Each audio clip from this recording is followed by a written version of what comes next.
love the show. I love you guys. Fucking, let's go Jets. Jets, Jets.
Can't all be beautiful.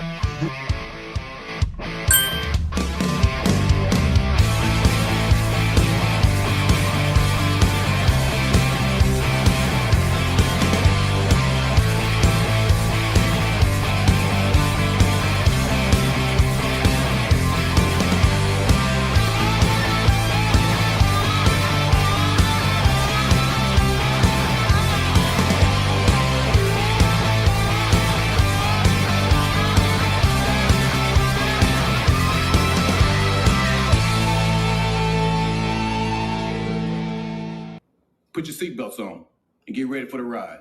You're in the danger zone. Holy mackerel.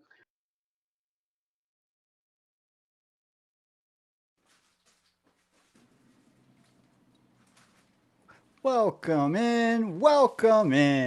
Danger Zone Friday night.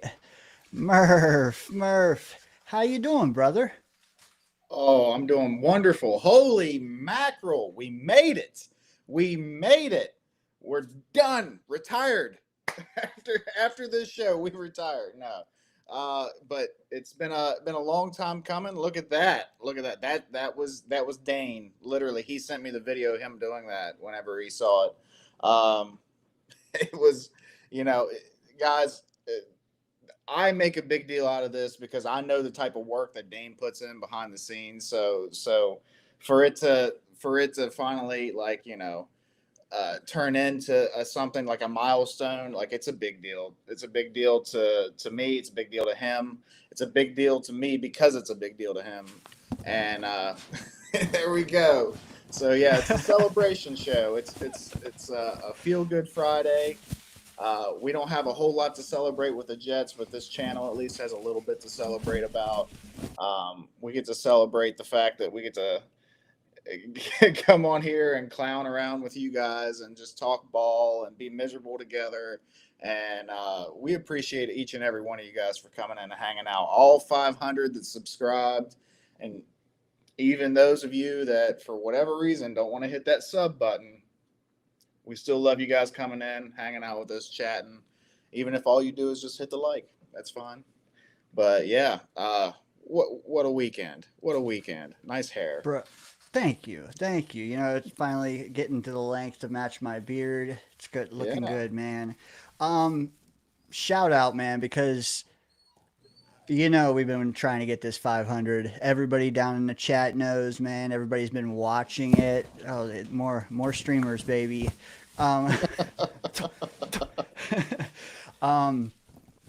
We did it, man, and it's wild because congratulations, guys. Thank you. It's wild because we do this one night a week, man. One night a week. A busy night of the week for folks. Late at night. We still got there, man. And a little over a year. Freaking awesome. It's just no words, man, because, it's 500's a lot of people, So absolutely, yeah. Dude, we hit 500. Now we got Tom Brady down in the chat. Like what I will say is Yeah, yeah, we can go back to 4.99 now. We have super chats, so It's okay. I did set a goal down there because I'm like, you know what? Very first show, why not? And what happens, man? Jets worldwide, Snowball himself, man, just showing a ton of love, man. I got it here. I'm And gonna show you. flexing on us. That's what he The did. You know what? He's got that distinction too. The very first ever. Freaking awesome. I got a super thanks the other day on an old video. Hazel, shout out. But the very first live dono. Hype up Snowball down there, guys. If you aren't following him, please do. Because he's going to be having this celebration stream, I would imagine, before the end of the season. And we can go over there and show him some love as well when that happens, man. But appreciate you, Snowball, man. That's not just $1.99, man. That's $20. Freaking awesome, dude. Yeah, and just the fact that he wanted to be the first one too. That means a lot to me. Like Snowball's always, what a guy. What a guy. For real, man. Because there's like 10 or 12 of us, man, that were clicked up early on, and I went and looked at like very initial day subscribers, man. Snowball's right there, been here day one, you know. Boomtown, Rich, you, Scott, you know, Hazel, Yeah. OG, and y'all still here repping, man. It's you know, I don't want to get emotional, but it's touching, man. It's cool. But right after that, man, and I just want to mention, like, I threw a goal down there, 5 super chats. Let's see if we can get, you know, $2 times 5. That would be cool. $10, man. Snowball wiped that out. But then followed up, freaking Jake, man, a super sticker. It's a lemon character running, then kneeling on the floor, his arms wide open, and a slice of lemon appearing behind him. If you're on YouTube, you can see that in its full glory. I gotta look at that. Yeah. I can't picture it with the words. I imagine it's like, Oh, there it is. Okay. oh, dude. All right. YouTube be doing too much sometimes, huh? Facts, man. And I see Hazel on the side there. She says, bring back the confetti. You know, that was a good touch by her. You know, girls think of that kind of stuff, man. Freaking awesome. Just scrolling through the chats. This is a good one here. Snowball. You know what? Let's do this and put snowballs there. There we go. Love it, man. Love you guys. It's kind of like I said, it's kind of a clique people who are available on Friday nights, who are Jet fans on Friday nights, and who enjoy hanging out here, live chatting with us as well. The last couple weeks, we've been picking all the games in the NFL. We have updated standings. So if you've been with us one or both of the last 2 weeks, we have your results on deck. So stick around for that. And we're going to do it again. And you can improve your ranking. You can only go up, baby, you know. But, you know, as I'm scanning here on the chat, let me get Mr. Waterboy off the screen. Shout out Adam Sandler, though. Big Jet fan. Big Adam Talk Sandler. to me. Fucking A, man. I don't even care. Like, dude, Happy Gilmore 2 got some hate, man. I don't care, dude. I enjoyed it. It was good. You can't expect it to be, you know, like the first. You can't be, you know. Dude, it was also my introduction to who the hell Bad Bunny is. Had no idea. And he's the waiter in that. Yeah, I wonder how many people are going to see him in the Super Bowl halftime show and be like, "Isn't that the guy off of Happy Gilmore?" Facts. They're going to be like, "Holy crap!" Yeah, no idea who he was. No, Bad Baby. I know. Not Bad Bunny. Yeah, I thought Bad Bunny was a chick. To be honest with you, it very much sounds like a chick to me, but I was wrong. Appreciate you guys. I see Clancy down there, man. Congrats, man. Congrats to you guys, man.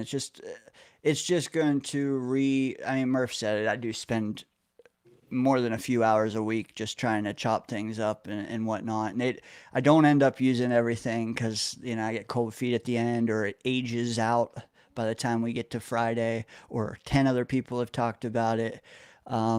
But just knowing that, if you get $1.99 here or there, that'll just make me double down, try harder, try to improve the show for the 500, not for 501 or 502. Just for you 500. Yeah, specifically for them.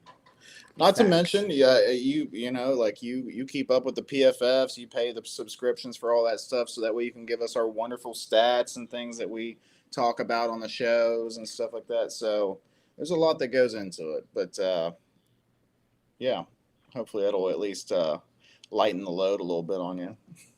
It will. It will. I mean, people don't realize this stuff does. I mean, it doesn't cost if you just sit with you're just a blank, everything. But to try to improve it does cost money. So appreciate the donors, for real, for real.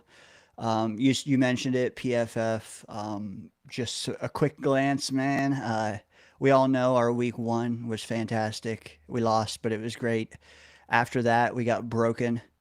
And hey, Murph, look, we're trending up. 57, 59, 65, 67. Is this the week we get off the schneid? No. No, come on. PFF has its place, and it's something that's okay to reference, but it is not law. It is not the Bible. It's, and I honestly think, other than the Pittsburgh one, every single one of those scores is too high. Like, I really do. I don't know. It's probably our special teams bringing it up, baby. Probably. Oh, you just wait till we get our Wang back this coming week.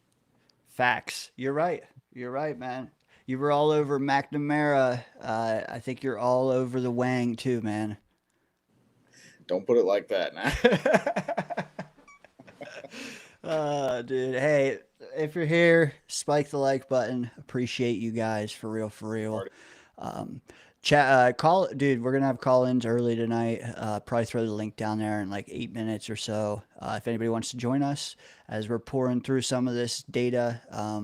But as I catch up here, Murph, thoughts on the Cowboys game? Brutal. Just absolutely brutal. You sit here and you look at the score. We lost by 15, right? Oh, 2 scores. That was not a 2-score loss, guys. That was an absolute, what's the word we like to use in here? Shellacking. That was a shellacking, okay? Like, we were getting beat down. And this is starting to become a trend now with us. Poised for shellacking, yeah. So we just, for whatever reason, we start off super slow. Defense plays like shit. Next thing you know, we're down 2 scores, 3 scores, going into the second half, and then all of a sudden we light a fire in the fourth quarter and start scoring when the opposing defense lets their foot up off the pedal, when they've got it sunk in. I mean, that I know that's people are jumping onto that bandwagon now. I think Scott and I have been talking about this for a week or two, how that seems to be that, because I've been seeing Justin Fields love over the past 2 or 3 weeks, and I can't deal with it. Like, I like Justin Fields as a dude, but like the guy, no, we're not stat padding. We're not like, come on. Like, we cannot sit here and say, oh, he's not the problem. Look at his stats. Watch the games and you'll tell me. Like, completely not seeing Garrett Wilson wide open in the end zone and stuff early in the game when it's really important to build some momentum and not get shellacked in the first 3 quarters. Come on. Like, it's brutal. It's brutal to watch. This is a tough season. I knew it was going to be a tough season. I was hoping we'd be a little less shellacked than what we've been, but that's all right. There's always next year. You know what? You said it, man. There's a lot of people that are spin zoning Justin Fields, and one of the best tweets I saw out there, Mike Winania, he's heavy into analytics, Jets X Factor, one of the co-owners, for God's sakes. What he did was very clever. He only took the stats of Justin Fields when our win probability was between like 2% and 99 or something, and it weeded out all the garbage, man. And very, very interesting to see that his tweet that weeded that out, it was left with stats that painted a picture that's much more synchronized with the eye test, and you can have all the analytics in the world, but the eye test is what I always go, that's my first gut feeling, eye test, man. And let me just put it this way. And it's not all Fields. Like, don't get it twisted. We just started there. It's the whole team. But that was just like, I can't see him getting praise whenever he's also not holding up his end of the bargain. I don't care what stats say. Facts, man. And like, here's his spray chart. Blue line is a line of scrimmage. A lot of completions, but I mean, how many are past 10 yards, man? That's what the eye test. That's what I was screaming all last week is, man, throw it down the field. Well, as you see here, every damn pass is pretty much 5 yards, 5 freaking yards. Even the touchdowns, one was 4 yards and the other was 6. So tough, man. I want to, like, coming in, I was expecting run, pass. But the passes I thought were going to be chances, deep shots, go balls. I didn't think it would just be run, dink, run, dunk, run, dink. Like, oh my God, man, you can't win like that. You can't. Like, just put 8 in the box and they can cover run and pass. It's just tough to watch, man. It's very tough. And like, Garrett Wilson is your guy, right? Like, that's the guy you're looking at every play. You're checking him, at least check him, because he may always be open. I'm not seeing, like, Garrett can run any route. I think he's a phenomenal receiver. He can run any route, but I think his bread and butter is like that intermediate game, like that 12 to 20 yards, like cross, like posts or cutting in or out routes or whatever. Like, I think that's him. And I see 2 or 3 passes in that range. That's it, out of 25 or so, like, completed passes. Yeah, that's no bueno, man. Like, Justin Fields is playing safe ball, and it's not winning games. He's trying to play safe ball because he's scared that, if I throw a couple picks, I'm going to lose my job. Well, you're probably going to lose your job anyway because we're 0-5, dude, and you're the one leading us. I don't know. It's tough, man, because even here's another stat for you that I read. I might have it later, but I know this right now, and it applies, is he's not scrambling either, man. Like, he ran it 7 times last week. How many were designed? 0. First time he didn't have a designed run in a game in 2 years. Like, I get it, man. You want him to develop as a passer and shit, but at a certain point, enough's enough, man. He could be a weapon we're not utilizing. This even talks about his dropbacks in this graphic here. He was facing pressure on 51% of his dropbacks last week. He did well, but like, bail, man. If you got to bail, if you got to design him some runs to get him that deep ball confidence, man, do it. Use Arian Smith more, man. Use Mason Taylor to do something other than just catch it and fall down. Like, I'd like to see that kid get yak, because I think he'll be hard to bring down, but you don't even design him to be in space. Just so many things I could just blast him for. I want to take a beat though, Jake. Super chat. He had super chats number 2 and 3. My man, you're killing it down there. We appreciate you. He says he's doing this for subscriber number 505. Let's get a couple more subs here. Hey, man, it's cool, man. Appreciate you, Yeah, Jake. bring them in, man. It's more fun to be had in the chat. And yeah, dude, appreciate the super chat for real, for real. Piggybacking off of the Justin Fields thing, like here's the thing: if you're 3rd and 8, like you didn't have any success trying to run at the first 2 downs, and you're 3rd and 8, and you're Justin Fields, and you're going to throw a 4-yard pass and hope that the receiver can get that other 4 yards. Here's the thing: you're going to punt at that point anyway. Why not chuck it deep and just see? You know, just see if Arian Smith can do it. You know, see if he can get that yard of separation and catch it in stride. You know, and if it gets picked, that's a punt. That's a punt anyway. So I don't know. I just don't. I understand being conservative, like as a quarterback, like that's cool, but you're not going to win. You're not going to win championships being ultra conservative like that. Like you got to have a little gunslinger in you. You said it, man. Like you said it all off season. He could throw the ball in college, so like he's not bereft of an arm. Like No, super talented arm. Yeah. And I'm telling you, man, anytime Garrett's in man coverage, throw it deep. Throw it. Like he's caught like 10 out of 11 balls in man coverage this year. It's insane. Insane. Yeah. So do it, man. Certain that I don't know about this week. We'll see. But party with Peg and Artie, legends in their own right. As my dog's joining us. Says congrats. We always bring it, Murph. Would you agree? I don't know if I always bring it, but I think the show always brings it. The chat always brings it. That's what's really good.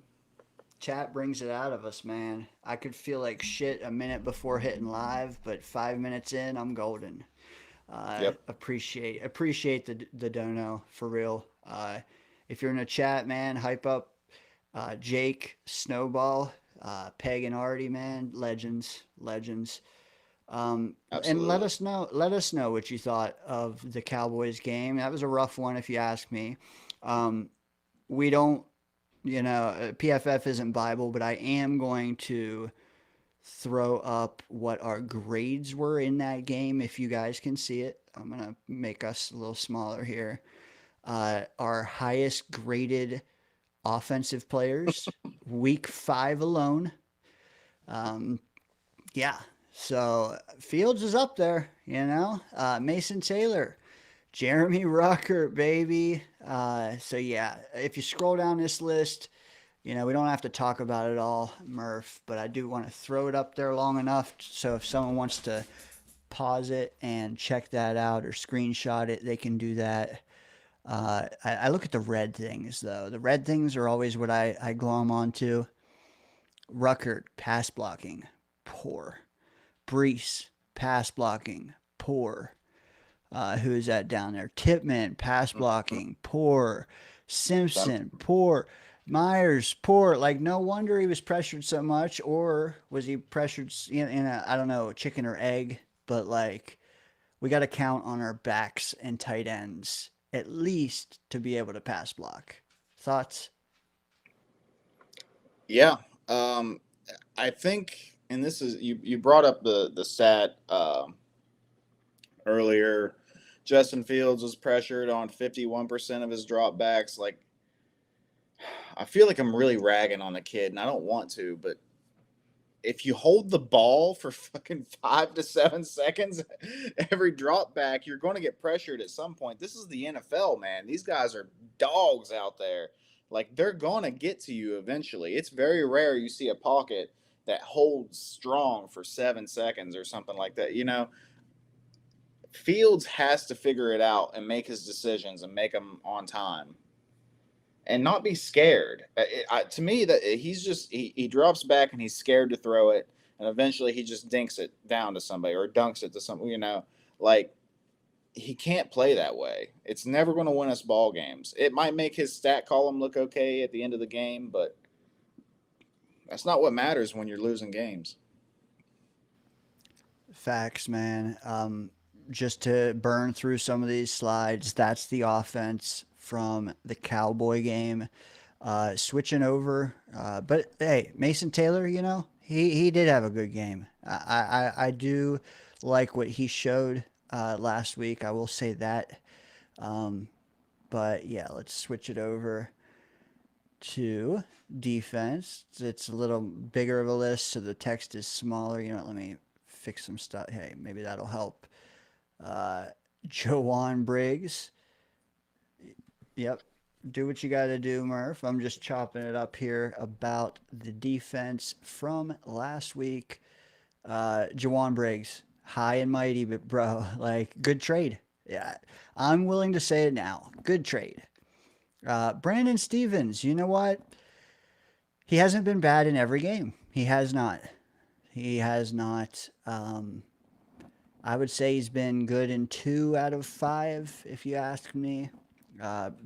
Braden McGregor, don't say that 3 times fast. Mark Robinson, don't even know who you are, brother, but good job in your 4 snaps. Very good. Tony Adams up near the top. Will McDonald up near the top. But, again, look at the red. And it's not gospel, but what PFF does is they take your number of tackles in that game, and then they compare it to your number of missed tackles in that game. And it's basically a ratio of missed tackles to good tackles. And they use that to form your grade. So Tufele, 28.4. I would say he missed 1 or 2 tackles and only had 4 or 5 total, you know. Tyler Barron, golly, that guy sucks. If you listen to the Badlands, man, they cook that kid weekly saying he doesn't belong on a team. Yeah, man. Rough. Anyways, Murph, going to ask you, looking at the defensive grades from week 5, Jets, Cowboys, anything stick out to you? I mean, I'm seeing some, 50s and below and run defense grade. Oh, wait, Will McDonald isn't there on 50 or below? Weird. Huh. I just got to talk my shit when I can. There's times, some snaps, he looks too. great. Sorry, Yeah. go ahead. Yeah, no, and he's not going to be consistent. I mean, the dude's 235. He's not going to be your every down run defender, but he makes plays from time to time. He's not horrible. He will get pushed around a little bit. Whenever you're a light guy and you're going up against 300-pound linemen, sometimes they're going to get in your pads and get you. But I don't know. Regardless, actually, there's not a ton of red on there. Well, there's a little bit, but scratch all that, dude. The fucking defense sucks. They are booty cheeks, man. Like, it's bad. They got to figure it out. Wilkes, dude, you're a veteran. Do you not know how to adjust game plans? And, like, we have talent on this defense. Don't tell me we don't. I don't think anybody in this chat, anybody here that's going to say, oh, no, we just don't have enough talent. No, that's not the case. And if we have talent and we're still not performing, it falls on coaching. So Wilkes, get it together. And if Wilkes don't get it together, then Glenn needs to step in and get it together. You know, or those two need to be on the same page. Yeah, agreed. Malagoa at the bottom, that's a rough one as well because dude played 50 snaps. Just bad, man, bad. I know he was thrust in because of Quincy and all that, like, but still, man, at least show a paw. Can we get to you up to yellow, you know, and the rest of the yellow up to like a light green this week? We're gonna find out, man. We're not facing Dak Prescott, Josh Allen, Aaron Rodgers, Baker Mayfield. We're facing Bo Nix. And Scott's not here, so I can say that Bo Nix is not as good as those first four quarterbacks that I just listed. Uh, don't repeat Not that to yet, at Scott. least. Yeah, right. Don't repeat that to Scott. But yeah, you know what? Poor grades. We've seen them. We don't even need them because we saw the team play. Man, how bad they've been. We really don't. But let's take a beat. I got some other shit I can show you, but we have a caller on the line, Murph. We do. We First got. Speaking of OGs, facts. And this guy is an early, he's a gunslinger when it comes to I drop that link, man. Boom, he's there. And love this guy. He's been all over my timeline this week, and I'm here for it, man. Support him in all he does. Without further ado, let's bring him out. The one, the only, Charles Gorman. Hey everyone, hope you all doing very well. Man, Yep. what a crazy night last night for me, man. Fuck, I stayed up all night watching that game. That's how fuck a team plays, ladies and gentlemen. That's how you fucking coach a team. Hey, enough digress. How you doing, my friend? I'm good. I'm I great. was actually talking to Dana. I was gonna get to you in a moment. How you, Dana? Oh, I am good now that the Yankees are partying with my Mets. Yeah, but it wasn't Judge's fault this time. You know what? True. You gotta take solace in that at least, right, Clancy? Well, honestly, I think it hurt more than when Derek Jeter tore his Achilles in the 2012 ALCS versus the Tigers. I mean, I understand injuries. That was a bad injury. It happened at an awful time. But all year we've been asking for a good postseason from the guy, and he delivered, and the team shits in his mouth, basically. I know, disgusting, but you guys get what I'm saying. Anyways, But enough about me, man. Go ahead, Murph. Charles, you wanted to talk to Murph separately. Go ahead, brother. how you doing, Murph? I'm doing well, Charles. This is it's a feel good Friday, and this is a good night. Celebration night. Don't have much to celebrate as far as the Jets are concerned, but trying to make the best of it. And someone like you that likes to support pretty much most New York teams, you got a little something to celebrate last night, so that was nice. I know I get called a trade. I know I see Wild Wave and his No, I snarky ass. never called you a traitor. You were a No, New I said Yorker. Wild Wave called me a traitor. I don't care. Okay. Okay. Hey, as far as I'm concerned, you're just a New Yorker, man. But that is a fun team to watch. Scattaboo, Jackson Dart, and those boys. The Jets should have drafted him. I know Purple Bell Mike wanted the Jets to draft him either late in the first round. Love Did you? them. Yeah. His mom. I know people thought when the Jets drafted Zach Wilson, they thought his mom was cute.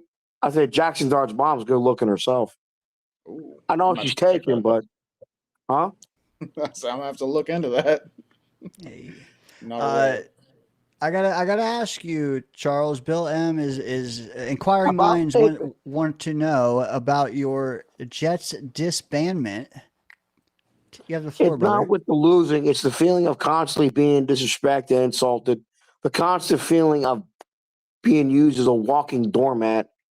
It's the same shit, year in and year out. It's like, look, I understand teams are going to go through bad times, and I understand that.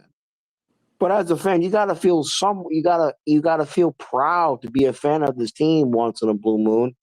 And for these past 14 years now, I haven't. Look, you guys know I'm a Yankee fan, right? Even though I've been very disappointed with Al Steinbrenner, at least we got a World Series appearance with him. Even though I think Aaron Boone sucks hard as a manager, we got the World Series with him last year.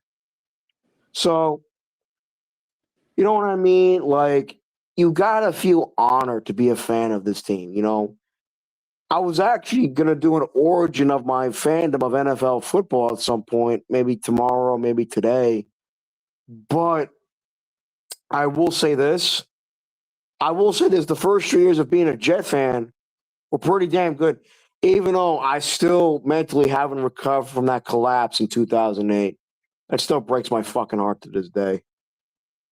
Even though it's long gone, Brett Favre's gone, Mangini's gone, and all that shit, it still breaks my heart to this fucking day. I can't But even here's- to this day. I can't even watch Iron Man because of Brett Favre. You can't. Oh, haha, very funny. But with all due respect, it's been it's just been heartbreaking. The best way to describe my relationship with the Jets these past 14 years, it's like being, I wouldn't say in an abusive relation, it's like being in a bad friendship, being in a bad relationship. Of course, fucking Johnny Boy has to fucking be a bitch. Can about I this can shit. I ask you a question, Charles? For anyone listening, not watching, listening, doesn't know what we're alluding to, Charles has sat down his New York Jet fandom until 2026, and he has picked up the torch of the Indianapolis Colts for the rest of the season. So I ask you, Charles, do you think that's fair? Because some would say if you sit down one, you Well, here's the cannot pick thing. it back up. What do you think of that? If you had to go away for good to the Colts or to any other team, would you still make that choice? Here's the thing, though. I will spoil this for you guys. I didn't watch a single NFL game until 2007 when the Colts played the Patriots in the championship game. Then, of course, a couple of weeks later, they beat the Bears in the Super Bowl. At that point in time, I was considering in becoming a Colts fan. I was considering walking up to my dad, who grew up a Jets fan, who watched the Jets defeat the then Baltimore Colts to Super Bowl III. But because of the immense love I have for my father, well, I still do to this day. My father was giving me so much Jets. Remember like a mouse pad, kickballs, the whole 9 yards. So I chose to be the Jets. And when I say this, probably picking the Colts at that time would have been the healthier choice. Probably would have been the smarter choice because who they had at that time, Peyton Manning, right? They were a very good team, especially on the offensive side of the football with him there. Even though they only won, one Super Bowl with him. But still, they were a fun team to watch. Thoughts on the comment that you shouldn't come knocking back when we go 12-0 to end the season and clinch the playoffs? It's not going to happen, but I get what he's saying. I get what Snowball's saying. But you know you know what? You don't mean that, Snowball. No, the chat is feisty, Charles, and I will say I don't know if it's more so the giving up on the Jets at this particular moment as much as it is the fact that you've already said you're coming back. You're just gonna go root for someone who's gonna be more successful. Well, It's like dumping an ugly chick for her hot friend and saying, "Hey, I'll be back with you in a minute." I'm not dumping her because look, I get what you're saying, but it's the feeling of being respected, right? It's like you want, like whether it's a friendship, whether it's a romance, you want to feel respected. Never mind loved. Never mind going to the. It's about feeling respected. Yeah. And I felt disrespected by this team. And it's disgusting. I know people say, don't come back this, don't come back that. You know what? If they don't understand where I'm coming from that perspective, then they were never really my friends. Why You the guys Colts? Why the Colts?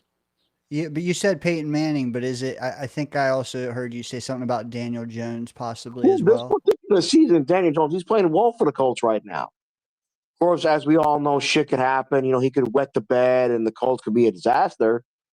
But he's handled himself well in Indianapolis.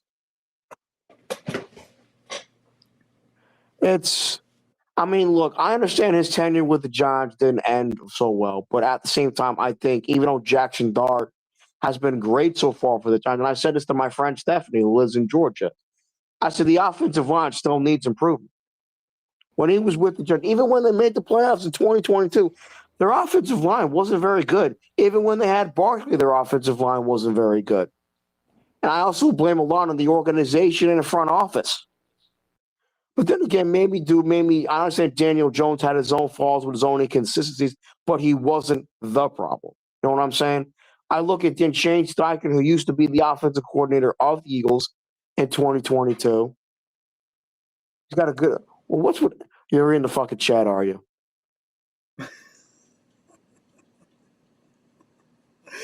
He's paying, Charles. Charles, final words. Final words. You're getting rid of me, aren't you? Hey, you've been on a while, bro. Let me ask you this: who are the Colts playing, and do they win? Fuck, I think they're playing. Shit, I know they played the Raiders last week. Who are the Jets playing? The Broncos, and as far as I'm concerned, they're gonna get. You're a Jets fan. You can deny it all you want, Charles. You're still a Jets fan at heart. I know that. I know that. I still think they're gonna get spanked. The Colts. They're playing the friggin' Cardinals. They should win that game. The Cardinals had shit to bet against Cam Ward. Hey, man, Modine paid up. Gotta let you go, Charles. Have a good night, brother. Love you guys too. Fuck Watch you, your back Modine. out I there. love you, Charles. Watch your back out there. I didn't think somebody would Modine. actually do it, Dane. No, same. Not one, You know, but two. If it wasn't Charles, I would have just immediately clicked. But Charles Yeah. deserves. Hey, man, he's never disrespected me.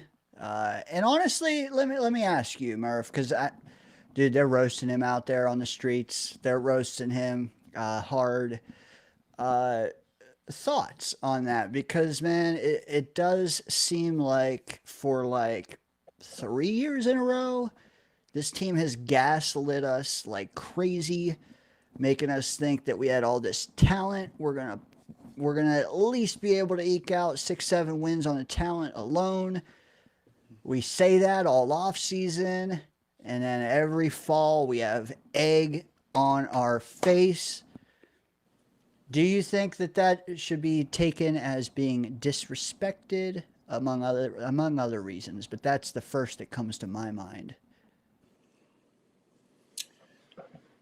Disrespected.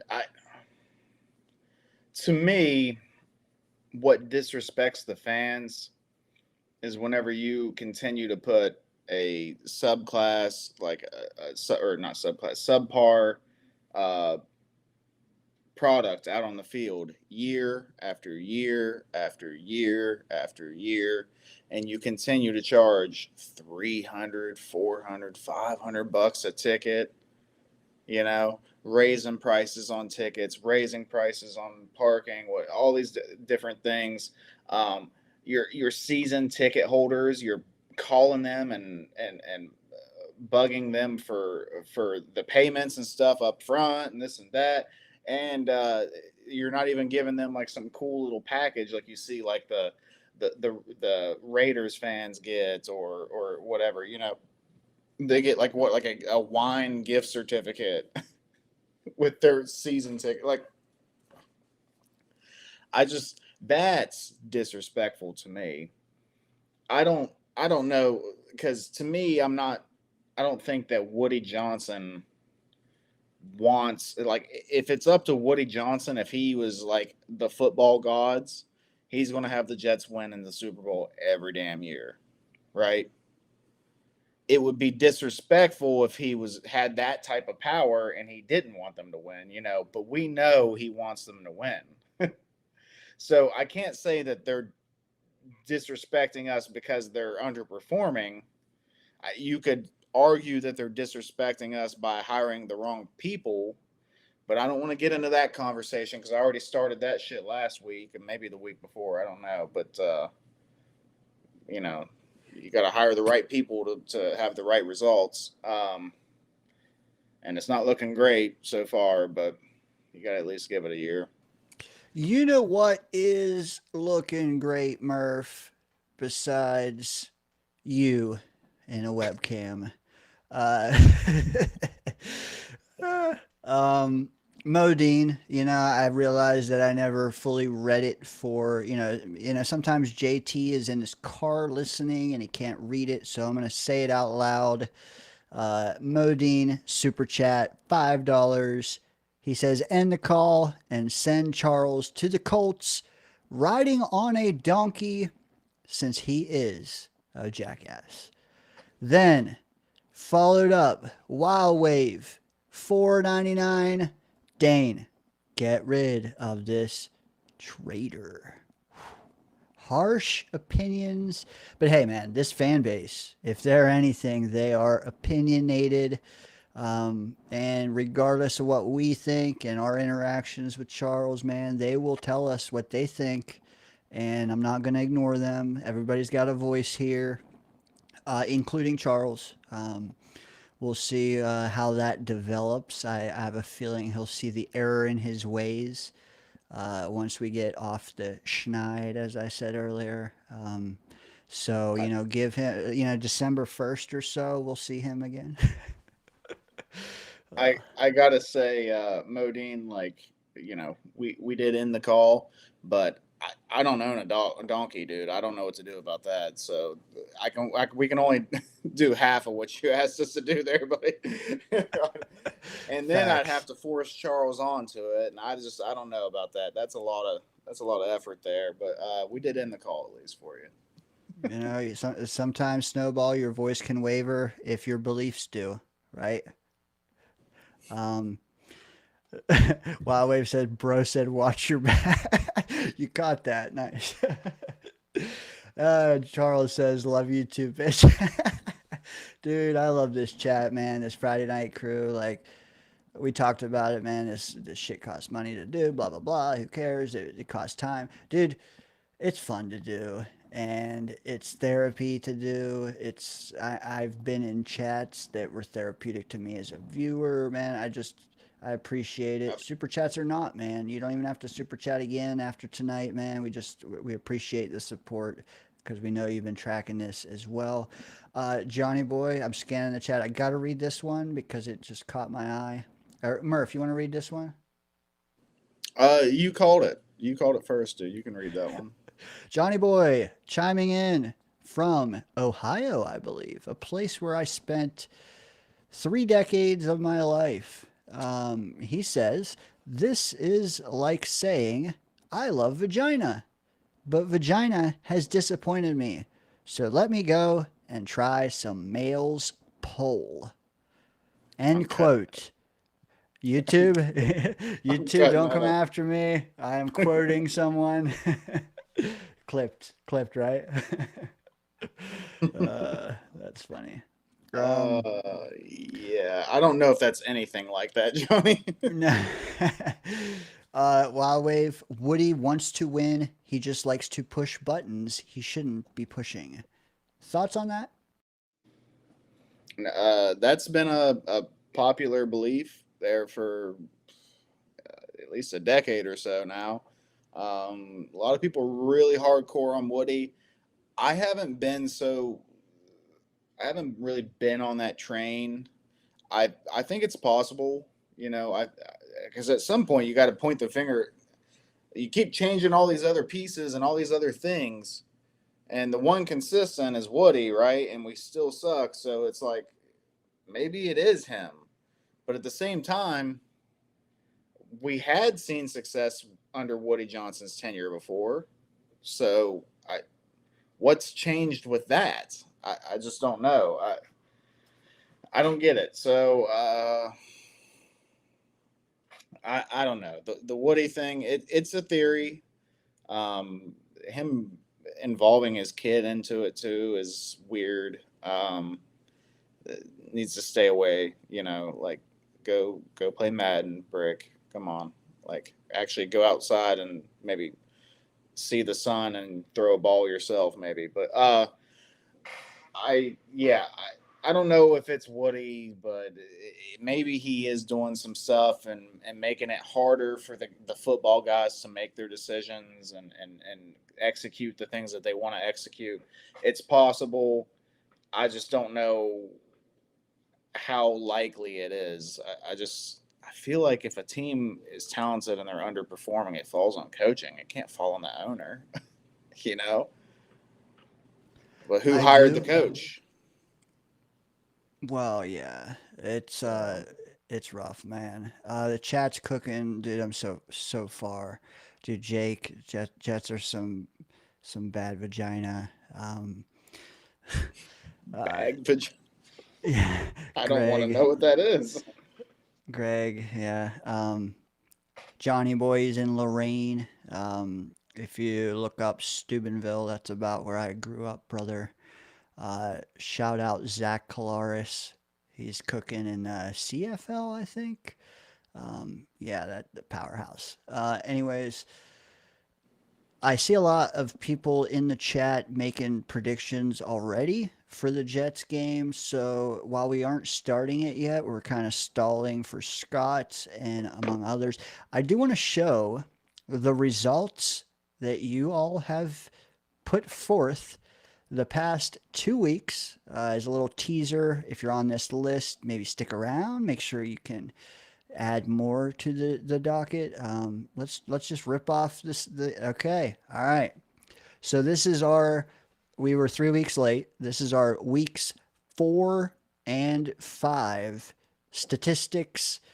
We do a pick 'em every game besides Thursday night football, which maybe this week we'll look ahead so we can catch that one too. Um, yeah, so I was up by 2. Now I'm only up by 1 against these guys. And then the chatters, if you're here in the chat now, speak on it.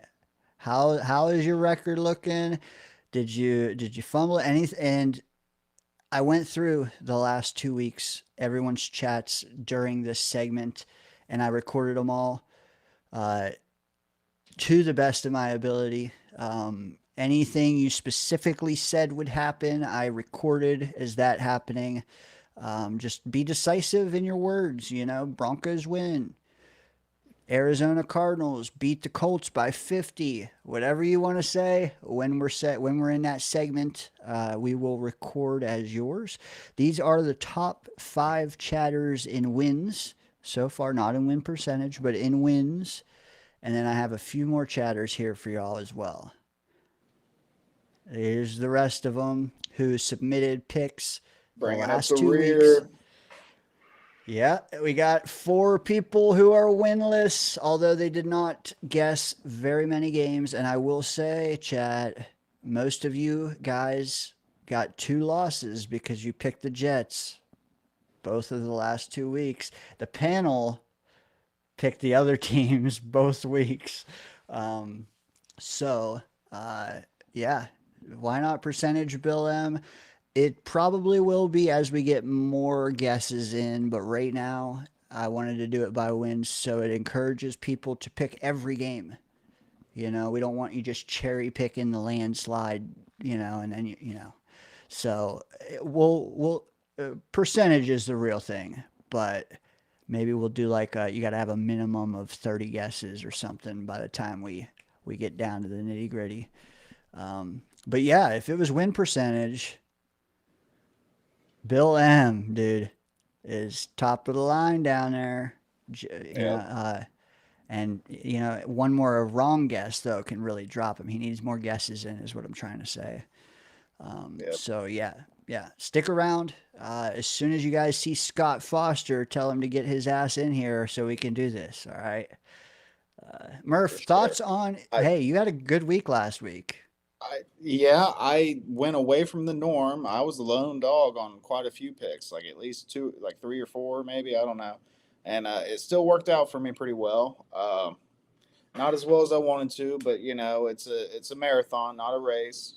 Not a sprint. So by the end of the season, you're going to see Murph right there at the top of the leaderboard, and I just hope that you're prepared for that. Peter McDaniels, welcome to the show, buddy. I wanted to point that out. Right now, we're talking about pick'ems. Usually, we kind of started doing this like a week ago or so, a couple weeks ago. We're just at the end of our show. Usually, we bring our buddy Scott Foster on.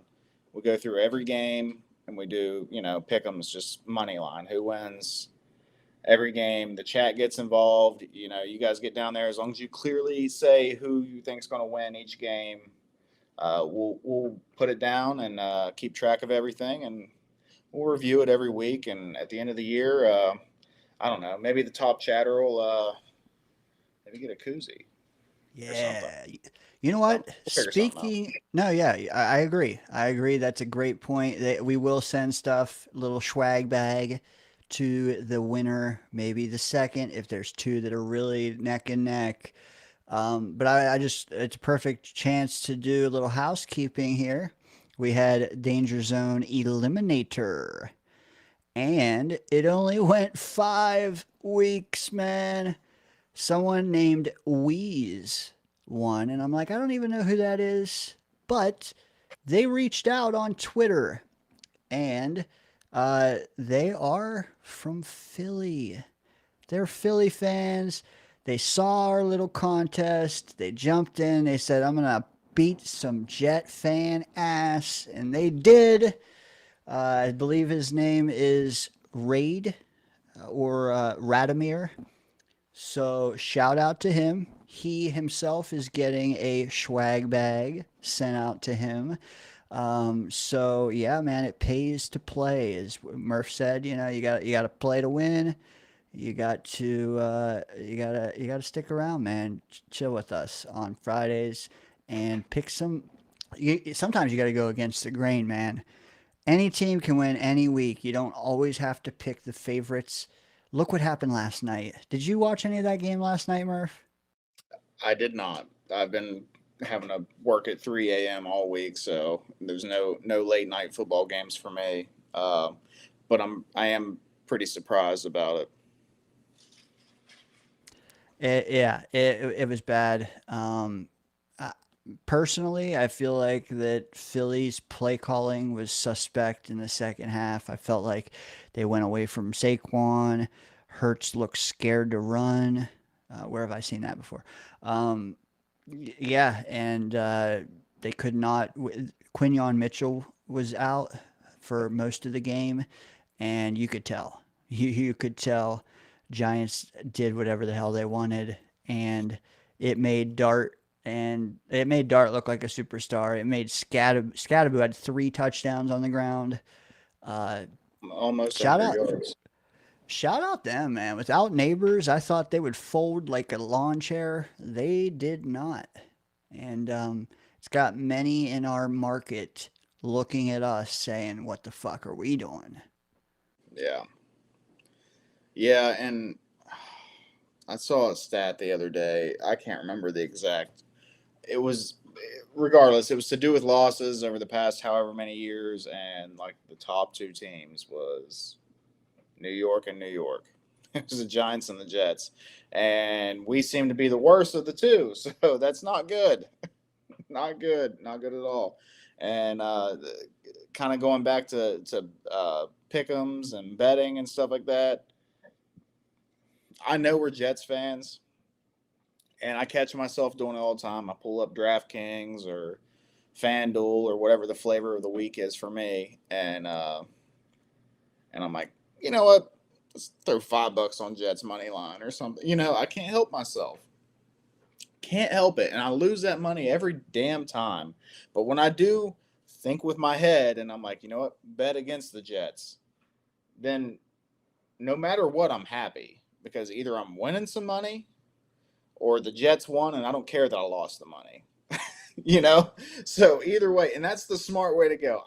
This is not betting advice. I want to make that clear, but I'm just saying, personally, that's what I do, man. I just, it's safer to just bet against them. If you would like us to promote your website's betting advice, reach out via email. Get out of here. Oh, shit. Hey, man, I'm Pat Sajak, and you're Vanna White. Okay. You're the eye can't. Yeah, there you go. Oh, shit. You know what? Anakin is referenced a lot down there. I see Dart says that he wears one eye black for Anakin. So yeah, dude, they got some interesting shit happening over there. My thing is though, the way Dart played last night and the way Scatterbu played last night, they're not long for this league if they don't protect themselves a little bit. I mean, you had Dart out there just thrusting his head at the end of runs into It's defenders' crazy. heads. Yeah, man, The dude is that's a not lunatic. lunatic for real, and not like Baker, like just straight idiotic lunacy. Yeah. Yeah. So,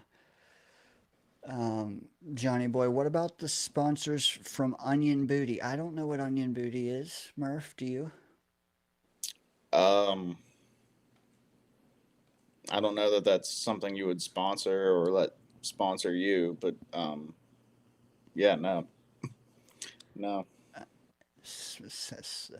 Sounds like it'd make me tear up though, and we don't need that. Yeah. All right. Also, it's a booty that brings a tear to your eye. Okay, I got you. Yep. Makes sense. We talked Cowboys. I think we should put a bow on that. That's over. Fuck it. It's done. We are so 0-5 in America. We are the losers of the United States. So what do we get to do? Go somewhere else and be a loser. Worldwide Losers, the title of this show. I'm not talking about Johnny Boy and Snowball because they're anything but losers. I'm talking about the Jets being losers domestically, now have to go to London, play a good team. So let's get into some of that preview. I got it here. Boom. Anything stick out when you look at this, Murph?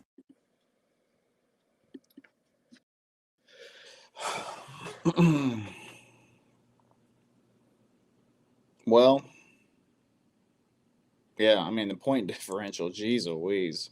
It's a big discrepancy there. Turnover differential. That's the biggest thing for us right now because we just don't get turnovers at all. You know. And then we're giving them up mostly in fumbles. I think we've only had maybe one or two picks, and I think they were Tyrod. Yeah, that's rough. Penalty. I didn't realize that the Broncos were that highly penalized. So hey, there's a team worse than us in something. Yeah, I don't know. Doesn't look good. Honestly, the Broncos, if you're looking just specifically at these stats, they don't look great. But we know that they're a better team, and even looking at the stats, you can tell that they're a better team than us. But you know, yeah, it's kind of rough. The point differential is the big thing.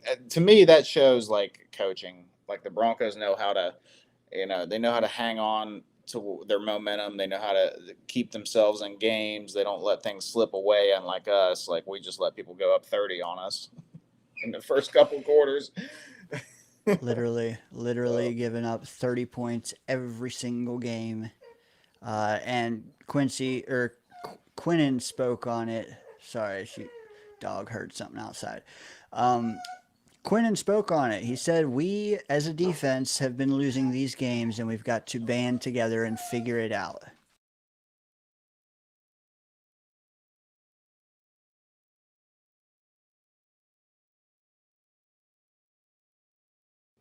My bad. You're hearing about these like we're having a team meeting or a players only meeting and stuff. Guys, that's not good. You hear previous players. I've heard Pat McAfee talk about it. Teams cooked. When they start having player only meetings, the team's cooked. That's not a good thing. Never is a good thing. Doesn't mean they're going to turn it around. I know it sounds good to us fans. We're like, oh, these players are holding each other accountable and this and that, and like it sounds good, but it should never get to that point. And if they're doing that, it's not good. And if these players they see it, man, they know that they're cooked. They know the season's cooked. They know things need to change. I don't know. Yeah, Quinnen, he saw the writing on the wall, and I kind of wonder. I don't know. I don't think he's the type, but I kind of wonder after this season if he's going to start making a little noise because Yeah. I think he's over it. He was definitely not jovial in his presser. Very Very self-aware. The situation 0-5, man, not good. But we'll see. I know there's someone out there. It's okay. Um, I got a couple other screenshots. Let me get this off there. We talked about it enough. These are kind of just random. You don't have to comment on it if you don't want, but if something sticks out, feel free. You want to read one? Give me a minute. Sorry. You're muted, Murph. Read the first, go, and I got the rest. All right. Yep. Bo Nix is one of just 3 players with 35 plus passing touchdowns and 5 plus rushing touchdowns since the start of the 2024 season. The other 2 are the last 2 NFL MVPs in Lamar Jackson and Josh Allen. Quite the start to Bo Nix's career. I will say that. Yeah, I kind of wonder, like, I don't know, is it just, is what's his name? Oh my God, the old Saints head coach, the Broncos head coach. Now, is it him? Does he just know how to coach offense and he brings the best out of his quarterbacks and all that? Is it him, or is Bo Nix a stud? I don't know. I think it probably could be a little bit of both, but. I'm not chanting MVP for Bo Nix yet, like those other 2 guys that's done this, but it's a hell of a start to his career, and it shows that the Broncos have a future, unlike the Jets. Agreed, man. And if you got something to do, you're good. I'll be right back. You are good, brother. Let me do this. I don't know if he read these to you. If he did, I'm sorry. I'm going to repeat some of it. Bo Nix, Lamar Jackson, Josh Allen. Only 3 guys with 35 passing touchdowns and 5 rushing since the start of last year. That's high company, high praise for Nix. The 5 rushing touchdowns, I think, eliminates a couple guys out there that would also, be on this list, but they're not. Bo Nix is, so kudos to him. Dude, the last time we saw him was a rainy ass fest in MetLife. Terrible conditions. Bo Nix looked god awful for 3 quarters, and then he had one drive where he had like all his yards, beat us late 10-9. Rough, man, and it had to leave a very bad taste in our defense's mouths, including our secondary, because they broke our backs right at the end. No diddy. And we need to get some revenge. Now, it's not the same defense, so that's where it's going to be tough. It's not the same Bo Nix. It's not the same weather. It's not the same stadium. It's still Sean Payton. As you guys have said in the chat, Sean Payton is a massive influence on the way your team plays, their team plays. So, yeah. What I will say is on the other side here, Justin Fields, passer rating of 125 when targeting Garrett Wilson. 4th best among combos with at least 30 targets. A couple other combos there, but we are 4th best. So, when you're matching up with a team like this that's so much better than you in just about every phase, you got to lean on the things you are doing well. And if you got to be narrow-minded with just do it, man. Fields to Garrett. Let's do a lot of it. Fields, why don't we screen it to Brees a few times? Why don't we have Fields scramble it? Whatever the hell you've got to do. You don't have to get cute. Just if something's working, stick to it. You don't have to score 30 to beat this team.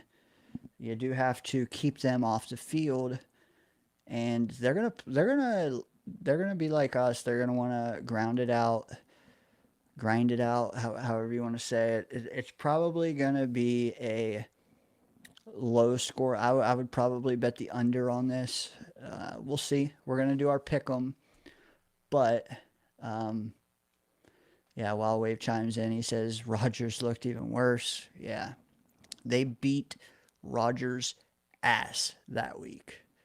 I think it was week 4 or week 5. I think it was week 4, maybe 3, somewhere in that range. But that's really when Rogers started getting his ass pummeled. Denver, Minnesota, just they killed him for a good month and a half the way they beat him up. So yeah, we should have won that game. We didn't.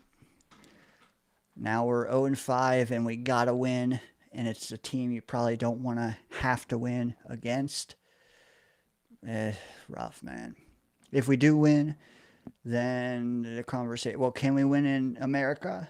You know, like, we're not going to get too much credit for this victory if we do win, but we go to 0-6 and we really won't get credit. So, you know, whatever. Just play respectable. That's the most you can ask for. I don't think anybody's expecting us, you know, snowball to win 12 in a row. If we win 7 out of 12, I think a lot of us feel a lot better about the season because 7 and 10 is about what a lot of us expected. Can you win 7 out of 12? We don't know. You got to see us stacking games. We got to get our first one before we can really start building off of it. Or even if we play way better both sides of the ball and lose, that's still going to make us feel better in and out of that locker room. So anyways, that's the nuggets I had for the quarterbacks. I have a couple other things here until Murph returns. And I'm also checking the chat. What is the over-under, Jake says? Let me get that. I believe the spread is 7.5. 7.5, obviously. Jets plus 7.5. Let's see. The over-under, and again, the game starts at 9:30 a.m. on the East Coast. NFL Network or NFL Plus. You can watch it. Denver minus 6.5. Total 43.5. So yeah, that 43.5. That's, you're basically saying, will this be a 24-21 game, or will it be less or more? 24-21 is over. 24-20 is over. You know, it's like, are they both going to score 3 touchdowns? Is there going to be 6 touchdowns in this game or less? That's what I always ask myself. So, yeah. You know, Mike, it's Friday. I'm starting to feel weird about this game as well. Let me just do that so you can read his comment down below. It's Friday. Don't you dare. Don't you take the mic, Murph. Don't you dare start to bring that optimism in here. Get out of here. Bad dog. Come on. Let's be real. Hey, yeah, real is for sure. I mean, would it shock me if we won? No, I'd have to see us play a clean game, or I'd have to see us force 2 turnovers. Then I wouldn't be shocked. If we played a dirty game and no turnovers and we won, that's not happening, actually. That's just not happening. Yeah, you have to turn the ball over and you have to play clean against this team. So will we? I mean, we have no evidence we'll do either of those. Yeah. So if we win this game, it's just like, what do they call that? Like the law of averages. You know what I mean? Like, you're going to win a game at some point. Like, it's very unlikely that we're not winning a game all season. So if we win a game, I'm just chalking it up to that. Like, oh yeah, we were going to win one eventually. Just get lucky, have a couple fumbles fly our way or whatever. You know, the opposite team suffers more from jet lag than we do. Whatever it may be. But no. They're the better team. 99% likely they're going to win. Shout out Afram. He's also been a subscriber since way back. I think like April of last year, man. Appreciate you being here. Let's see some competitiveness, he says. What do you think of that? I've been I've been yelling for that all year, and I'm not talking about let's make the score look closer at the end of the game. I'm talking about throughout the whole game competitiveness, like week one. You know, I need to see that type of stuff. You know, more often. Wild Wave chirps back. He says, Afram, the players are soft. You not getting that? Ooh. Them harsh words there, Wild Wave. Nah, you know what? You're right, though. You are right. But it's at a certain point, like just play. Yep, you're good. Just play NFL caliber. Like now, Tyler Barron, that might be hard for you, but the rest of you guys, yeah, we got Jermaine back. That's worth the price of admission alone. So that's cool. You know what? I've been rambling. Murph, he abandoned me yet again. That bastard. Why don't I bring in a replacement Murph eye candy into the danger zone so you can stop looking at my rat's nest here and start looking at a glorious man. He has a channel of his own. You guys know him and you love him, and he's your Saturday night creator. Check him out tomorrow night at Midnight Mike Show. What's up, Mike? How you doing, Dano? How you doing? Dude, I'm doing good. I am doing as good as possible considering in the last month my Mets have been eliminated in glorious fashion and my Jets have Wait, gone whoa, whoa, 0 and whoa! 5. I didn't even know you were a Mets fan. You're a Mets fan? Yeah, yeah, and we were like the second seed all summer and then we don't make the playoffs. Terrible.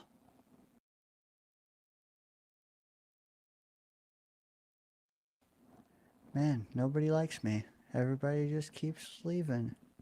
Mike, we lost you. I'm bringing you back, but anything you've said since you're a Mets fan, we did not get. Here you are. Okay, I'm on 5G now. I should be good. All right, can you hear me? I can hear you. What's up, Perfect. fellas? So okay. So you wait. I was unaware. I don't know if I'm just stupid or whatever, but you're a Mets fan. I I am a Met, apologize. I'm a new Mets fan. This is year 3 for me. Oh, I apologize. And I, like I said on my reaction video for guess it was the Cowboys game. I told all Jets fans that if you don't remember, I mean, okay, I'll give leeway if you don't remember the '96 season, the 1-15, the Rich Cote era. That's ancient history at this point. Only old heads are going to remember that. But if you don't remember the 2020 season with Adam Gase going 2 wins, okay, get out now. Get out now. Like it's your chance. You've been a fan for less than 5 years. Get out now. Now I'm telling you the same thing as a Mets fan. I'm a Yankee fan. Get out now. If you've been a fan for 3 years, get out and run because the Mets, if it rhymes with Jets, you're done. So Jets, Mets, Nets, all of that, get out now. Become a Yankee fan. Pick another team. Pick another team from another city. I get it, but Dano, you're setting yourself up for a I, disaster if you're a I've new Mets learned. fan. I've the last 2-3 months I've asked myself a million times, why am I doing? Because I watch every game all the way, man, and I said a million times, man, this feels exactly like being a Jet fan. Why am I doing this? Yeah, it's All brutal. the potential, so much potential, and then they suck. Potential suck, dude. The Hey, so that's the thing. That's I think it's our character, honestly. Like us being Jets fans, and you know, Dane and other people being Mets fans and stuff like that. Like I think it's who we kind of are. It's like we're stubborn. It's like no, I want to be here because, like, when we do ever turn it around, like that, maybe in 50 years we'll finally win a Super Bowl, and then like we'll be like, "I told you so," like, you know what I mean? But it's like, was it really worth it? Because we just suffered for another 50 years.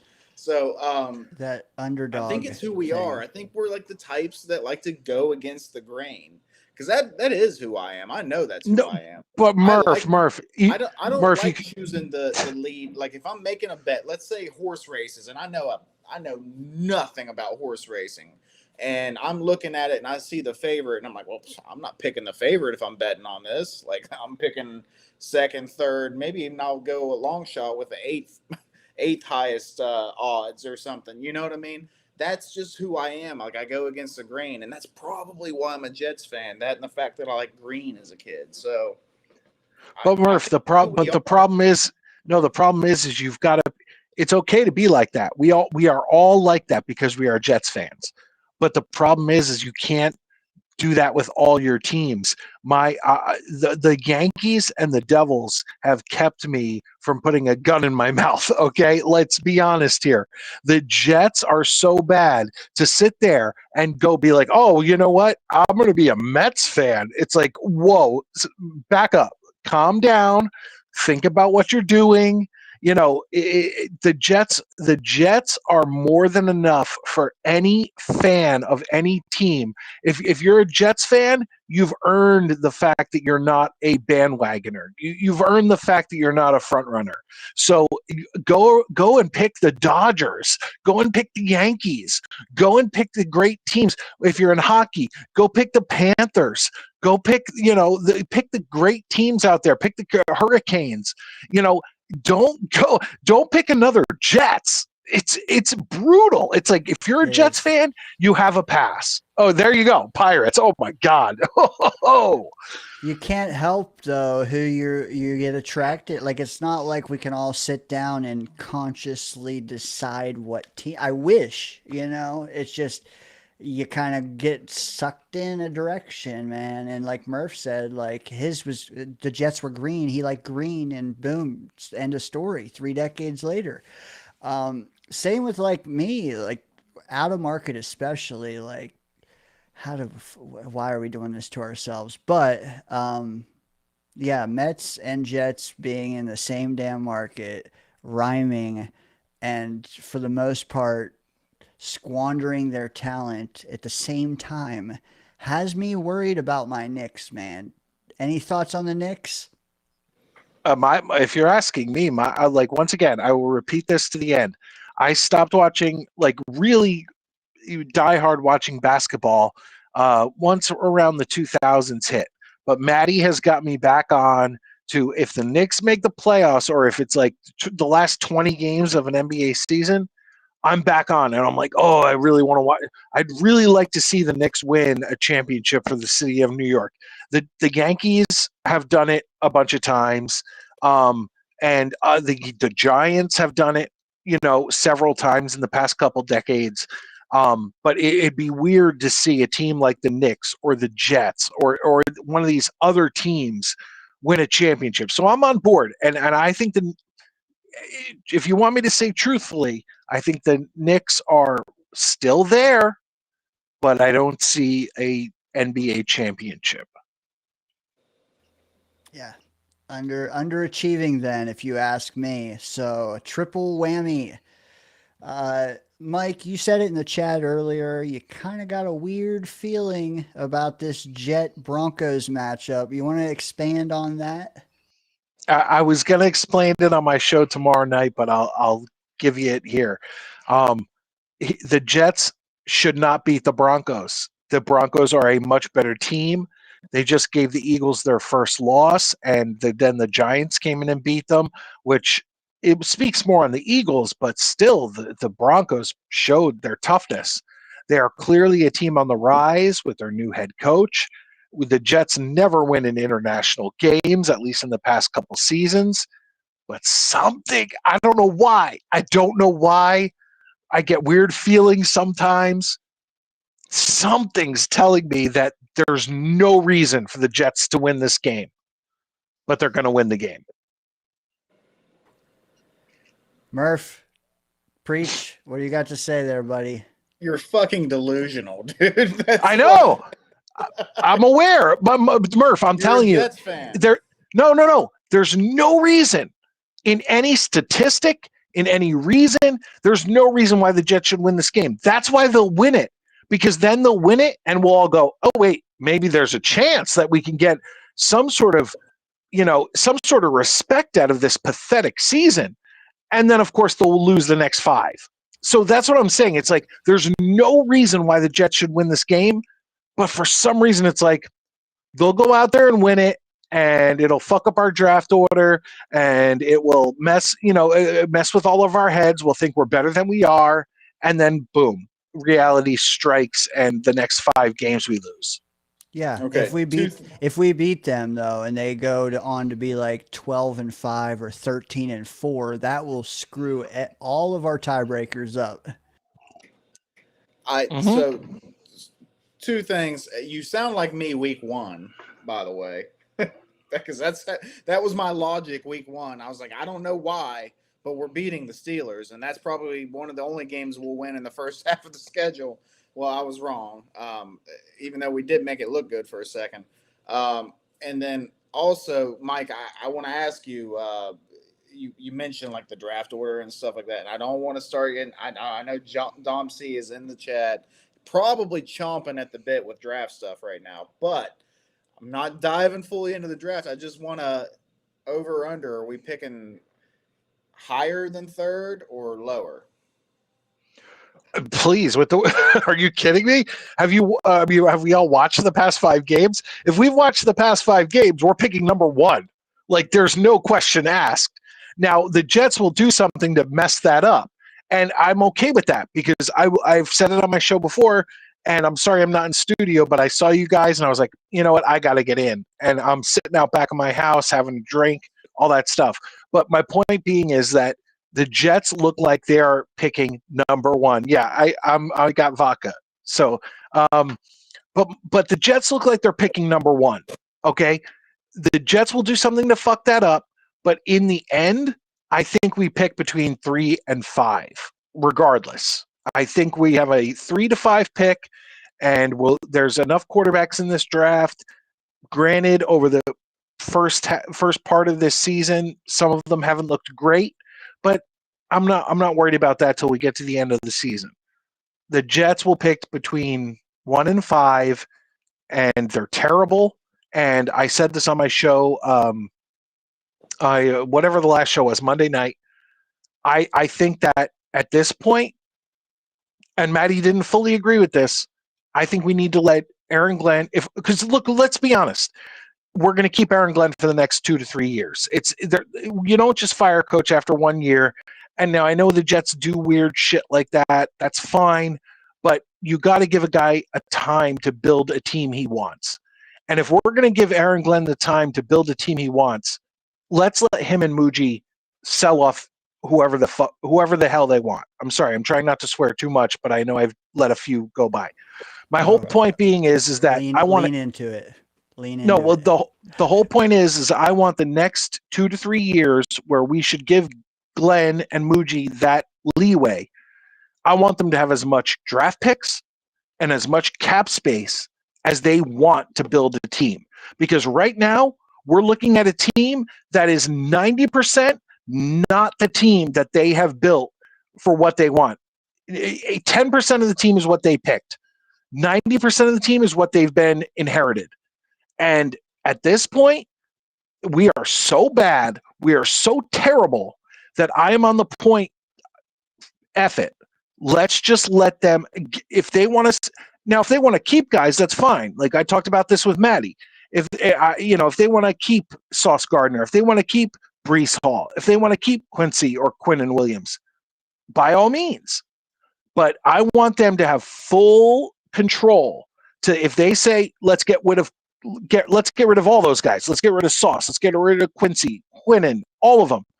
Okay, fine, do it. Do whatever. I want Aaron Glenn to have full control. And if he wants to keep guys, like I've said, there's 5 guys I would keep without a question. And that's Nick Folk, and I know he's old, And I know, but let's keep Nick Folk for as long as he wants the job. Okay, I'm sorry, I don't want another Greg Zuerlein, and we're not going to get that in Nick Folk.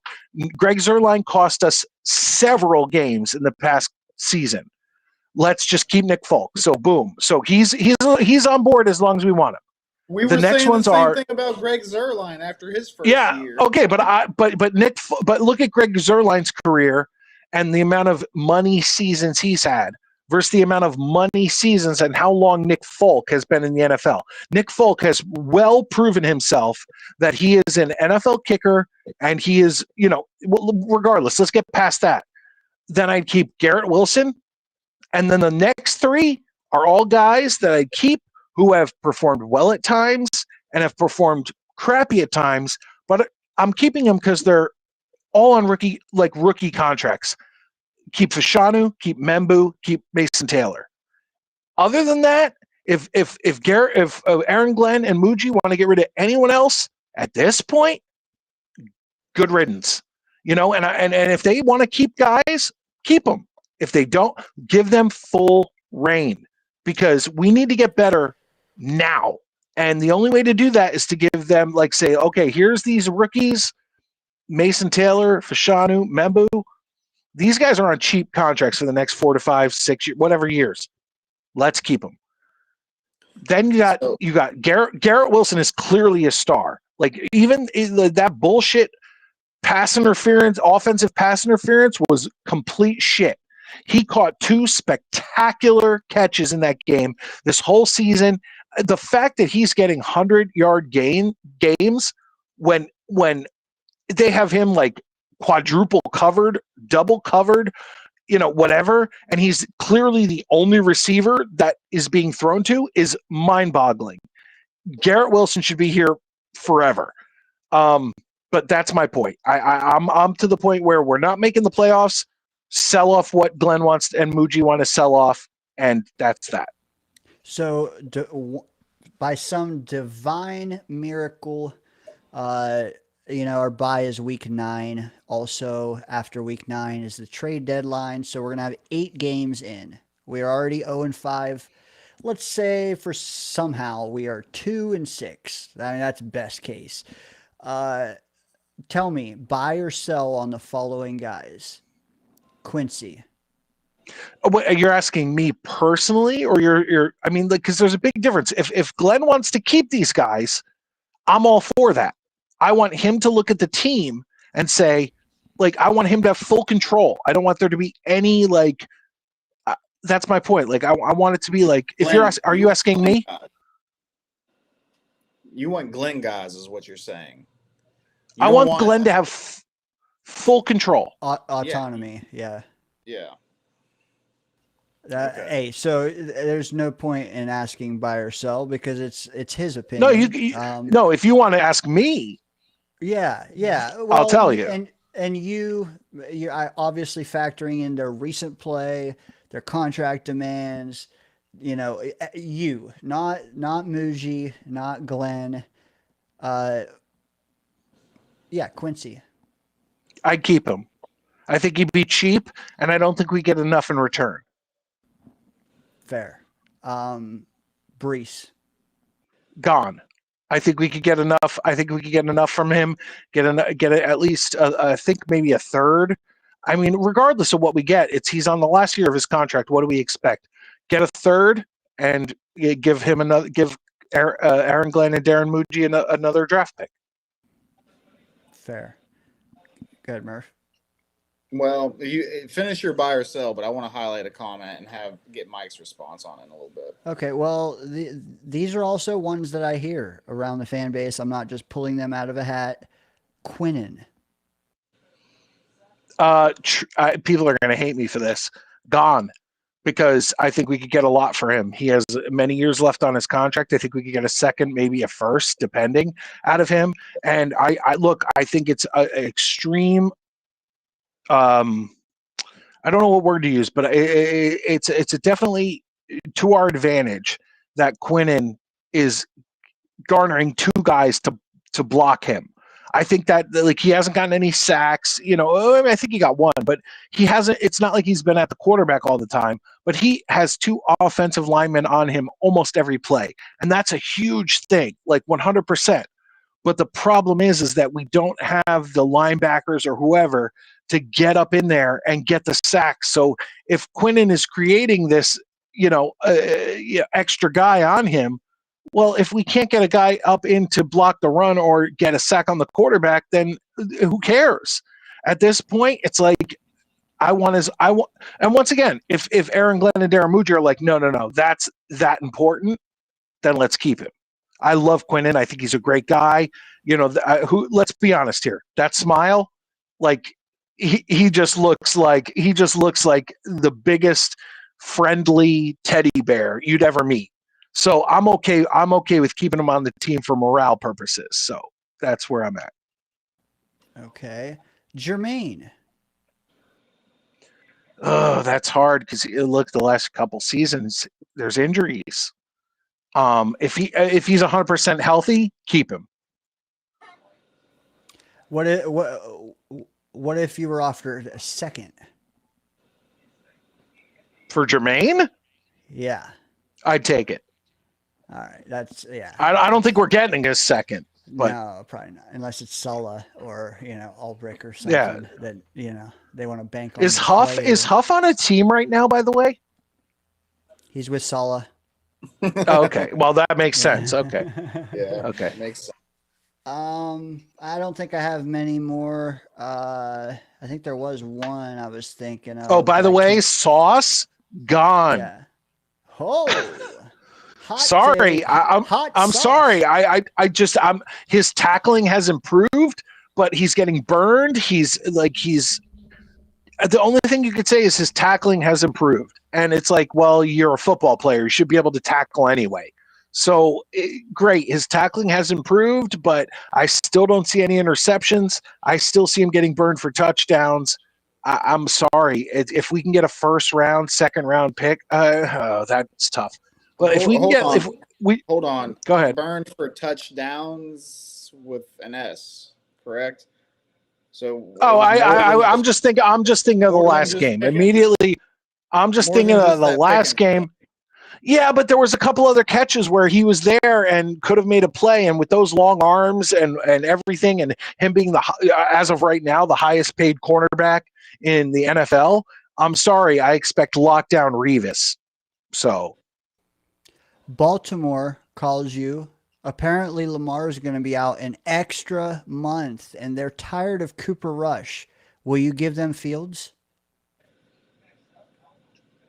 I thought we were going to go into this season anyway with Tyrod. I'll be honest, I was shocked when we signed Fields because going into the season with Tyrod, you kind of have an excuse as to why you have no wins. And he's a good backup, but he's been what, a good starter one year. It was like all right, but Fields. It's not his fault. It's not Fields' fault, but he's still not a franchise quarterback. That's how I feel about Fields. I'm with you. Murph, you want to segue to a chat or two? Yeah, there was a. It doesn't want to scroll down all of a sudden. There we go. Okay, so this is our no, here it is. Our good buddy Modine says, does Glenn having full control change things much when many feel the Jets have talent and Glenn can't get them to play competitive? And I'm going to say that I've been kind of preaching this for a minute, and I'm not saying fire Glenn now or anything like that. Like, obviously, like you said, Glenn gets a couple years at least. But a lot of us do think we have talent, and yourself included. You're saying, hey, we can get picks out of these guys. Like, I don't think that you're denying that. So what's your thoughts as far as that? Does that change anything, or is it? What was the original question from Modine? Well, he says, does Glenn having full control change things much when many feel the Jets have talent and Glenn can't get them to play competitive? I don't know. Once again, none of us, I guess none of us from the highest of Ian from Jet Central or Jake Asman to, the lowest, which is well below myself or you guys.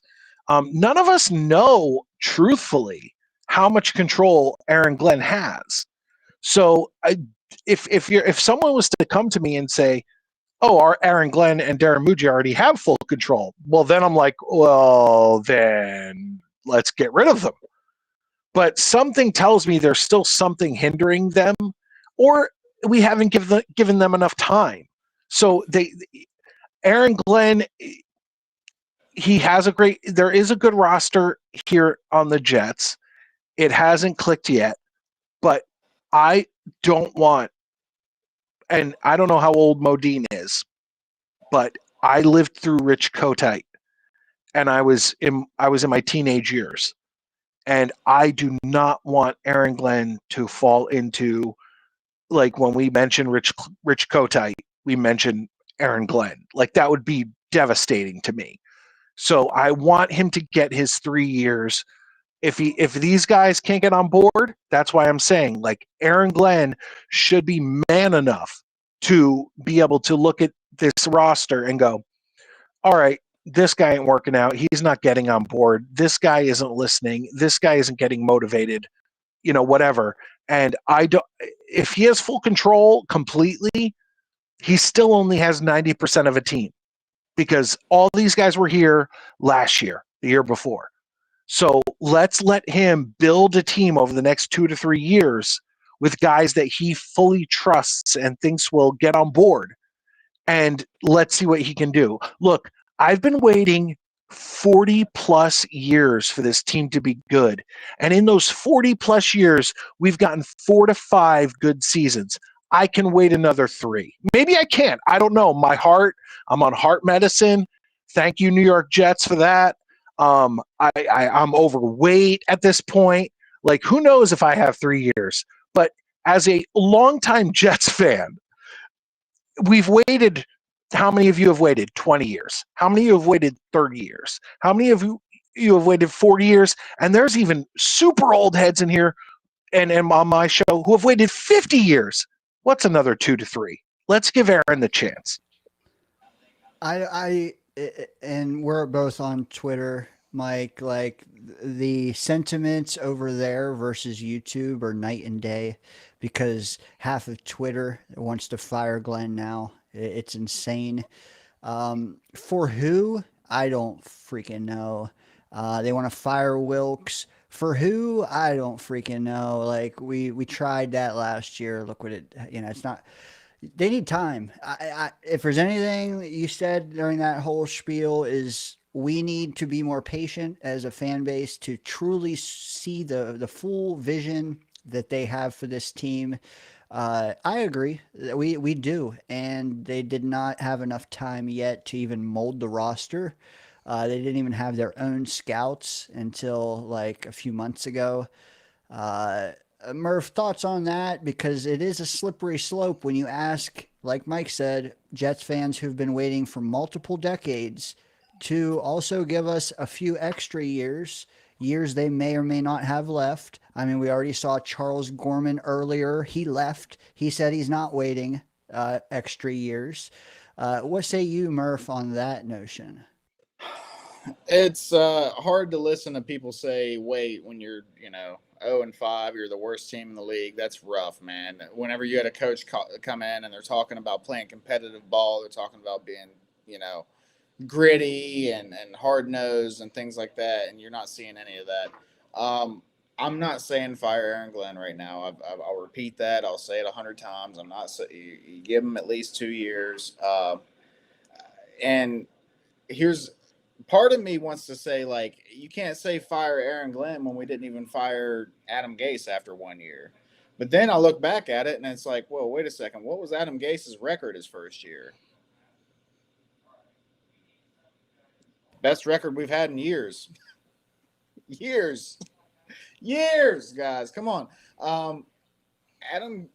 And then if you look at it, was that team much more talented than this team? Honestly, First I year, would say I would say that this team is on paper more talented than what Adam Gase had. But if you're going to give Adam so Gase what's that multiple say years, about Aaron Glenn? but once again, it's like and the problem with the Jets is how dumb are we? Like we gave Rich Kotite 2 years. How many years did we give Todd Bowles? And look, he's doing great with the Bucks, but it's still it's not like he's gotten a championship with them, and he did as a coordinator, but not as a head coach. But I don't know if the biggest mistake we made in head coaching is that fact that we only gave Pete Carroll 1 year. That was Yeah. stupid.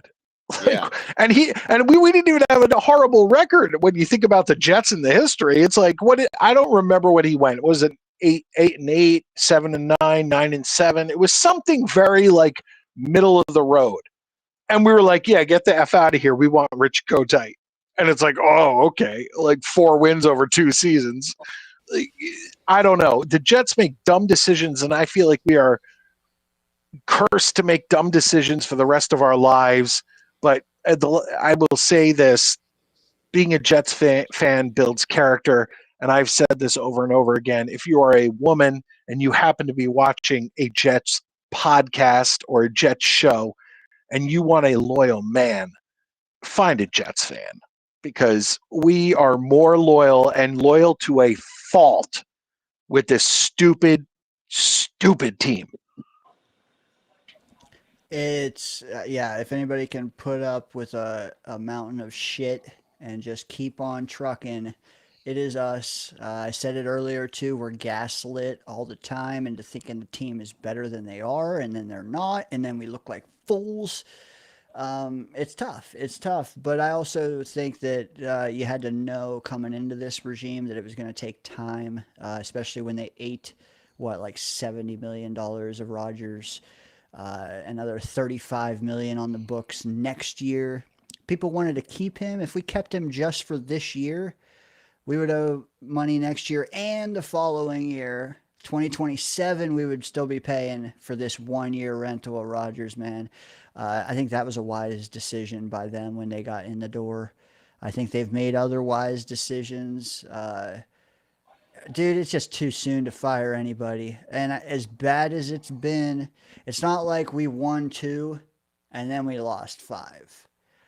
We just need to get up off the ground, and then I want to fully evaluate this team. But it's hard right now because we're in a mountain of shit.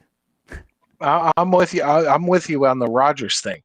He's playing. The Steelers are doing good, but let's be real here. If the Jets had Rodgers, what do we have? 1 win, 2 wins, maybe? I mean, we can't even guarantee that. But Rodgers was not getting. The whole point is, look, I'm not greedy. I don't even want to say a Super Bowl win. I want the Jets to make it back to the AFC Championship game. Whether they win or they lose, I want to see a couple playoff wins. I want whatever. Rodgers wasn't going to bring us that. Maybe he'll bring the Steelers that. Maybe he'll bring another team that. But he wasn't going to bring us that. So why not rip off the goddamn Band-Aid now and just go with what we got? Like, who cares? Like, if we kept Rodgers for this season, it's just holding off another season where we have to rip off the Band-Aid and be like, all right, well, let's give Glenn 3 more years. Well, we're already in those 3 years. So let's go with that. Yep. And 2020 dead money in 2027 for me was always a no bueno, because I knew Sauce and Garrett, they would be making the bags by then. So you can't be paying out 35 dead to Rodgers then when they're making 35 apiece or, whatever. So yeah, an adult decision. We got to be patient. It sucks, but we also got to find ways to be competitive in the meantime. That's the thing, dude. Look, I don't know. I honestly don't know your guys' ages, but like, I feel like every single year for 40 years, we've been like, oh, we just got to be patient. We just got to rebuild. We just got to figure out. And it's like, I get it. I get Jets fans are just so over it, but it's like, if it's not working, you got to let it go. And Rodgers or whoever, Devontae, all these guys, they're not bringing us. We're not getting to the playoffs, or we're not getting to the AFC Championship game. We're not getting to the Super Bowl with these guys. Just rip off the Band-Aid and move forward. And it's like, eventually it's got to work. And I understand that it's eventually going to be the year after I die. The year after I die, the Jets are winning the Super Bowl. I've said this a million times. Put your money on it. But it's just, I'd rather be starting from scratch over and over every year than hanging on to this fake confidence. That's how I'd put it. Mike, great convo tonight. I preached it before you came in, but different people are with us now. So can you tell us where to find you and when? Absolutely. I appreciate you guys having me on. I am on every Saturday night at 9 p.m. Eastern Standard Time. I don't even know if it's technically Eastern Standard. I'll just say Eastern Time. We're on every Saturday night Eastern Time. We're on every Monday night at 9:30 Eastern Time. And coming up at the end of the month, something that my people have been the people who watch my show have been wanting me to do. I do sometimes stay past midnight, but I'm doing what I hope will be a 12-hour stream. I don't know if I'll be able to pull it off. I'll be honest. I may last 8. I may last 10, but I believe it's the 29th of October. I'm going from 8:30 p.m. and I hope to go to when my daughters go to school the next morning at 8 or 8:30 a.m. And I'm going to be doing watch along of horror movies. They'll be on the screen. They're royalty free. I'm doing Night of the Living Dead. I have a bunch of other Halloween treats and a bunch of other things that have nothing to do with football. The first hour or so, we'll talk Jets.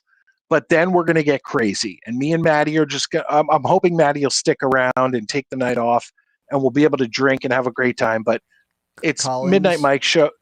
I'm hoping to do call-ins, all that stuff. It's Midnight Mike Show, spelled MIDNITE Mike Show, on Twitter or X, Instagram, Letterboxd, YouTube, all that stuff. I'm sorry I wasn't in my studio, but you guys had topics, and I was like, I'm just going to pop in now. So I appreciate, seriously, guys, thank you for having me on. Hey, have a good night, brother. You guys can catch him at Midnight Mike Show, and that's MIDNITE Mike Show, YouTube. Just go looking for him now.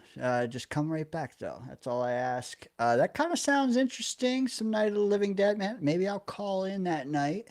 I'm on Pacific time, so I can look way more dedicated calling in the middle of night Eastern time when really it's just like 11 here. And really help Mike last. While we were getting done with Mike there, we got a super chat from a legend of the chat named none other than Buzz Nutter. He says, super chat, $20 for Dane to get a beard trim. What the hell? That's a party foul. How do I refund this, Murph? See, I think that's going to be a problem because I think your lady friend likes to substitute that as a leash. When she drags you around, she just grabs a hold of it.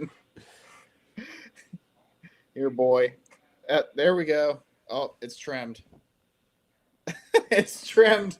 There you go, Buzz Nutter. You got there was a white or two in there. It's off balance now, dude. I don't know. Yeah, look what you did. No.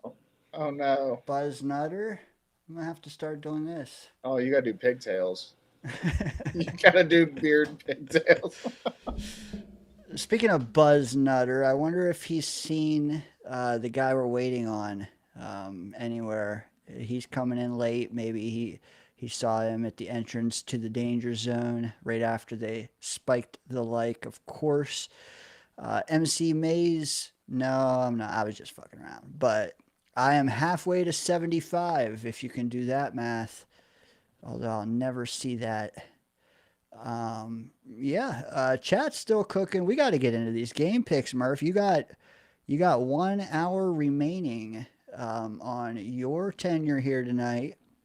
we got to get into it. In the meantime, as we stall for time, again, if you guys see Scott Foster, tell him to get his ass in here. Shit or get off the pot. Also, shout out Buzz Nutter, man. Appreciate the donation. For real, for real. That's a big one. $20, man. Epic. That's for real. Cool. But give us your thoughts on the Jets if you're. Oh, Scott's here. Look at that. You say his name, How about and that? he appears. What a guy! He's like Candy. Yeah. Said to say his name 3 times, and he showed up. Indeed, Scott just wrestled a bear. Bear lost. Yep. That's That's what he does before he comes on the show. Do you think It's his Scott? side gig. Do you think Scott could wrestle Caleb Williams and Caleb Williams would lose? I think all Scott has to do is break one of Caleb Williams' nails, and Caleb Williams would lose. Oh shit! Spent 2 shout hours out. on these. During our whole week of game plan, he was there painting his nails. Yep. He draws shout- the plays on there. Shout out to Chaos and Dom C who were in here earlier. Dude, love Shout you out. guys. Appreciate Chaos was saying some hilarious ass shit. Johnny Boy says Murph that Scott is like Joe Hendry. Say his name and he'll appear. All right, Moving let's on. do. Yeah, we got to do the picks. So I'm gonna burn through some analytics real fast. Like again, you don't have to comment on them. Broncos defense has placed 5 or more players on their D line. 5 or more. 45% of opponents' dropbacks, the 9th highest rate in the NFL. So we might have to use our jumbo package a little more often, where we throw Max Mitchell and have him be the 6th lineman maybe at times. Something to think about. Also, Justin Fields has rushed for 141 yards on scrambles, 6th most in the NFL.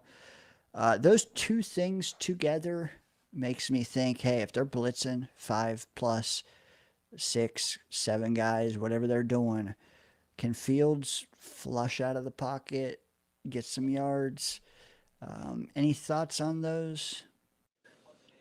I actually thought about it differently because it says the defense has placed 5 or more players on the defensive line, 45%.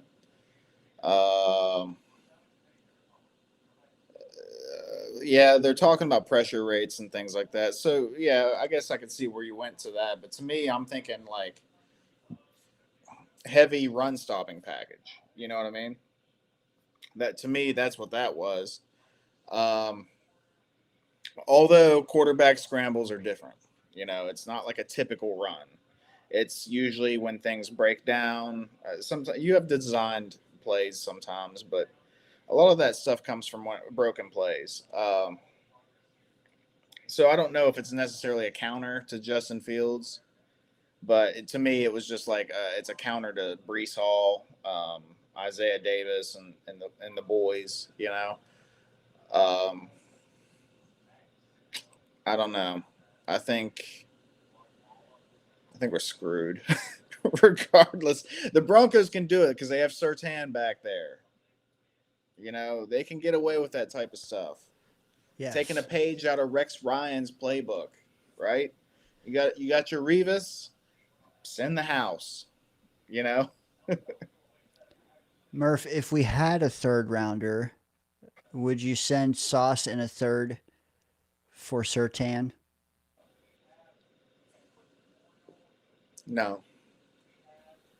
Maybe You're I'm a Sauce real truther. I don't You're a know. real Maybe Jet fan. maybe I'm a Sauce truther, but I think Sauce is about at the level of Surtain, and I'm not getting. It would have to be a 1-for-1 thing for me. I'd be willing to do it 1-for-1, but I'm not giving anything extra. Fair I think with point. the right coaching, Sauce can do everything that Surtain can. Quinnen Williams has stuffed 9 rushers for no gain or loss, the most in the NFL. Wow. Pretty cool. The Good Jets job. defense has played cover 0 on about 9% of opponents' dropbacks, third highest rate in the NFL. Yeah, I don't know if that's a good idea, but thoughts on either of those? Do you think you can cover me for a minute? Yeah, so Quinnen showing his value. Mike was talking about it earlier. Like he might have one sack this season, but the dude is getting double teamed like no other. But he's still making his impact known. Like that's uh, what is most in the NFL. Is that what that said? Um, yeah, so most in the NFL on run stuffs, like as a DT, that's something to hang your hat on. And he's not even known for like being like a run stuffer. Like he's known for creating pressure and breaking pockets down. So the fact that he's able to do that just shows his versatility and shows that he's a stud. Uh, why can't you work with a guy like that? Why can't you have a good defense? Well, I guess I'm going to tell you why. Because we're playing cover 0. You know why we're playing cover 0? You know why we're blitzing a lot? It's because we're not getting much of a pass rush. You got one guy, aside from the double teamed Quinnen Williams, you got one guy, and that's Will McDonald. You're playing him, what, 50% of the snaps, maybe? You're not getting enough pass rush that way, and that's unacceptable. So they're trying to make up for it by sending linebackers and safeties and corners and stuff out and it's not really working. I mean, based on how much these teams are scoring on us, it's not really working. So um, Quinnen, you would think having a stud like that, having a stud like Sauce, etc., we'd be able to work with it, but we're not. So I don't know. They need to figure something out. The cover 0 thing ain't working. I don't know what the solution is. Maybe they need to play more zone. Maybe they need to play more conservative. Just give up on the pass rush and 3-man fronts. I don't know. I don't know, but they got to figure something out because these teams, they're just doing what they want. It's at will against our defense. Like Dak Prescott, 4 touchdowns, made it look easy. And I'm afraid that it's breaking these players' confidence. I really am. Like, I feel like the players are, like, for instance, Sauce. Like, Pickens got him on that touchdown. Like, is he starting to lose confidence? Is he starting to I don't know, maybe not lose confidence necessarily, but just or lose confidence in the team and it's affecting his play. I don't know, but it's not good. This shit rolls downhill, guys. So you think it's bad now. If Glenn doesn't get this shit turned around, it's going to get worse. You're going to turn from a shit rock to a shit boulder. I like it. I like shit boulders, man. We've been used to those. we're hashtag shit boulders. Hashtag. Broncos defense has implemented man coverage 45% of the time, second highest rate in the league. They use man coverage at their lowest rate of the season last week, though. So against the Eagles, they did not. I think they will against us because we don't have 2 giant studs like the Eagles do. But conversely, Justin Fields has targeted a receiver downfield on just 23% of his attempts all year, lower than every qualified quarterback except Aaron Rodgers. Them 2 guys do not throw the ball downfield, it sounds like. I will say Fields is one of 5 quarterbacks who has not thrown a pick downfield. So that's cool. But yeah, we don't throw the ball deep.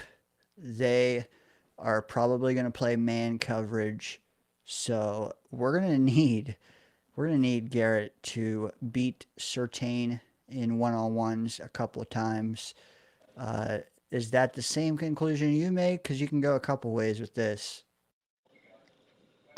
That's a tall ask. Like that's a big ask. I think Garrett's got talent. I think he can somewhat do it. I'm not relying on Garrett to get 150 yards against Patrick Surtain. Like that's a lot. Come on, guys. But, you know, if he can get 60, 70 and a touchdown, like that's a win. You know, that's a win. If you can get that out of Garrett and then hopefully do something with the other guys on the roster, like there are other guys on the roster, you know, like if we can unlock Arian Smith, you know, get him going, you know, something deep to him, or I don't know, but we have to figure something out with that. Dane, Mike brought it up earlier, and I kind of wanted to get your thoughts on it. How far are you willing to go when it comes to the idea of selling? Are you okay with cleaning house and just kind of rebuilding the roster the way that Glenn and Muji want to do it? Like giving up all the high name guys, like the guys that we always considered untouchable, the Sauce, the Quinnen. Where are you at on your meter as far as like willing to just clean house? You're gonna hate my answer. Everyone's gonna hate my answer, but I already hate it. can you ask me in 3 weeks? Like, uh, big Oh, so you're saying there's difference. still hope this season? Yes. Well, not to make the Oh. playoffs. Come on. Exactly. Exactly. Well, then what's the point? The point is making the playoffs. Well, the point is, does Quincy Williams realize that he's not a Sherwood pay level guy? Like, and I'm not saying Sherwood's performance. I'm saying what Sherwood got. Does Quincy realize he's not getting? Because if he does, all right, give me 2 weeks and let me see, you know, how he's doing. 3 weeks, and if he's bought in. It's a lot like Mike said, man. Who is buying in? Who's part of the problem and who's a part of the solution? I like Quincy, but if he's not willing to toe the company line, meh, whatever. Honestly, when he did play this year, I thought he was not a needle mover for me, which is sad. Um, so that's a curious case there. Who else did I ask? Quinnen. Yeah, I'm not trading Quinnen. I don't care how the next 4 weeks go. Not trading Quinnen. He's here. You do that, and this heart and soul is gone. This whole anything we have going is gone. They'll just run for 250 on us, man. Like we've seen it. On Although Harrison Phillips and Juwan Briggs, you don't think that they can be competent in place? I would like to see this D line work together. And let me just put it this way: like Will McDonald, Jermaine, and Quinnen have not been together hardly at all this whole last year and a half, outside of what, 1 or 2 games.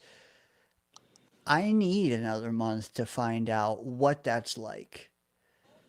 Can they work through, like, those three guys? If they can't actually rush the passer together, yeah, okay. All right. Well, we might have to reevaluate some things, but we've been robbed of it. Jermaine's been out most of the time, so it changes things. Yeah, Wild Wave's booing me. I'm not trading Quinnen. What? Hey, man, dude like that can play for several more years. I'm just saying. I think, dude, this next 12 games are huge for Jermaine. Like Jermaine's coming back, right?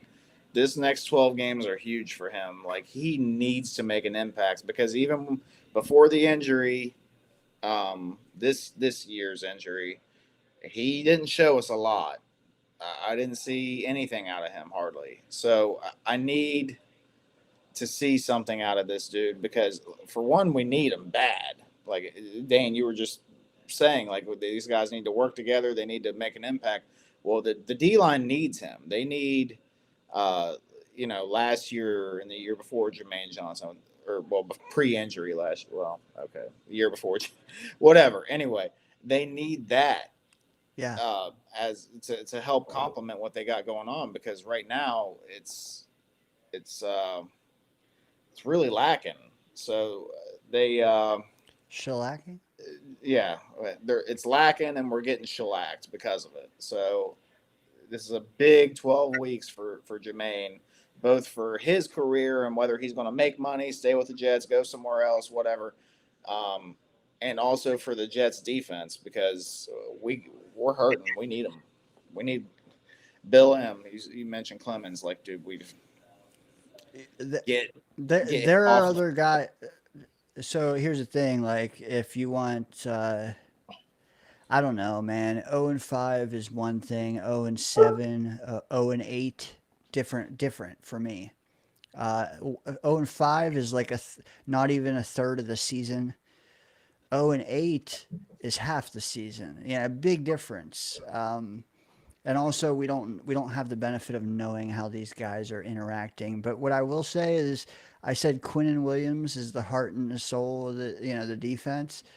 This defense hasn't had heart and soul through 5 weeks. So how damning is that when he's the heart and soul and there is none? So Wild Wave, I get it. At the same time, I would need to weigh the offer. I would need to weigh where we are. I would need to weigh where his headspace is. I would need to weigh the cap ramification. It's a whole algorithm. But what about what about Scott? Is he trading Quinnen? Did someone say sauce? Scott's on the sauce now. Let's go. Let's go. There's a shot and a half. The only in one here with one Pepsi. drink. Would I trade Quinnen? The price is right. Do you think that would put the bow on this season as being like 250 winning percentage or less? It might be that anyway. I mean, I'm not holding out. I'm hoping to get to 400. How many wins is that, Dane? Do the math for me.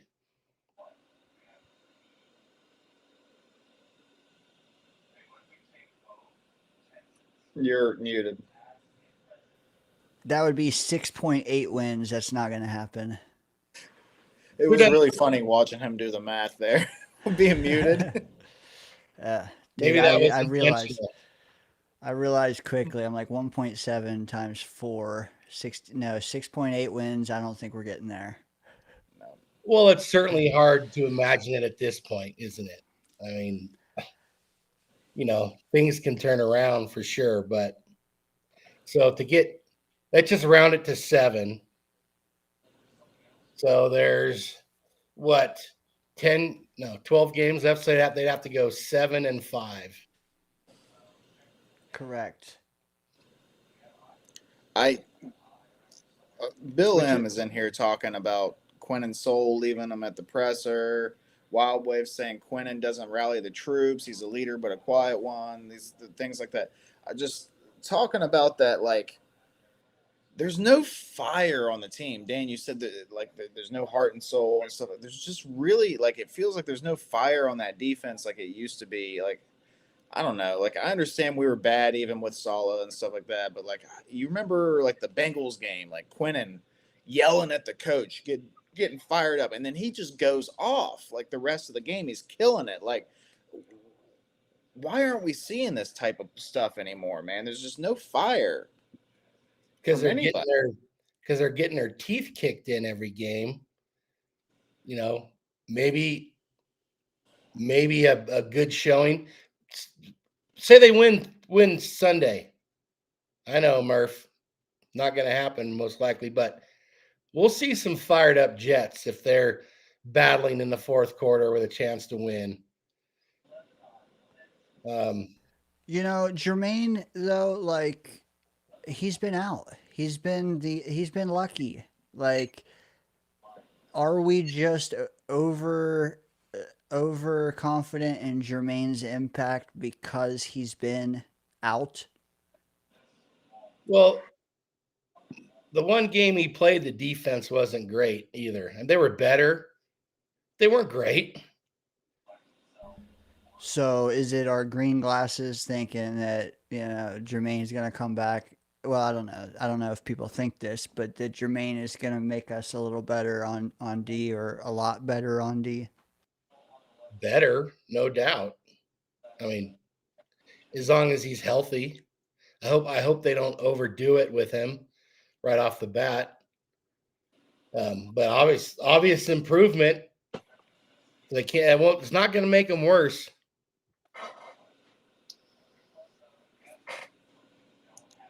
Jake chimes in. He says the season's already done.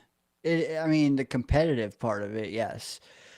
He says, I'm not trading Q, though, because he is one of the people not giving up.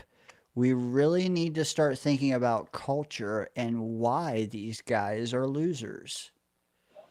Is it Thoughts on that? possible that Quinnen is part of that? He has been. Well, and, hey, one of you said something about Hart leaving or whatever. Quinnen, remember his reaction when it all went down before the season? Yeah. Maybe he's never really been there. Another rebuild. Exactly. And he walked it back like any smart person would after the fact, but that tells you where his heart was at that moment anyway. And I don't blame him. Like, I really don't. Like, if I was in his shoes, I'd be pretty bummed too, man. Like, he's given a lot to this team. And yeah, he's getting paid well for it. Don't get me wrong. But he's put it out there on that field quite a few games. And it's just like, at least when we were losing and we had Saleh, like, there was a coach that he believed, at least on his side of the ball, he believed in. Because that defense still played well even though we were losing games. Yeah. You know, week in and week out, we were a formidable defense. So it was at least fun for Quinnen and the guys to do their thing, you know, and what happens on offense, you know, that's kind of out of Quinnen's hands. Saleh's gone, you know, now it's like, oh, who the hell are we getting in here now? And it's like another rebuild. Like, Quinnen, since he has been with this team, he's never seen a winning season. No. Well, and you know, you think about how excited and optimistic we were after the Rodgers trade. Some of the players have to be feeling the same way, or did, when they just still couldn't win any games. You know, he's the one that's shown it publicly anyway. So, but yeah, I'd trade anybody for the right price. Because none of these guys have brought a winning season to the Jets. Well, okay. What would someone have to offer you for Quinnen? How old is he now? 29? He's gonna be 28 this Christmas. Oh, Still prime. I mean, a first and something, right? Yeah. There you go, Dane.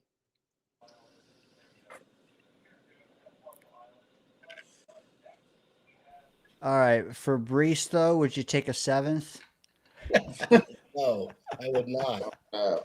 Hey, Brees had a 100-yard game this past game. Oh man. Yeah, you know what? How many games has he impacted in the win column? Yeah, well, that goes. Are we talking rookie year or anything after? You know what? Because you might have been able to pin a couple wins on Brees that rookie year. Oh yeah. Anything since? He's had some good games against Denver. He even was interviewed today, and he said, "This is not the same Denver defense that I played in my first 2 years." No. Yeah, he said didn't last year. no. I just They've hope gotten- that AVT doesn't get injured versus Denver again. We're safe Oh. there. Wait. Oh, wait. we're all extending AVT, right? I plead the fifth. Never said that. Don't watch any previous shows. Plead the fifth. What was not that I even really want to keep him necessarily. Was Myers a 1-year deal? Good question. I feel like he was, but I think most of those guys like him, like I think Okorafor was a 1 year. I think Myers was a 1 year. I think a lot of those guys were. yeah.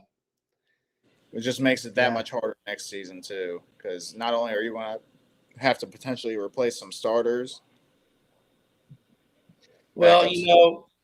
a lot of teams have been pretty good about finding a starting center in the draft. Guys who start as rookies. Maybe the Jets can pull that off. Bill M has a good point. He says, until we start winning, F extensions. Yeah, extensions, you're right. It's more so just a gauge on like who you're willing to, because it's like if you're not extending some of these guys, you need to part with them. Like that's the whole kicker. I don't want to keep Brees knowing I'm gonna let him walk because I think I'll get a comp pick, but then March comes around and I have to make a million splash free agent signings that then cancel out the comp pick for Brees. Right. We don't want to get to free agency and be like, well, we better not sign anyone. Our hands are tied because we're preserving that comp pick. No, man. If we can get a third now, take it. Fourth and a fifth together, take it. Like that's where I'm at. He's been good in 2 out of 5 games, 2 or 3 out of 5. He's been terrible in 2. He's gotten a 0 wins. So like, either decide you're going to take that fourth, fifth, or that third now, or are you going to sit down with him and say, hey, things have been spotty at best. Can we do like 3 for 25?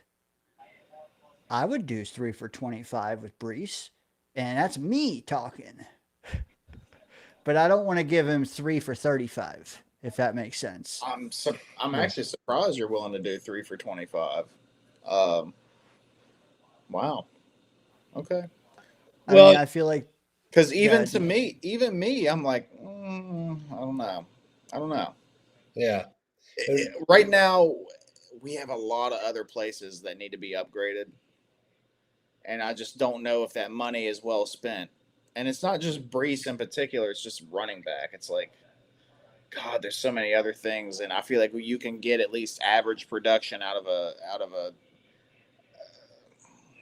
Isaiah Davis or a Khalil Herbert, even. You know what I mean? Like you can ride for a couple years with those guys until you get everything else the way you want it, and then maybe draft a high caliber, a first round back or something like a Jameer, whatever it may be. So even given that 3 for 25 is a lot asking me. I'm not saying don't. I'm just what opens me up, and it's probably foolish as hell, is I'm still to the point where I don't think he is used perfectly. Like stop. I've said it a million times. Stop running him up the middle at all. Right now, half his carries are up the middle. Stop it. Throw him some screen passes. Right now, he's getting almost none. Like, that's what gives me hope that he would recoup $8 million a year. If you did screen pass him, if you did off tackle 100% of the time, if you did sweep with them, if you did, you know what I mean? Like, but if they're not going to do that, maybe you're right. Just like Mackle says here, get him out of here. Yeah, but you can't do anything 100% of the time. You're not going to fool anybody. I mean, I know where you're coming from, Dane. You want a guy that can run it everywhere and catch the ball. Of course, there aren't a lot of those guys left anymore. We don't have those bell cows like we used to. But you know, rookie running backs, those are the guys who can come in and produce. It seems for whatever reason. I hear it's the easiest position to be able to do that at, as long as you can pass block. But there's some doing it this year. I don't know how many of them are first rounders. Yeah, you're right. We could we have we have two guys in place for next year already. We wouldn't even need to spend a first or a second or a third there, but a high fourth, could be a really good back. Mackle Well, says look at yeah. Scadaboo, right? Look at Alvin Kamara. Was he? I think he's only a third round pick. Absolute stud for years with the Saints. He's still producing. Maybe not at quite the elite level that he was, but he's still producing, and it's been years now. You can find a good back, or maybe not a superstar, but a good solid back in the mid rounds of the draft. So we don't need to put a ton into that particular position. If there is a stud coming out in the draft, like the Jonathan Taylors of the world and stuff like that, like, okay, I get it if you have the appeal to want to get a guy like that, but right now we got to fix a lot of other stuff. And a dominant offensive line can make a medium running back look like a superstar. Yes, exactly. And we need something to take pressure off of the running game. We need another receiver at this point. Are either you guys out on this guy? Not yet, but I'm not. I'm peeking through the door. Yeah, knocking. Yeah. Well, and Murph, it also helps to have a quarterback that people are worried about throwing the ball. And Fields is not that guy. Fields is great at some stuff, but no one is worried about Fields dropping back and throwing the ball. Yeah. Scott, you joined us late, brother. But as you know, we hit 500 subscribers. You guys were just talking about the door, peeking in the door. Well, that subscriber door is closed. No, just kidding. Go away. Go away. Yeah, we have reached capacity. Now, appreciate the OG 500. You know who you are. Cheers, gentlemen. Cheers. Good job, boys. Cheers to the DZ. Cheers and beers. Brews and crews, or brews and news with the crew. That's too wordy. Hey, did Murph finish his whiskey already? Yeah, Murph. I just took whiskey. Come on, bro. Beer before liquor, never sicker. I already started with beer. Yeah. All right. Mackle. Yeah, there we go. There we go. That probably tastes like an apple or something anyway. It does. It's black cherry. Oh, black cherry. Shit, I've never heard of that one. Red Stag. Oh, Scott, you got to try it, dude. It's freaking delicious. Murph, I'm old school. Chris B chimes in. He says, like, support, subscribe to this channel. He's got a DZ koozie right now with a Diet Pepsi in it. He's cheering with us, gentlemen. Heck yeah. He does not drink. I did hear, going through. I told you guys I did the week 6 or the week 4 and 5 picks, the entire chat. The last 2 weeks, I was pouring through chats, and I saw some comments that we missed last week, and I don't know if you guys saw them. Chris B says he called in somewhere. Really? You know that? Really? Yeah. Wow. Okay. That's what I heard. It says him. Little disappointed it wasn't this show, but that's okay. That's okay. You start where you start. Tears, man, tears. Hey, tears. Baby steps. Baby steps. Baby steps. I remember when Dane was nervous on camera talking. You know, on other people's shows, I still kind of am. Oh, okay. You know, hey, you got to get that familiarity going. Chris, if you ever want to call us, that's cool. If you want to do it without a camera, that's even cooler. Fine by us. We just want to hear that sultry, sexy voice of yours speaking Jets, chef's kiss, nuggets.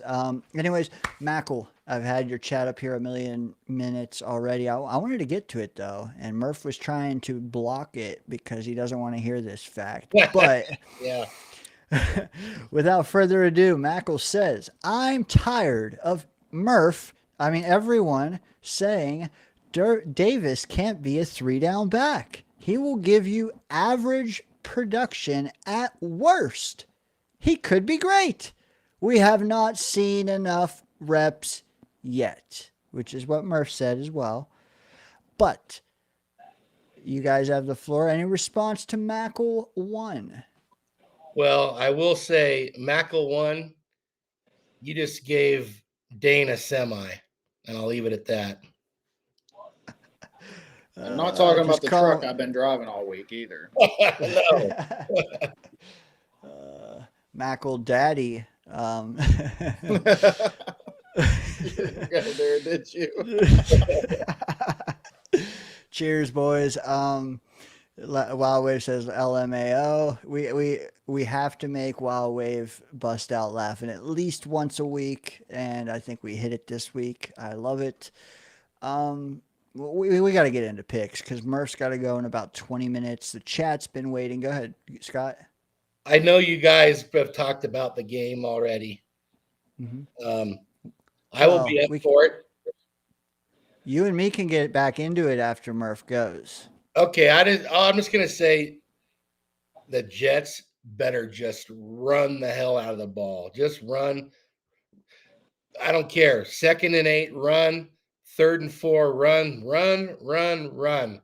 That's their chance. I think Against Denver- that 5-man front. I think no matter what, 8-man front. They used to do it back in the day. And Okay. I think Denver's linebackers are probably the weakest part of their defense. So anyway, that's just my thought on the game. Defense needs to play better, of course, but offense, just run the hell out of the ball. Even if you're behind by 2 touchdowns in the second quarter, keep running the ball. Try to wear their ass out. Old school right there. Let's go. I'm not opposed. But for me, that's mainly Fields involved. And I mean, Brees, yes. Davis, yet. I want to see like diversity in our running game, creativity in our running game. I was going to bring that up, Dane. Like, if you're going to do that, like Scott's mentioning, and I'm down for it. Try it. We got to try something different, you know. I want to see Brees and Isaiah Davis both back there. You never know which fucking one's getting the ball. Quarterback here, or hold on, I forgot my camera's over there. Quarterback here. There's a running back. There's a running back. You never know which one's going to get it. Oh shit! Here comes Arian Davis coming on the, you know, Who? Or Arian Smith. Sorry. I got Isaiah Davis, Arian Smith mixed up. Give it to both of them. I don't care. Reverses. Yes. Do it all, Yes. dude. And you still got the factor of Fields. Every play he could potentially take off with it himself. That's how you can run the ball and run it down their throat, but also keep it creative to where they're not going to be able to predict it and stop you. So, yeah, Dane, I didn't want to steal your thunder there, but that's exactly if we're going to go Scott's route, that's how we need to do it. And if there's a week to do it, this is the week. You know, they've been there. They got there, I think, before Denver. They got time to put some weird shit in. You know, Denver's an obvious favorite. They're still going to play some teams that they can push around. But just to try to win this ball game, yeah, do something different. Yeah, I actually like our matchup with them more than the Cowboys. And if you asked me last week, I would have said the same thing. Like, just like I like the matchup with us and the Steelers, I just do Now, I would say Buffalo too, but let's not go there. Um, but you know what? We've paused a moment. I want to detour the convo real quick before we get to the picks because Jake has already sent a super Killing sticker, it. Killing a it. super chat. I think a second super chat. This is his third super chat. Jake, you are a DZ legend. You know what? I don't know if you're on Twitter or Discord or if you can go on one of my old streams and give me your address, bro. I would love to send you something, man. On us, super chat, $10. He says he's almost 40. I'm almost there myself. And the only time in his adult life they did not suck was Rex. Because as bad as Mangini was, he left a solid culture and players. We're just a joke now. We 100% need to fix the culture first. So $10, man. I feel like we do have to voice our opinion on this matter. Is talent more a priority? Culture? Bit? Talk to me. Like, are you with them? Because, like, same, man. Like, I do remember Herm and some great Herm years. Parcells, I think I was single digit age. I was watching, but it wasn't the same. The Herm years, loved. Vinny Testaverde, a little bit of Chad, loved that. But Rex, man, Rex was like, I would build a statue for him back then. Since then, talk to me, man. You guys got the floor. You want to chime in on this at all? I mean, there's a lot of things I could say about this. I do think I want to point out, like, Mangini leaving a solid culture and player. Yes, he did. Yeah, actually, Mangini left us with a good team. Like, it was kind of crazy that he even got fired, to be honest with you. Rex took it and ran with it, and I'm not taking anything away from Rex. I'm just saying that Mangini did well and left him with a good spot. I'm just saying that Rex is a good coach, inherited a good roster with a culture already set, and said, "Hey, let's run with it." And he did, But unfortunately, it was short lived. You know, unless you got to. That was as we were creeping into that point in the NFL times where you had to have an elite quarterback. Like, we were like at that bridge point because it was like before Rex Ryan, there was like, oh, Trent Dilfer won a Super Bowl. You know what I mean? And then it was like anything after Rex or even during Rex, really, you had to have Tom Brady, Peyton Manning, Drew Brees. Like, you had to have those guys to win a Super Bowl. That was the problem, and that's why Rex fell off, because he couldn't keep an offense. You can't keep what we had. We had an insane offensive line. Like, we had a great running game. We had super talented players, everything from Braylon Edwards to Santonio Holmes to, you know what I mean? Like, we had the whole setup, but you can't keep that forever. Unless you have a really, really good GM that just keeps bringing in tons of talent, you can't keep that forever. And the only way that you can weather that storm is if you have a stud quarterback. And Rex didn't have that, therefore we fell off because our offense couldn't do shit. Rex still knew how to coach defense, but that only goes so far, man. So, yeah, anyway, Mangini left a solid culture. Rex took it, ran with it. I'm with you, man. That's the last good thing that we've seen. Yeah, we saw 1 year with Todd Bowles. Blew it against, ironically, Rex at the end of the season. And I know that felt great for Rex Ryan. If I was in his spot, I'd probably have been the same way. But ever since then, we've been an absolute joke. I live in, you guys know, I live in Steeler country. I hear it all the time. When we lose every game, I get texts from people around me, Steelers fans. What happened? What happened? Oh, that was, or they take the other route, and it's almost worse when they do this. Oh man, you guys are so close. Like, fuck you, get out of here. Fuck you. Like, oh, I get so mad. Those make me more mad than like if we get blown out and they're like, oh, your Jets are jetting again or something like that. I get more mad when they're like, oh man, I was rooting for them. Like, Yeah. fuck you, go to hell. You guys played them tough this week. Yeah, you played them tough this week, man. You look good. Well, hey, as far as culture is not going to change without some W's. Yes. So, what is it? New Year's Eve? Hey, it's 500, baby. You only live once. You only hit 500 once. Right. If only our Jets could hit 500. Oh shit! Was that too It's low? been a while. It's Was been that a too while. low? I'm being told we're starting to look sleepy and drunk. Hey, that's a good celebratory.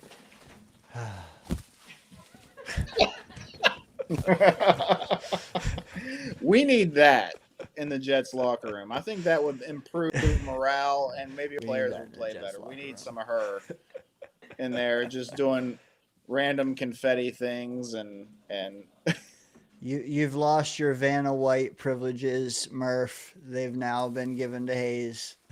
now I'll just be the stat All right. taker.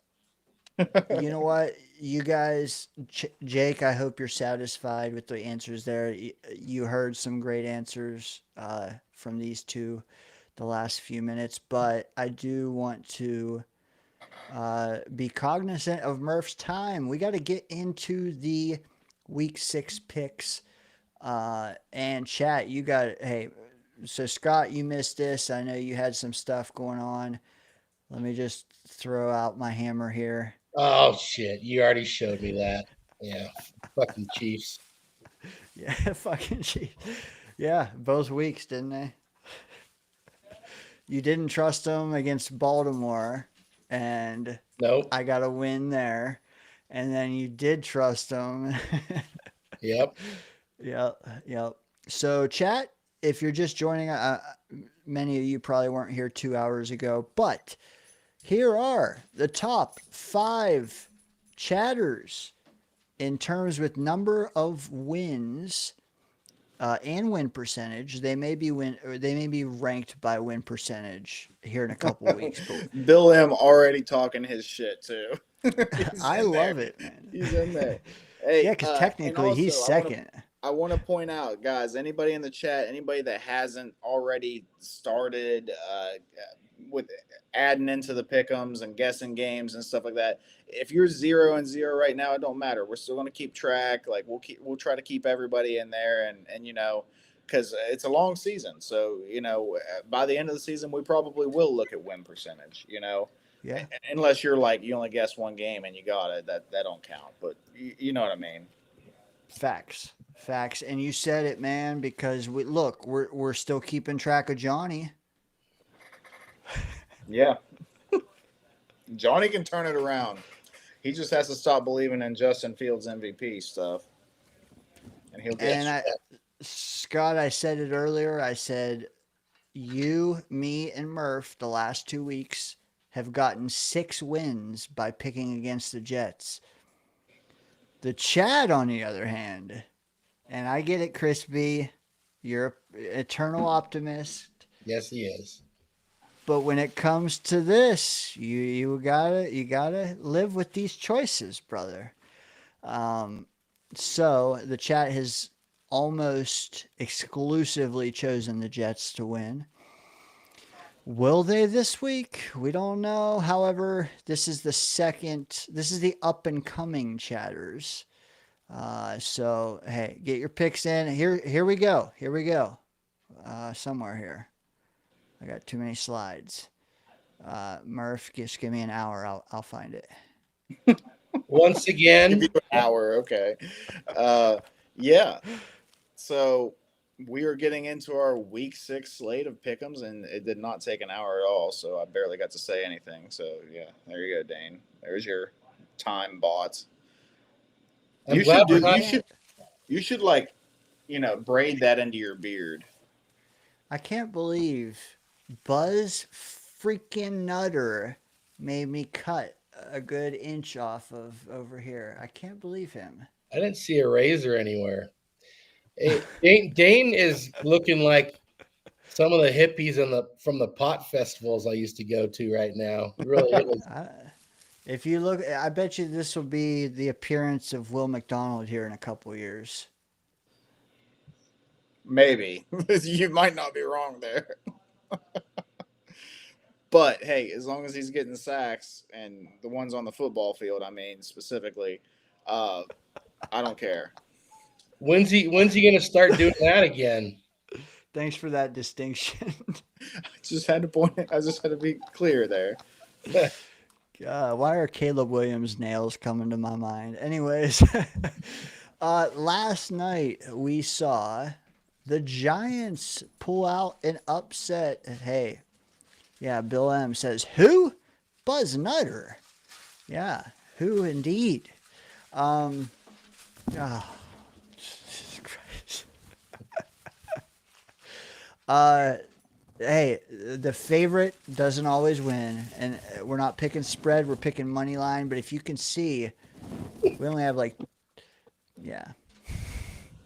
only have a couple people that are even batting 600. Okay, so don't be shy, step right up.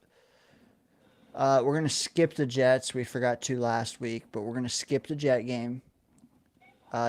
Murph, do you want to announce the next one on the docket, the first one of the week? Okay. We are starting off our 1 p.m. slates of week 6 games.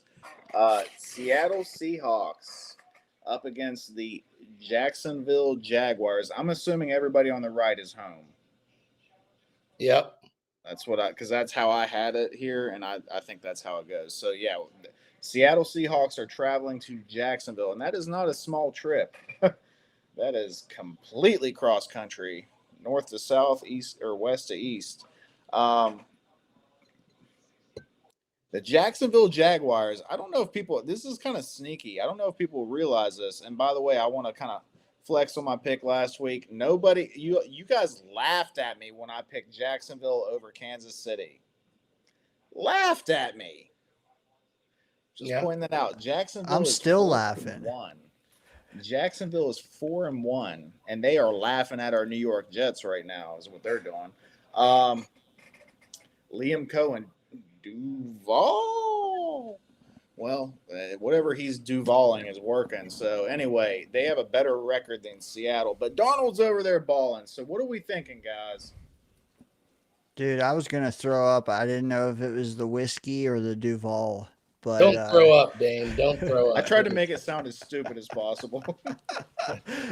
It wasn't you. It was Cohen. Okay. Oh man, oh man, because Seattle is hard to gauge sometimes. But they're traveling 3,000 miles. Ugh. Scott, do you have a pick off the bat? Seahawks, baby. They're actually better on the road these days than they are at home. So let's go, Hawks. Let's go, Hawks. Let's go, Mariners. Let's go, Supersonics. If you ever get them back. Murph, you are doing the panel. I'm doing the chat. So far, I have Jacksonville from Bill, MC Mays, Chris B. Wild Wave, though. He likes Seattle. Jake is also taking the Jags chat. You can chime in, man. I got 5 of you. And hey, if you're joining us later, if you're rewatching this later, leave a comment with your picks before these games kick off, and they will still count. Mackle, I got you, brother, for Jags. I'm late. I'm late on this. If this game's in Seattle, I pick Seattle. But Murph, you're right. You were in on the Jags early. I did not think that they could beat the Chiefs. Honestly, even in the fourth quarter, I didn't think they could beat the Chiefs. When that final whistle sounded, though, they beat the Chiefs. So, you know what? They're at home. Home team, tie. Tie goes to the home team, Jacksonville for Dane. All right. Well, I was on the Jags, right? I was telling you guys, ETN is going to be ETing this year. Well, not so much this game. Seattle's taking it. Woo! Wait. You're forgetting something, Murph. What? What am I forgetting? You're the lone wolf, Dane. Yeah, that's right. Oh, Oh, yeah, I you're the am. lone wolf, dude. What are you I talking took about? Seattle. Ow! There's only I about will 3 say, people taking Seattle so far. yeah, just wild wave in the chat. That's the only one I see. Yep. Well, Wild Amid, wave. I need to hear a howl, dude. Give me a howl in the chat. Try to type it Amid, out. I got you, man. That's your first pick of the Danger Zone Pick'em, brother. All right. Yeah. All right.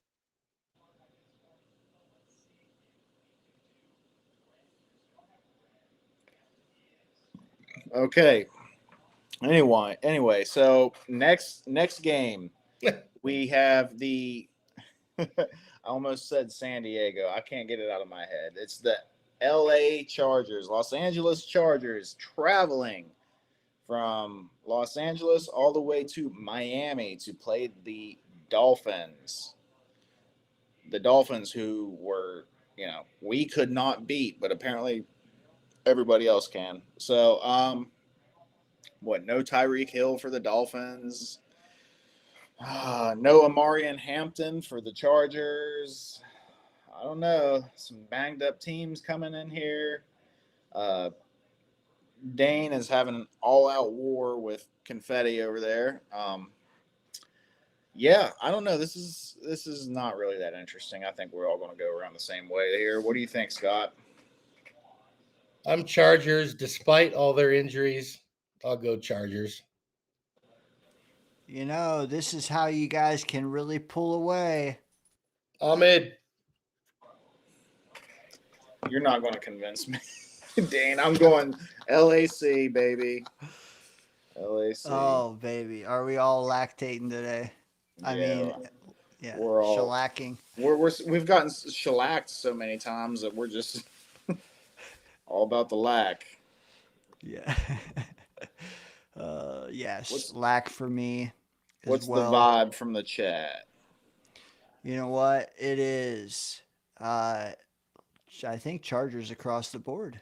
Chris B's the lone wolf. Chris B. Good, yeah. Oh. Buy me a minute. Wow. I'm just recording this. You're fine. I'm trying to scroll. I've been having trouble scrolling lately. I don't know what the deal is. Yeah, Chris B. Wow. Chris B, I'm going to need that. Ow! Chris B looked more wolfy before he shaved his beard off. Did he shave it off? Oh, yeah, he did. I see the photo now. Wow. Hey, we appreciate a good beard, but hey, sometimes it gets hot. Sometimes it gets itchy. Got to get rid of it. The trick is you got to let it get past that point. Like, it's like initially it's pretty itchy, and then once you start getting some length on it, it's not near as bad. I don't know why, but that's just how it is. Yeah, but anyway, by the time you start getting it stuck in zippers and shit, it doesn't bother you anymore. I get it in my mouth all the time. I do too. Yeah. During activities, it tends to get in the way a lot. Anyway, comes home smelling like I'm allergic to confetti. Fish. My beard smelling like cougar. Anyway, cougar fish. Next we have the LA Rams traveling to Baltimore. I'm not sure. And no Lamar. Lamar Jackson is on one of my fantasy teams, and they had him projected with points, but they also had him like questionable. Cooper I'm not Rush. Sure. Cooper Rush. So they officially ruled Lamar out. So it's Cooper Rush. Thank you, Dane. That makes this game, probably a little more one-sided. I don't know. What's going on with Derrick Henry? That's what I want to know. What's going on with Derrick Henry? Rams for me, by the way. Yep. I'm going Rams. They are my NFC Super Bowl choice. I'm sticking with it. Ooh, I like it. I like it. Rams, Devontae for 80 and a touchdown. And the chat is unanimous Rams, except for Bill M, who one could argue is second place amongst everyone. No, Bill Ems did say Rams, Dane, but then he said Baltimore is a mash unit. Okay. Unanimous Rams. Oh, Chris B with Chris the Ravens. B. Yep. That's our wolf right there. He's a wolf. Yeah. That is. Yeah. He's embracing the wolf lifestyle. Hey, that was me last week, and it worked out okay. Well, that makes recording these a lot easier.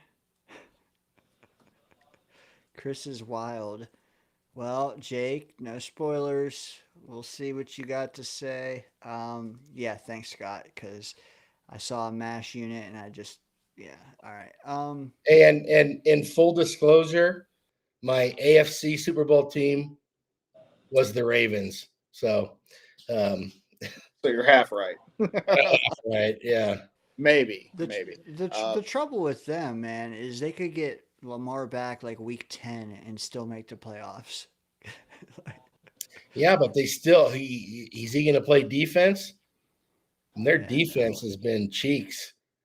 It's looking a little rough. It's because they don't have Brandon Stevens anymore, superstar Brandon Stevens.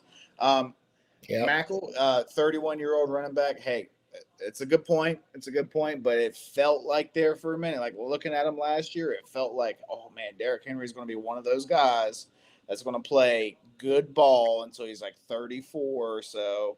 And it did feel that way, but it kind of maybe he's hitting a wall. I don't know. But even the first game against Buffalo, he went off, right? Yeah. But then it's kind of faded since. What's going on? I'm seeing articles about they're talking about releasing them and shit. So I don't know. Who knows how legit those are? Can I read the next one? If you would like to. Oh, yeah, let me Dane's got something to say. All right. Next up, we have the Arizona Cardinals traveling halfway across the country to visit the Charles Gormans. Where is Charles? Is he in hiding? Oh, he was here earlier. Oh, was he? You missed it. You missed it. First caller, buddy. The chat. I think he was calling from a coffin, from the inside of a coffin, a wooden coffin. You could tell that people came from all over the fan base just to heckle Charles for his recent decisions. He was getting it. He was that. We were paid to kick him off. Really? Wow. They By weren't two having people. it, man. They were hashtag traitor, hashtag disbanding the Jets, all kind of they were vicious, man. Yeah. No, we were respectable though, and it was a good call. But yeah, they definitely greased our palms to end it early. All right. I'm going to hop on the fantasy thing here real quick and double check. I thought I saw something earlier about Kyler Murray. Is he playing? He is questionable. He practiced today. Dealing with a foot injury. His status is for complicated Week 6 matchup. Doesn't really say one way or another. It's questionable. But you said he practiced today, so it's likely that he's playing. So, okay. Nothing should change. I am going Indianapolis. I think they're a wagon this year, man. Jonathan Taylor's doing his thing. Indiana Jones. I'm sorry, it's not Danny Dimes anymore. It's Indiana Jones or Indianapolis Jones, if you want to say it that way, is playing good ball, and they got a team over there. Defense is playing good. I'm going Indy. Are you guys watching the baseball game by any chance? No, Did the Mariners win? It's bottom of the 12th, 2-2. They have runners on first and second base, no outs, and they don't friggin' sacrifice bunt. Baseball these days is just sad. Anyway, sorry. When the Mets were eliminated, Hazel forced me to become a Mariners fan, and this is disheartening. But 12th inning, dude, they've been on for 4 hours. Dude, I mean, that is the most obvious. When one run wins the game, it's the most obvious sacrifice bunt. Now they just hit into a double play to end the inning. Come on, friggin' play. Let's Dude. play baseball. It's not home run derby. Anyway, sorry, people. Old man yelling, get off my lawn. Yells at clouds. So the chat, because of my little Charles nugget there, half of them at least picked Arizona just to go against Gorman. Well, I'm with Charles. Give me the See Colts. that? I'm playing chess, baby. Chess. Give me the Colts. I knew you were up to something when you wanted to read that one off. Did you guys give your picks? I haven't heard. I don't have you guys. I'm last. Indy. I got the Colts. I don't care who plays quarterback for Arizona. They can bring back Neil Lomax. I don't care. Colts. Well, Okay, the backup is Jacoby Brissett. I don't know that really gives a shit, but that's a good backup. It's a good backup. Yeah, but I don't know that it's an improvement over Kyler Murray. But yeah. So Indy's a wagon this year. I don't know that they're going to make a deep playoff run, but I think they're making the playoffs. Next, we have one sec. If your name is Bill, MC Mays, Jake, Wildwave, Chris B, Mackle, or Amid, I have all of your picks so far. If your name is not one of the ones I just read, be louder and prouder because I'm missing you. Go ahead, Murph. Okay. And you can still catch up. Anyway, so Dallas, the apparent just team full of all pros, just absolute dogs, just beat the absolute shit out of a wonderful Jets team, are traveling to Carolina to play the Panthers, who are, I don't even know what the Panthers are. Two wins. Two wins. The Panthers have as many wins as Kansas City, guys. I'm just putting that out there. Are they that bad? We all thought they were pretty bad, but they got 2 wins. So that's 2 more than we got. Dallas also has 2. No, maybe they have 3 now. They have 2, 2-2-1. They tied it. Yeah, 2 win Dallas, 2 win Carolina. At Carolina, who do you guys got? You want to start with us, Scott? Sure. You know what? I think the Cowboys will pull a Cowboys and not show up this week. Give me Carolina. Ooh. Interesting. You're feeling a little Bryce Young? No, I'm just, the Cowboys are a joke, so I wrote that in my slot. They'll do Cowboy shit. That's what I'm betting on. Okay. And hey, Carolina's been okay at home. They beat Atlanta 30-0 at home. Yep. Side tangent. What's with the keep pounding? What is that? What does that have to do with a Panther? I don't know. I don't understand that, and for some reason I hate it. Maybe they're. I got some friends that live in Myrtle, and there's a couple of them that are Panthers fans, and I see them hashtag keep pounding. I'm like, what the hell is that? What does that mean? That's their official hashtag. Like ours is jet up. Theirs is keep pounding. Murph, maybe they're confusing Panthers and Cougars. Keep pounding. That might make sense. Yeah. Just saying. Maybe a Panther is a. Never mind. I'm not gonna say that. Chat. Chad is split. Daniel, what say you?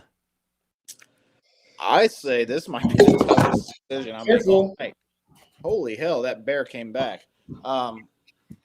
He hasn't been back, by the way. I haven't had no garbage can intrusions since that night. That's good. Oh That's man, Bill M says keep pounding. I had an ex-girlfriend say that to me all the time. Yeah. All right, Murph. good. Oh shit. I hate it when they put that pressure on us. Anyway, I don't know. It's so tough. I'm gonna go Dallas. Dude, I am you know what? I gotta I'm not stop calling super him. confident about it though. We all need to stop calling him Tet because he hates that. He is T-Mac. I think that he will eat heavily in this matchup, but I'm picking the Cowboys. Ow! My dog up. T-Mac is Tracy McGrady, so he needs to play a little more before he tries taking that name. Yeah. So you're going Dallas. All right. Debbie does. How's our chat doing with this? Split. I have 3 Dallas, 4 Carolina. Wow. Okay. I can't blame them for being split because I was split. So we're split. I'm not going to call it the squeaker of the week. I just don't know which way it's going to go. Pounding the drum. Yeah, see, I don't know, Chris. Like, is there a drum involved? I don't know. I'm not sure if they're customs down there in Carolina. MC Mazy says, is that because she couldn't feel it, Bill M? Oh. Are you in yet? And then earlier, Bill M says to Chris, "You're going 0-13 this week by the looks of your picks." Chris B said, "Oh, we'll see how the games are played out, Bill." That's right, Chris. That's right. Hey, Bill, they Yeah, also beat the Dolphins. I love a little shit talking going on. I That's love good. it too. I love it too. Oh, man. All right. I think we're ready to move on to the next one. I actually already saw a pick for the next one. I think Jake was on it already. Next, we have the New England Patriots, who, by the way, holy shit, beat the Bills. Like, is this team legit? Is Vrabel doing his thing? The coach we should have had. Is he doing his thing out there? Like, Drake May, is he the future? I don't know. Man. I fucking hate the Patriots, though. Regardless, they are traveling to New Orleans. And, that could be a long travel. Are they going to get rattled? Or they're going to take it home? That sounds like something I would say. A lot of Saints picks in the chat. We're friends for a reason, Dane. Anyway, a lot of Saints picks already. Is that jet bias? I don't know. Yeah, I have trouble picking the Saints in any matchup, so I'm going New England here, as much as I hate them. Yep, I agree, Murph. New England. Crazy to me that there were actually people before all the hires happened that wanted Glenn. Before Vrabel went off the market? For Vrabel, yeah. That's just muggling. Is the chat drunk? Mackle says Patriots as well. I think everybody's drunk tonight, Mackle. We're having a good time. Super chat if you're drunk. Yeah. No, don't. I'm just kidding. It wouldn't be the first super chat I sent drunk. Jake, Pat's 100%. Got you. Amid, we need you for this one. I got everybody else. Yeah.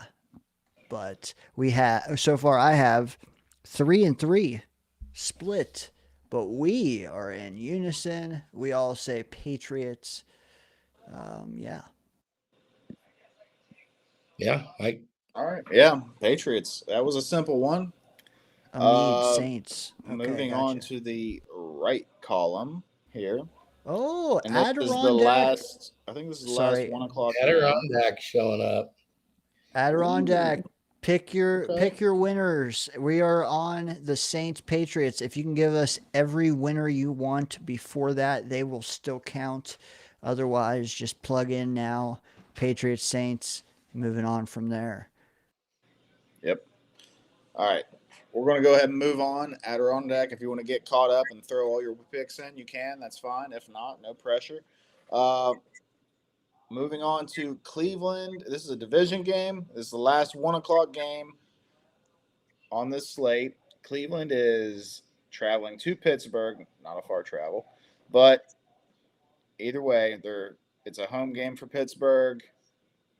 Cleveland's shown a little fight lately, right? They got a new quarterback over there, They shipped Quack, one quack. off. That's right, quack, quack. They shipped one off. Flack, flack. I don't know. Aaron Rodgers, they're winning over there, somewhat. But are they the real deal? Cleveland going to, Myles Garrett, is he going to hit somebody over the head with a helmet again or something? Like, what's going on?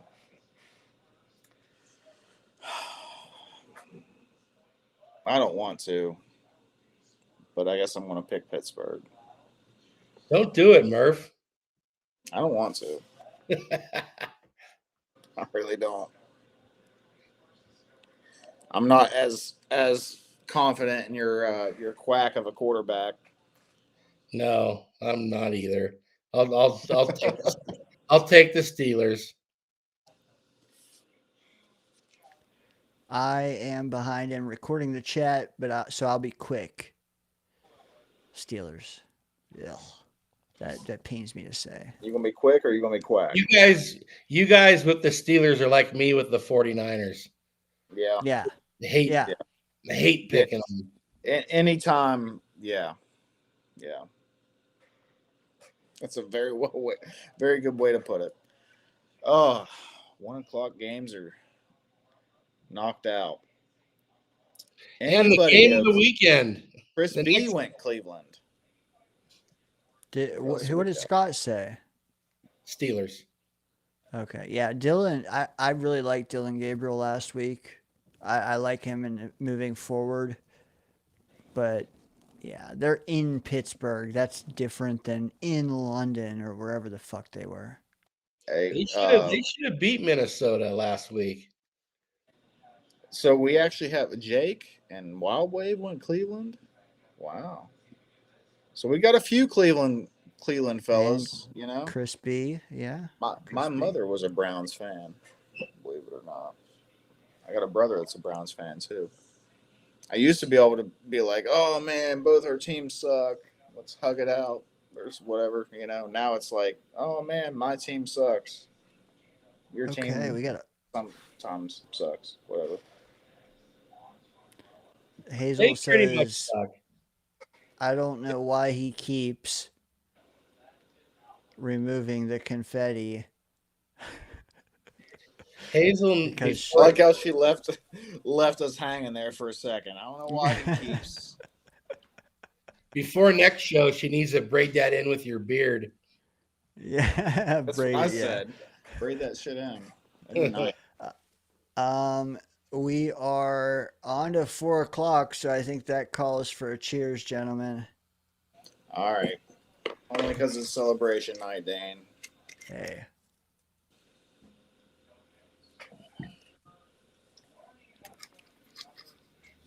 Dane, are you wearing an Oregon hat right now? Or is that just all the shit on your head? You know what? Let me show you. Oh, yeah, you're not. Okay. I was going to applaud you for it. Let me take a beat and say, if you don't watch the Oregon Ducks tomorrow, you're not a real Jet fan. Or a real Ducks fan. Well, yeah, you can one or the other. Because in that game, you will see 2 potential top 5 pick quarterbacks next spring. So tune in. Scott? You know what time it's on Eastern? 3:30. I think 3:30. I'm going to have to actually record it, so I won't be watching it live. unless I'm Okay.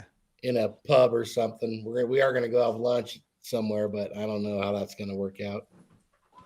Adirondack, I got you, bro. You know, Um, this might be a warm to hot take, but the Oregon quarterback kind of reminds me of Jaden Daniels. Not the runner, but just he's cool.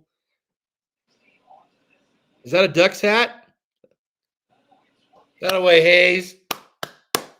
You know Hayes has one. You're not getting away from it, Dane. Quit fighting it. I Dane will say that Dane has a Duck jacket. Dane You know, has you know that. Dane has personally built the wagon, made the wheel, made the frame, the base, you know, the things that hook, you know, you pull with, whatever. He has built the wagon for Dante Moore to the Jets at 1 next year. He's already pushing that all over Twitter and everything else.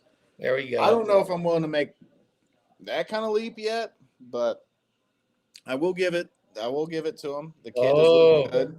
Shit. Looked almost as good as Dane looks in that Oregon jacket right now. Now I got a semi. That away, Dane. you know what this used to mean, right? Nah, don't answer that. Yes, I am. I'm pushing the Dante Moore narrative heavily because if you know anything about Dante's, it's that they are well versed in walking through the rings of hell, which is exactly what this franchise asks of a quarterback. And when it comes to my tears, I get enough of my tears on Sundays watching this team. So no thanks. Yeah. Dante walked through the hells and he said, "Give me more." Fucking All right, I'm A, done with the bro. dumb puns. Anyway, Chris B mentioned Mendoza. That's the guy probably right now. Anyway, moving on to the 4 o'clock lineup. And this is a game that a lot of the guys in the chat don't even want to they don't even want to make a pick. And I guess I get it. It's not as hard for me though. We got Tennessee Titans traveling all the way to Las Vegas to play the Raiders. Yep. So black and silver at home, man. And they're playing the Titans.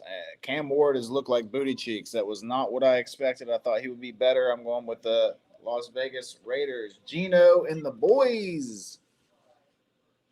Yeah, speaking of booty cheeks, Gino definitely is looking like him, but I'm gonna go Raiders.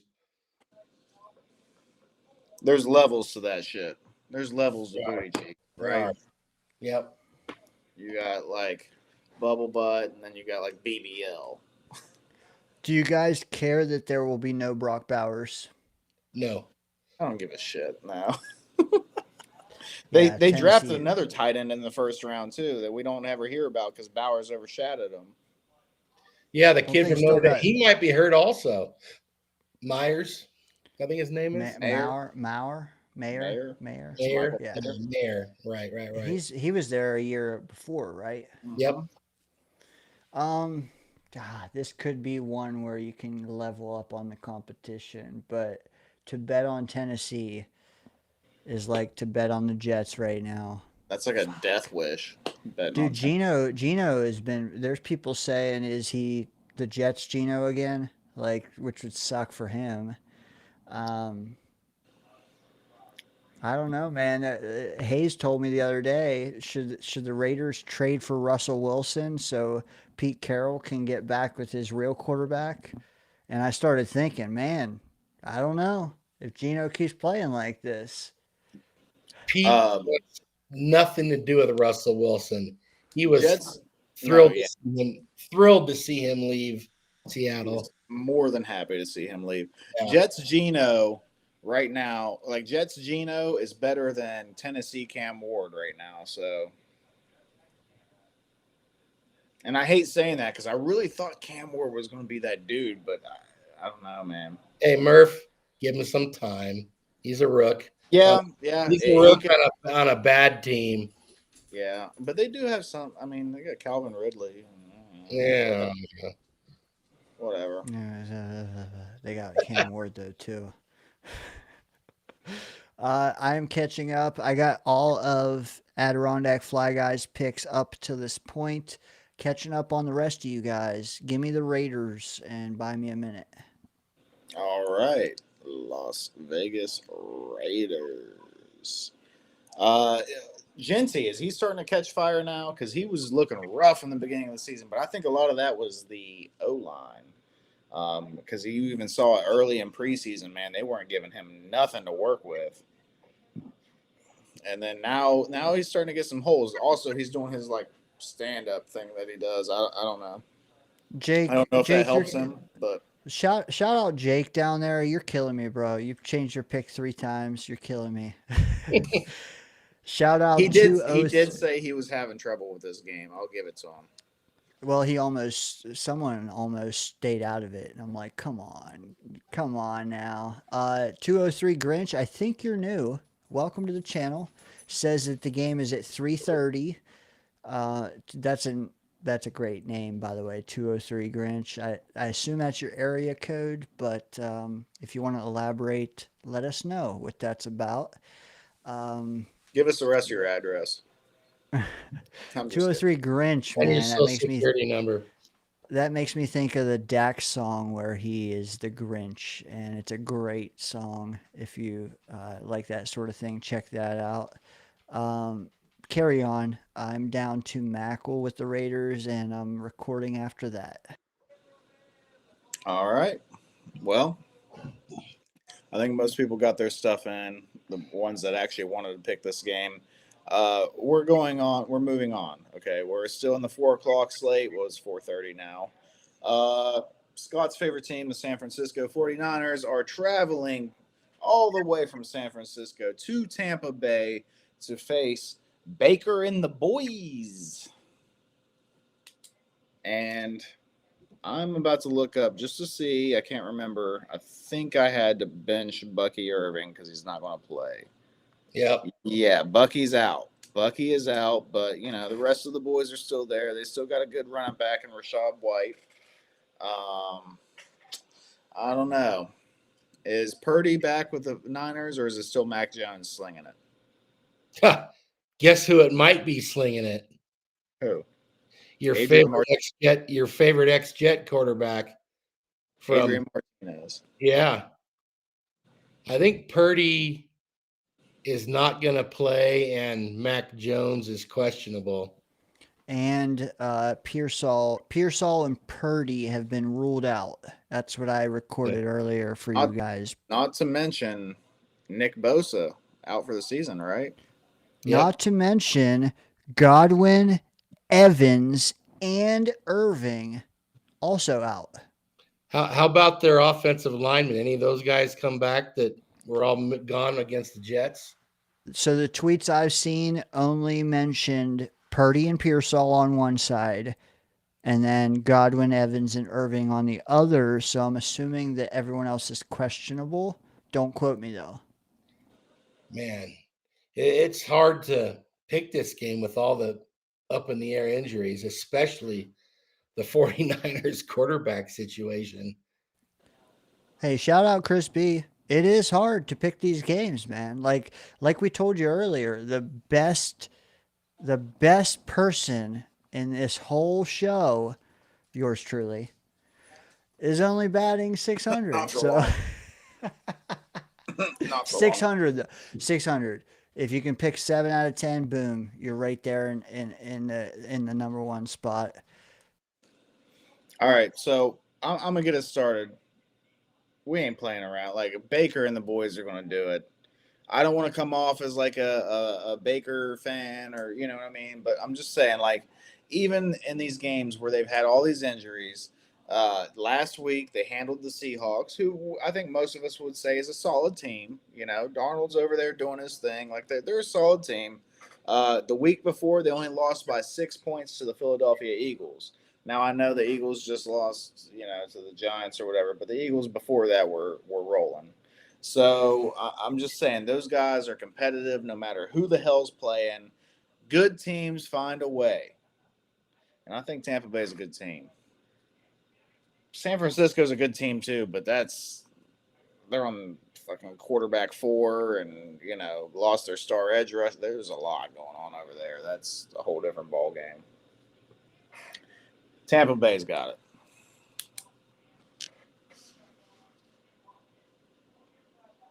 Would you like to elaborate, Scott? Dane, can I change my pick Sunday if I hear about a certain injury or not? Well, if I give you that right, then I will also extend it to the chat if they want to comment on this no. stream and change. No, yeah, that's fine. And they can comment on the stream, which will be beneficial to the channel.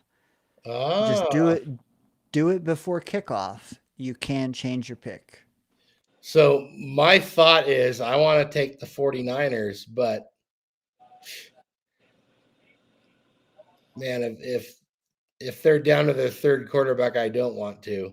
Give me the 49ers. Wow. That tasted really good coming out of your mouth, didn't it? Tasted as good as me picking Pittsburgh earlier. Yeah, mouthful of cat shit right now. Oh. Hell yeah. Multitasking like a mother. Where are we at? 49ers at Tampa Bay. We got a super chat from some douchebag. I don't know. Well, I'll get to that. So Battle of the Reds. Man, they got to fly all the way. You know what? Tigers are the home team. You know what? No, it's Baker versus who? Exactly. Tampa Bay, bro. Come on. Oh, I got you on this one. Ow, ow, ow. You know what? For disliking San Francisco so much, Scott, you sure like them. I don't pick with my heart. It's always brain first, although it maybe doesn't turn out that way or look that way at the end. That's right, Chris. Stick to your picks, man. Stand on that shit 10 toes down. That's what I'm talking about. Hey, I went last week with a bunch of lone wolves, and I still, tied Scott for the lead. So fucking Chiefs. Hey, I told you. I told y'all. That game was over without that dumbass interception return. Jacksonville has had a sneaky defense all year, man. I actually picked them up in fantasy because of it. I'm just like, wow, they're 10 points every game, and that's good. That's solid for a defense. So I don't know. And that's one of those games we were counting as a win, huh? For the Jets. Which one? Jacksonville. Do they play Jacksonville? Yeah, I believe so. Yeah. I don't know. There weren't very many I was counting as a win for the Jets, but yeah, maybe. Not a lot, but that might have been one of them. It might have been one of them, yeah. Matt, I'm still scrolling, but Mackle, if you didn't already say it, I need your pick. But aside from that, alongside Scott, we have a chat lone wolf, a Mead, picking Frisco, which the locals tell me here that if you say Frisco in San Francisco, you're looked at like a moron. Don't say Frisco. They don't like that. They hate it. So that's why I say it every time I'm there. I walk down the street saying Frisco, Frisco, Frisco. And I'm like this too. But anyway. Oh, look at this stud muffin. Super chat from Dano. Look at this guy. He's cooking with Crisco. Boom. Not Chris B. Crisco. This show is fairly good. Fairly. Why does that feel backhanded? Fairly good. I can't see this. Oh, is that it? Okay. Yeah. It's different on. Yeah. We should subscribe. You know what? This Eminem fan, he's got a point. You should subscribe. Anyways, Mackle, if I missed you, please put. Okay, he got 49ers. All right, so he's with Amid. Just a couple people on the San Francisco side of things. Murph, take it away. All right. Moving on, we have the reeling Cincinnati Bengals traveling all the way to Lambeau Field to play the Green Bay Packers. Is Flacco? No, Flacco. There's no way Flacco's starting this game. He's starting. Is he? Flacco's starting. That's what they've said. He is 1,000% starting. Jake Browning's come out and says he's fucking pissed. That Did he really? Yeah, that he lost his job. Flack Daddy, flaccid Dude's gotten himself. one page into the playbook and he's already starting. We've already seen. He's gonna drop back, chuck it. We've seen photos of him on the aircraft making his way across the great state of Ohio, across Johnny Boy's head. He goes from Cleveland, where Shador has been elevated to number 2 quarterback, all the way down. He makes his way to the Bengals, and he's starting. Thoughts? Crazy. They're telling Flacco, hey, just go play backyard brawl. Just go play backyard ball. Hey, we'll have Jamar Chase call the plays in the huddle, and you just drop back and we'll tell you if it's a run or a pass. I'm curious if the Bengals tried to maybe get Russell Wilson or Jameis Winston, or if it was just Flacco's our guy. We want Flacco. Oh, man. I can't believe it. But because Flacco is playing backyard ball and there's just no pressure, the Bengals are taking this game. I'm telling you. Oh. The Bengals are doing it. Oh, shit. Oh, good. We get a free one on Murph. Yeah. Right here. Yeah, Oh, Scott, can you believe that? Scott. Give me Green Bay all day. Yeah, give me Green Bay. You know what, Murph? You cannot comment on the show later and change the Flack attack. I'm just kidding. Hey, you know what? Baker Mayfield did it. He flew in on like a Monday. He flew in on a Monday. He played on Thursday night, and he won, I believe. With the Rams, right? Yeah. Yep.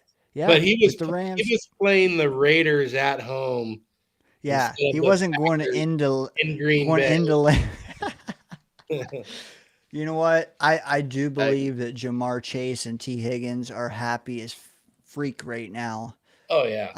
I do believe that Flacco will. I would pick him if he wasn't playing a team like the Packers. I would. Hey, that's spark factor too. You got to account for the spark factor.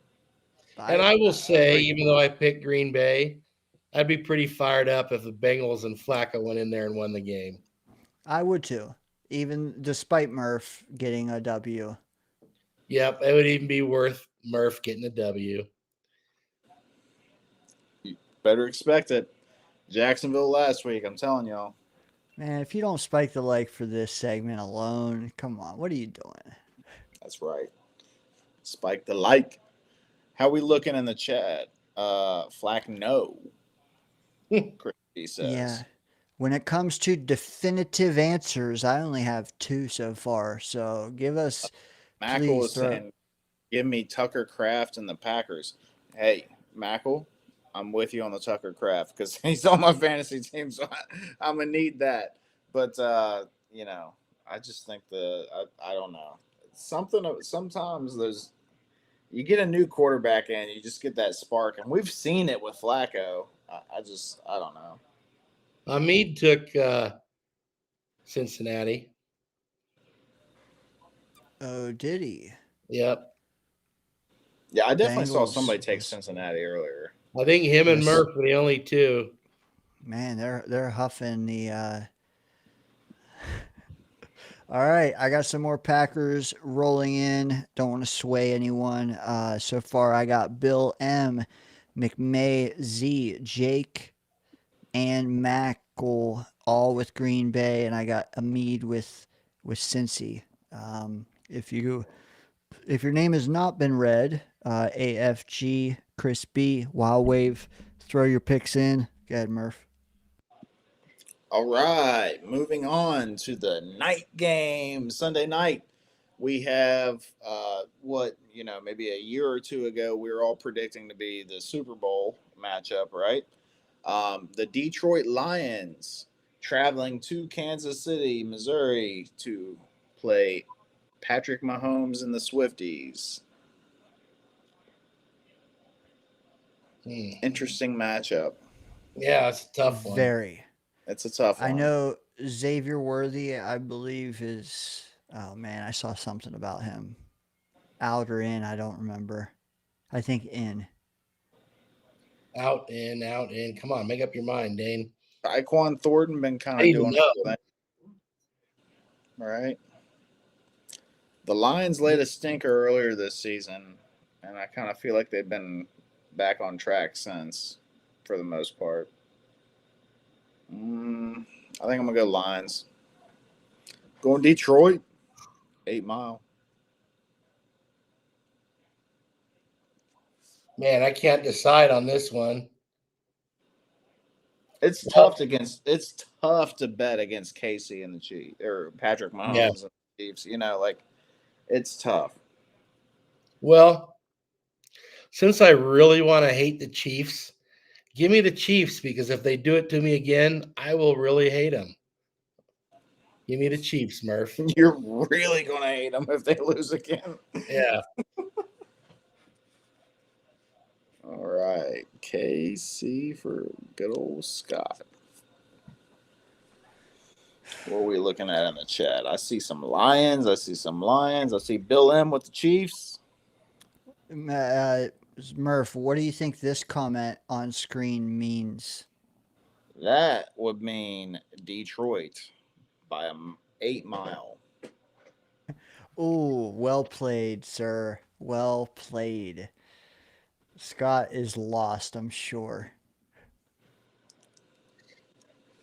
Mom's, is that pie or a piece of shit? I know there's that is that.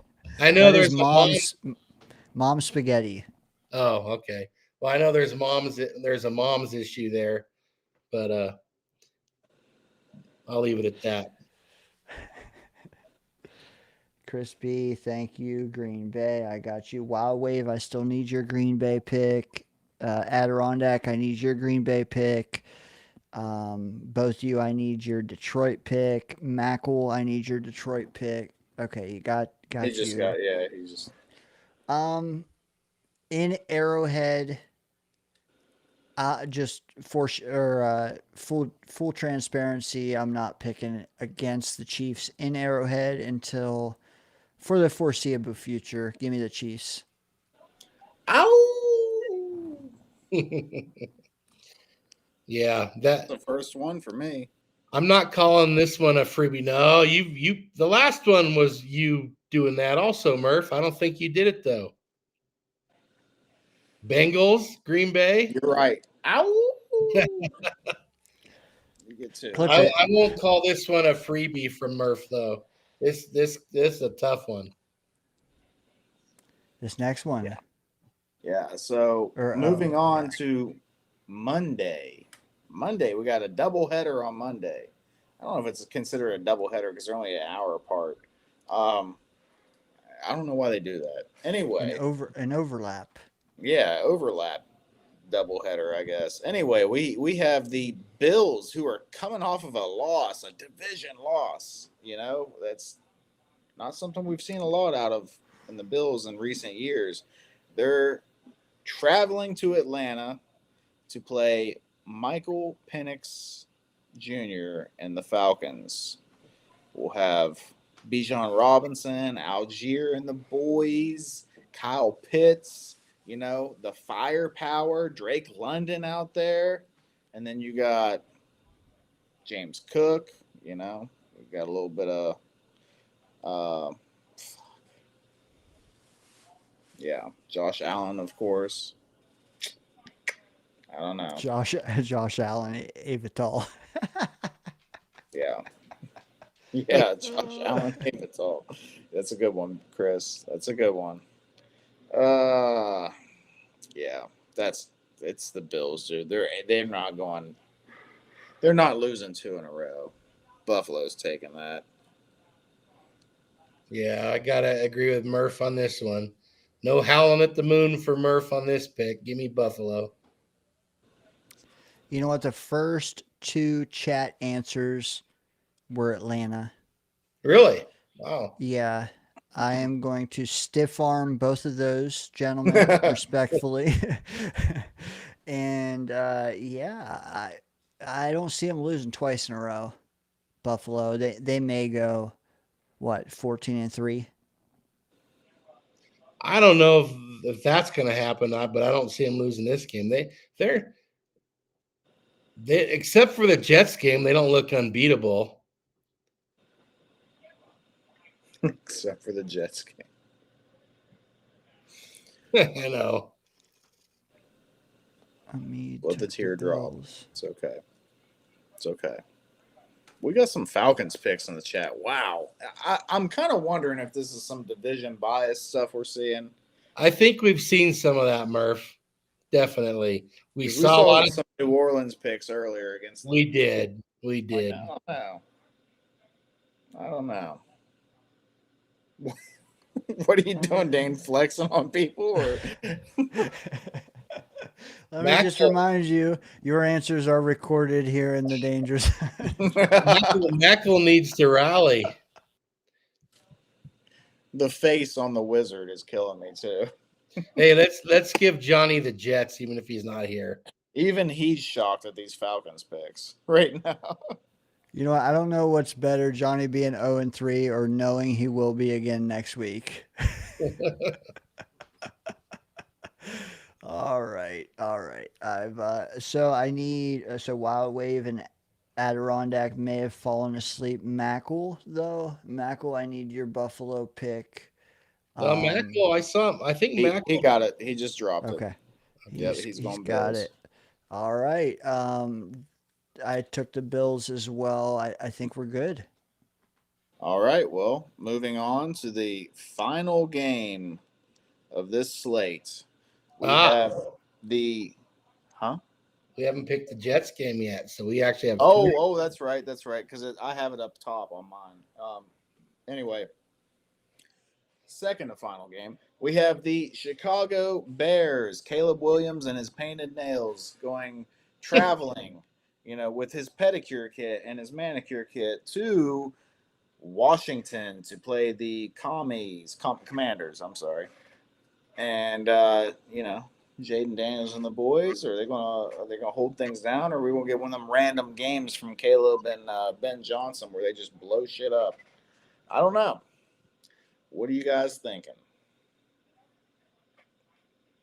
I'm thinking I'm taking the Redskins or the Commanders or the Washington football team, whatever.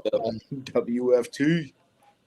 I think we would be remiss to not at least mention the storylines of this game, and that's the 2024 draft class that is Caleb Williams, #1 pick, versus Jaden Daniels, #2 pick, especially when Caleb Williams is from Washington, D.C.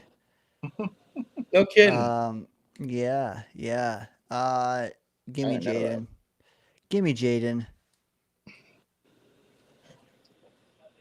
Yep, that's what I figured. Yeah. We do have some Bears picks in the chat, though. We do. It wouldn't shock me if the Bears won. Oh, yeah, that was the Hail Mary game. Surprised, but... The Hail Mary game. I forgot about that. That's when the Bears went to shit. Don't have your secondary talking to the crowd in the middle of a play, huh? Did they cut that guy? I don't know. They should have. That's like us and If they Clemens. didn't, they should have. Sounds like a prime. Would Aaron Glenn cut that guy? Depends. Is he Brees Hall or is he Xavier Gibson? Aaron Glenn would cut him, but he'd give him 80% of the snaps for like 3 weeks straight before he did. Well, didn't they bring back the other guy they cut? The other kick returner from. They brought him back for the practice squad, Isaiah Williams. Yeah, right? yeah. That they did. We need our Wang to be fully functional. So no more whiskey for our Wang. You're right though, Scott. You said it. This is not our final game. Now we go to our final game. I'm sure Murph is watching the clock. I do have Adirondacks pick for this game. I have everyone else who's still here. I have your picks for all the games except this next one. Take it away, Murph. Yep. The one we've all been waiting for, right? We're going to have trouble sleeping. Tomorrow night, oh my God, we got to get up and watch this fucking Jets team play in London against the Denver Broncos. Oh, we're not going to be able to sleep. We're going to be having nightmares, premonitions of this shellacking that's about to happen. Oh, I don't know. Denver Broncos traveling to London. New York Jets traveling to London to play each other. Are the Jets going to gain some new fans out in London? No. Anyway, Broncos. It's funny listening to people back east saying, "Oh man, gotta get up for this game." It's at fucking 9:30. Who's still in bed at 9:30? I don't. Yeah, I agree. Agree, Scott, wholeheartedly. It's Yeah, but 6:30. 6:30. yeah, and I'm 7:30. And Dane now knows on the West Coast, shit, your games are starting at 10 anyway. But yeah, all that being said, 9:30. I'll take Hey, the Broncos. Is it Maze or Mazy? Let us know. 6:30 for him. Go ahead, Scott. Oh, What do you West say? Coast. I'm 7:30 Mountain Time. And you picked? Do you really need to ask? Give me the Broncos. I thought about writing it down just preemptively for everybody. Scott, would you ever set the Jets aside for the rest of the season and switch to the Broncos? I'm rooting for the Broncos. I mean, But no, would you sit? Yeah. All right. no, I root for teams, and yeah, I just don't get crazy over the only team I've told you guys this before. The only team I've ever lived and died with, or whoever my dad was coaching. I don't get people freaking out over something they have absolutely zero control of. And I know people probably think that's an asshole thing to say. I don't get it. There's nothing at stake for us unless we bet on them. But when a family member is involved, that's a little different. But yeah, it won't ruin my day no matter what.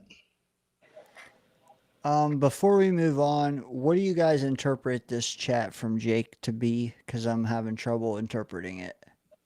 The drug myself. No, the one Oh. on screen. He's saying the Jets are going to have a huge loss, 34-12. Is that a huge loss or is that a normal loss?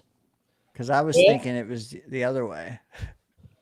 No, because the Jets, 22 normally throw up 2 touchdowns the last 8 minutes of the game to make it look respectable. Johnny boy, there we go. Just in time to pick the Jets. See? 3 scores. 3 scores. That's, yeah. So, Jake, just reiterate real quick who you want, Johnny boy. Throw your picks in the chat because as you can see right here, you are an up and coming chatter in the danger zone. You are 0-3, sir. You're up and coming. We need your picks so you can climb these rankings. Yes. Jake says that's what I was saying. They'll get a touchdown late in the fourth. To make it 12. He's Denver. Okay. All right, Scott, you're Denver. Murph, did you say? Denver.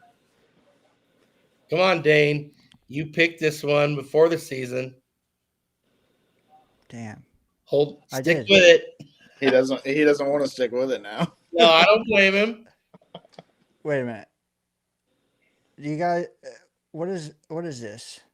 Oh, it's I you. see a very concerned Dane. There we go. That away, Dane. Look All at right. Johnny, and Dane on an island. I am JETS because we suck in America. We will be 1-0 outside of America. Let's go. JETS, Crispy. Jets. Hey, it is a That was home really game. good timing. the confetti was really good timing. I froze. Dane, bro. You said, "Oh, what do you see when you pulled that?" I saw a very concerned Dane dressed up as a wizard. Like, holy shit, I'm losing my lead. He just saw that crystal ball and he looked into You know it. what? Said, oh my god, I'm losing my lead. You know what? Allow me to flex one more time. You build a lead for situations like these, so you don't leave Chris B hanging. You join him. Okay. It Is has that what nothing to every do. Jets opponent has done to us? It has nothing. It has nothing to do with proving myself right from a month ago when I was on an island.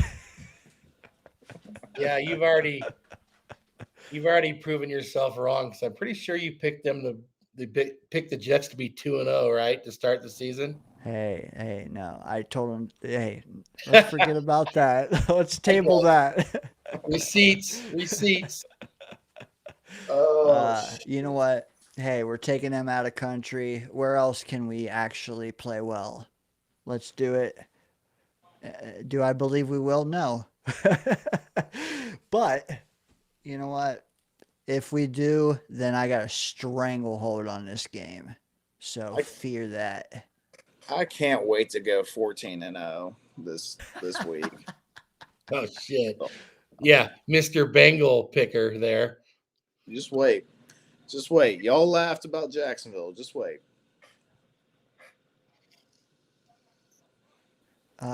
MC May Z says he'll be fine if he loses this pick. I think most of you guys will be. Yeah. Oh yeah. I ain't mad. I at will it. not. Right. That's like me picking the 49ers. I win either way. Yeah. Scott, what's really going to burn Scott is whenever KC burns him again. Oh, you know what though? Then I can really going to get under his skin. Then I can be done with them forever. Ooh, Johnny's getting caught up. He said, "I'm gonna give you all the picks." He said, "There ain't gonna be no 0-3 anymore. It's gonna be 0-17." Oh, Johnny went Cardinals and Saints. He went Titans. And Titans. Damn. Well, Johnny's gonna get on the board though, no matter what, because Johnny, he's definitely going to at least right get a dub somewhere in there. Yeah, Johnny's on the board. Bill M, is Martinez officially playing? Do we know that? Because if he is, not sure. I want Tampa Bay. I'm gonna check fantasy because they usually keep up with that shit in fantasy. So, how will Chris B do with his picks? He picked the Jets, Jacksonville, Miami, Baltimore, Colts. Jones' knee is expected to start Sunday's game at Tampa Bay. He's considered questionable, but he's been a limited practice participant all week, but it says he's expected to start. So, Mac Jones. The Mac attack. Scott, will you update us on the Mariner game? Well, you heard me bitching in the bottom of the 12th, In the bottom of the 13th, same fucking scenario. 2 men on, no outs, no bunt, a double play to end the inning. And guess what? Bottom of the 15th. Let's see if they do the same thing. First and second, nobody out right now. Bunt the fucking ball. Jeez. And if you don't watch baseball, this is game 5 of a playoff series, and they're in what? The bottom of the 15th? Bottom of the 15th. And they're not bunting. Oh, guy just. That's well, That's crazy to me. Like you bunt, you get on base, and then you bunt again, and boom, you got to run. I will say, at least this time, it's a guy that hit 60 homers at the plate. But yeah. So yeah, you're all caught up. Yeah, exactly, Ahmed. The big dumper doesn't bunt. the big dumper is a beast. A beast, I will say. Can you imagine Hey. going through your whole professional career and your nickname is the Big Dumper? Yeah, wonder how he got that nickname. I don't know. My female sources tell me they know exactly how he got that name. Okay. All right. Noted.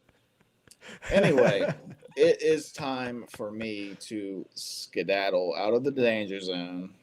Oh, the dumper gonna move a runner to third, I think. Yep. Oh, the dumper. The doing his dumper. thing. The dumper dumped one in the pretty deep center field. All right. Runner Good on third. deal. Now somebody Murph. really needs to bunt it, but Murph, get out of here before the 5th hour. Hey, Murph, yeah, who the Mountaineers play tomorrow? I don't even know or give a shit. Oh no, giving up already. I'm at that point. Yeah, I'm already there. Now you can start wearing your Ohio State gear. Yeah, I got a hat somewhere over here. UCF, Central Florida. Yeah. We'll get smoked again. Yeah. You show up, anything can happen. Yeah, we'll see. This is just like with the Jets. My whole it's like a next year thing. We'll see how it looks next year. Right. Yeah. Dane, where the hell did you go? Just disappeared on us, that rat bastard. He did. He's probably pulling confetti out of his G string right now. That's right. 1 out, bases loaded, baby. Murph, you're right. Thank you. I took a minute to go to the DayngerZone with a D. DayngerZone. Yeah. Gotcha. Murph, yeah. Appreciate you, man. If you got dude, if you have the wherewithal for one more Mariners win. What the hell? Oh, she's ahead of me, but okay. Oh, you just spoiled it for Scott. That sounded like me yelling at that bear. Yeah, you see With Hey, less profanity. get you a girl that's into sports. I I don't can't know if I help but believe laugh at that. I was Sorry, like, get Scott. the fuck out of here. I'm sorry. I'm usually muted 90% of the time. You just All got right. you caught a stray. Hey, Murph. Scott, you got to join in. Where's my bottle? Chat, join us. Grab your Diet Pepsi, your water, your Gatorade, your Michelob Ultra, your We do not your White encourage Claw. drinking of alcohol on this show. Correct. Murph? And unless you want to It sponsor doesn't this show. taste like apples or cherries. Yeah, that's that fancy Coconut shit or- out there. Yeah. This is just Jim Beam, dude. Scott. That's that fancy stuff. Jim Basil Beam's with Hayden. that hair on your chest. That sounds German. I got enough. It's Kentucky bourbon, Dane. I think this is too, ain't it? And it's smooth. Yeah, Kentucky straight bourbon. There ain't no difference between that and this. This is how Except you yours know tastes that like cherry. there's not sweet Well, tea that's in true. my bottle. Yeah. All Yeah. right. That away, Appreciate you, Murph. Mariners. Sorry again, Scott. Give me a Not sec though. okay. I'm just joking. Murph, thank you, dude. We made it, man. Appreciate you. We made, bro. The chat was generous. Over $60 tonight, man. Hell yeah. Epic, epic. They showed out. We had a good time. You stayed longer than you should have. I appreciate you for that because it was fun. Have a good weekend, man, and let's enjoy the first W on Sunday. I hope you're right, Dane. See y'all later. Later, Murph. Later, Murph. There is only one team that can give us the first W on Sunday. What do you Jets the only team that haven't given us a W yet. mean? Oh yeah, dude. Oh man, that fucking shot.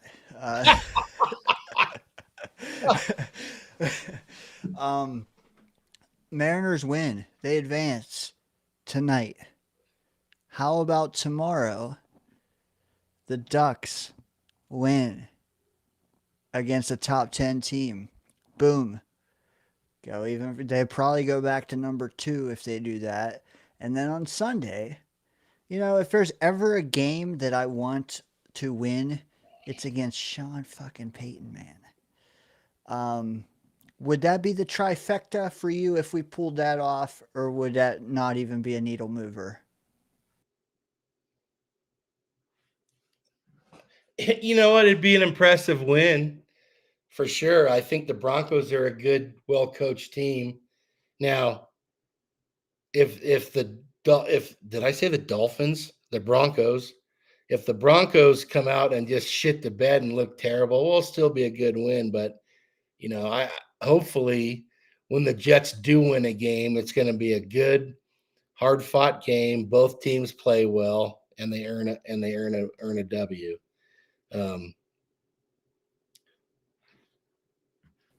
Yeah. I don't think the Jets can win if the Broncos play well. I just don't see it. It's all right, Hayes. Not a big deal. If I actually didn't understand what you said, I just heard screaming, and then Dane I heard say Mariners win, but Yeah, I ruined it. no, I didn't ruin shit. I'm glad they won. Is there a more signature / statement win though than Glenn going against his former protege and Sean Payton? Could they get like extra motivated for this game, or do you not? Do you not subscribe to that? No, I know. To me, it's a divisional game, like beating Buffalo. And now, if Buffalo plays people, or even beating New England, New England looks like a good team, a solid team that you have to show up to beat. Agreed. But yeah, well, there you go. Chris brings it up. I'm sure Muji would be happy, but you know, I want to see wins against your division because that's who you have to beat. To take those steps forward, you got to win divisional games.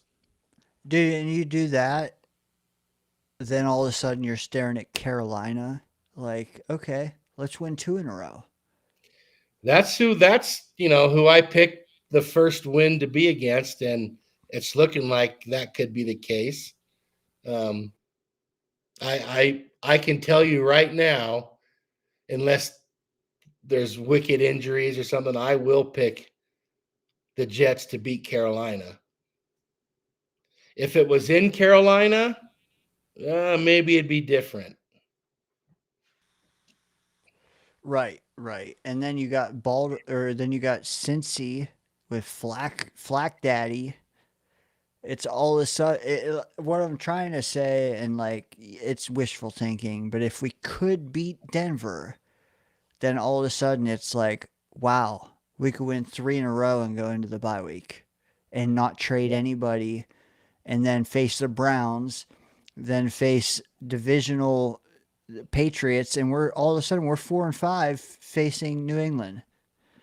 But on the other hand, we could get blown out against Denver, come all the way back to the country and face Carolina on a short week and get mollywop. Like, yeah, it could.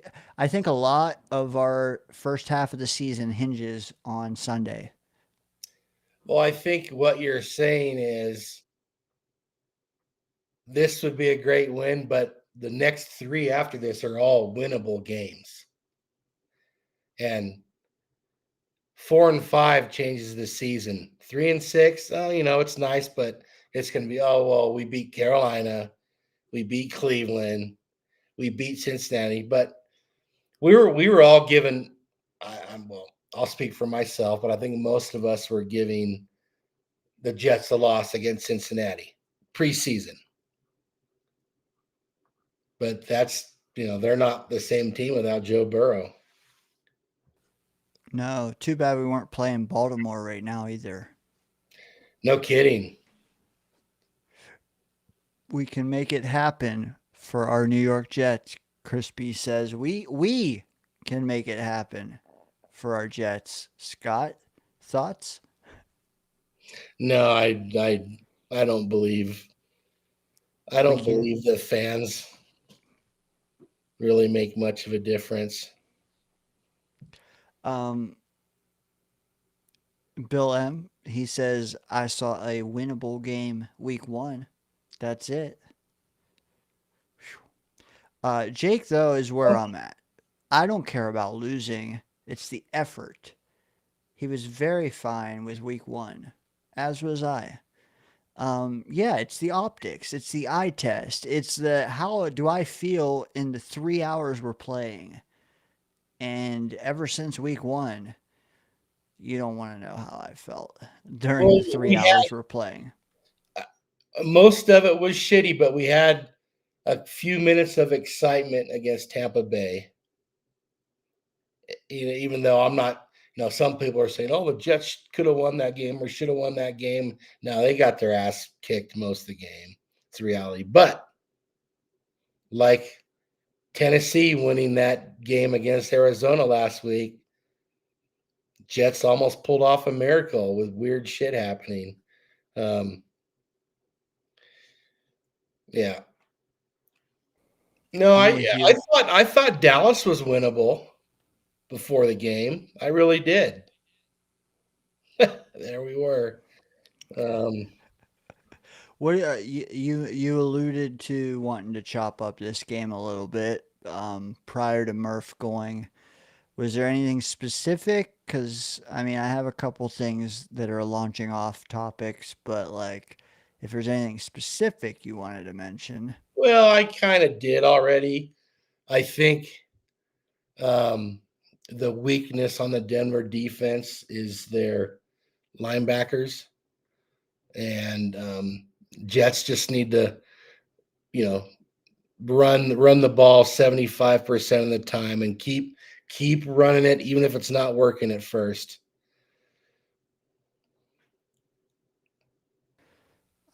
I'm with you.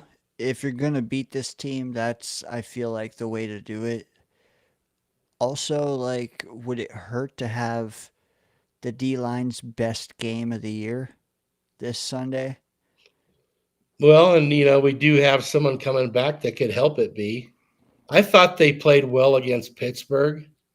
I know Pittsburgh's offensive line has been ass, maybe playing a little better now, but that was, from what my eyes are telling me, their best game of the year so far.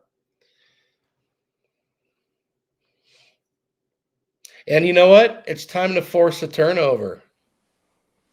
It is. It is. It 100%. You know what? How about Dobbins on a strip, and we take that from him. And Bo Nix can get loose with the ball now and then. Maybe that's the key. They have to win the turnover battle to win this game, which, from what we've seen, seems like a big ask, but it's time. Let me ask you this: if you had to wager how the first turnover would come,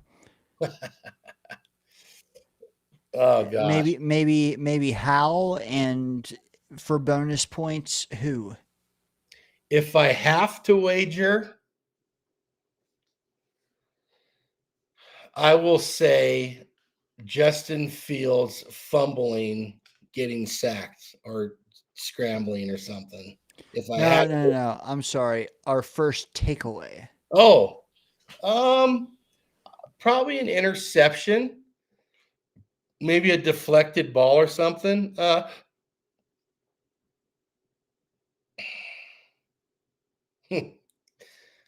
about to say a hot one here.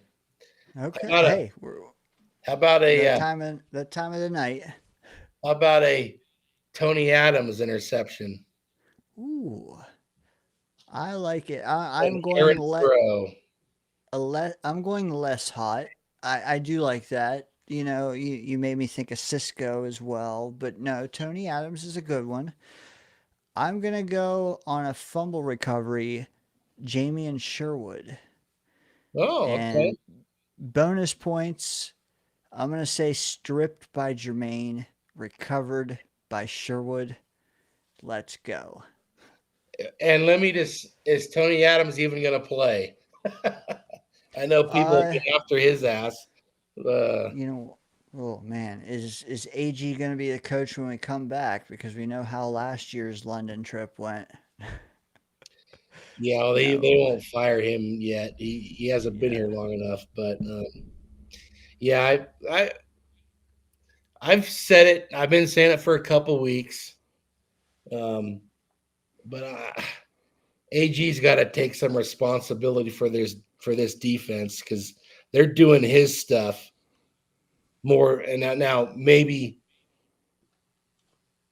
Wilkes is calling the plays, but they're running an AG type of defense, and they have been. So is Quincy playing? I don't know. Yeah, Crispy says Quincy Williams strip sack. Chat, let us know. I didn't hear anything about Quincy, but it wouldn't shock me if he wasn't ready to come back now. I think it would be a huge boost if we got him and Jermaine back. Will McDonald needs to start pressuring the quarterback more. He's had one pressure and no sacks since week 1. Yeah, he's done exactly diddly and poo. Yeah. Yeah, yeah, I'm not yeah. sure maybe he's got too much shit in his hair. I don't know. Oh shit, yeah. But Nose he needs nose to ring and all. that's part of the problem. Everyone's wanting to point at the other side. Well, he ain't doing anything. Nope.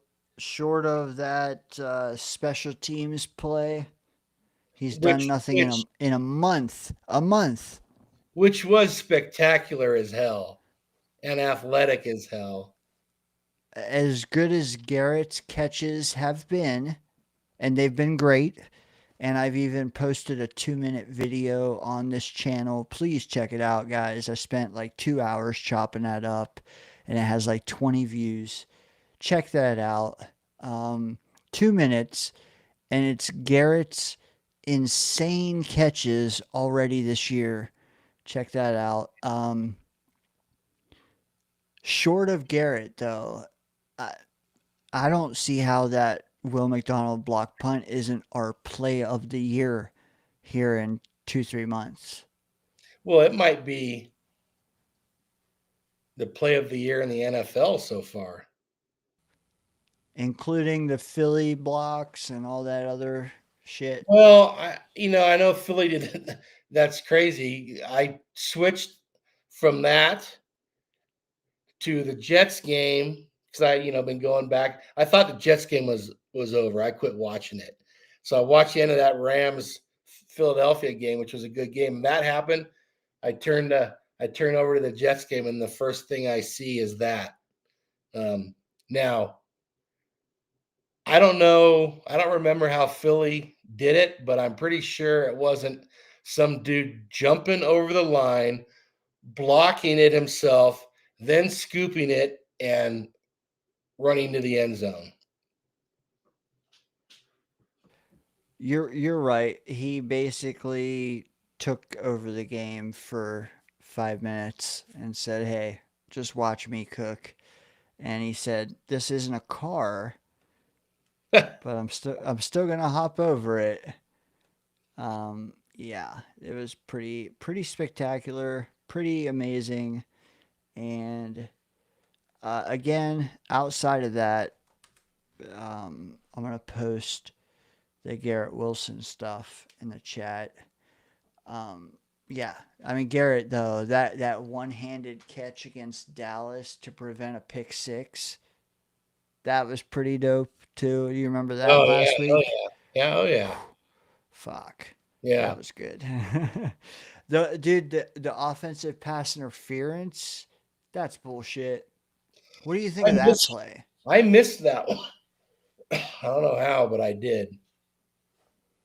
Well, check out my video in the chat there. You'll see it as an honorable mention because, dude, Garrett, he's literally got 5 or 6 highlight reel plays through 5 weeks that a lot of guys don't compile in a whole season. Insane what he's done. Toe taps on the sideline. Dude, there was ones that I didn't even include that were like way behind him that he caught at his knees. Just insane. Very good season by him so far. Will McDonald, he's got to bring his floor up, but his ceiling is immense. We get Jermaine back. Yeah, dude, it's a game to watch, but like most of the ones we've played that were interesting, they were all done and over with halfway through the third. Do you think this one is done and over with halfway through the third quarter? There's potential of that for sure. It would have been nice to catch Bo Nix a few weeks earlier. He seems like he starts the season off a little slower. But it could happen. Until I see it not happening, it's hard to say it won't against a good team. Yeah. Yeah. And the Broncos Agreed. are a good team. Now, I don't think after this game it'll happen for the next 3 games. In fact, the Jets might kick someone's ass. But yeah, right now it's against a good team. It's hard to say Jets won't get handled. It's really, really difficult to say that. Follow-up question. Do you think this London trip came at the precise perfect moment? Absolutely.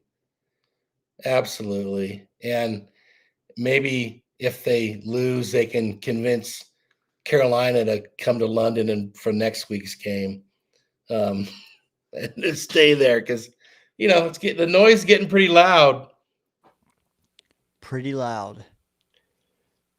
Pretty loud. I think a lot of them guys are too plugged in as well. Brees, Brees. I mean, he said as much. He hears it all. Other guys as well. It's not just him. They're not unplugged like they ought to be. Quinnen, dude, that I invite anyone who is still optimistic about this team to watch Quinnen and his presser this week and tell me what you think of his demeanor, because my takeaway was, and he said it as much, like, I don't know, man. It's rough because he went into this long thing on how even if we were playing in Florham Park, nothing would be different than us playing in London right now. The same plan is going to be handed down to us. We as players just have to take that plan and then enact it, basically. So he kind of shot down my belief that we would be more up for this game than should we be at home. Um, we'll see, but like he said, like he alluded to, it's not the coaches. The coaches are giving the players what they need to do better in order to secure a win. It's up to the players now to take it into, to enact it. Um, so the Fire Wilkes, the Fire Glenn charade is moot. I feel like the players should be taking it on themselves. I mean, to me, it's on the players anyway.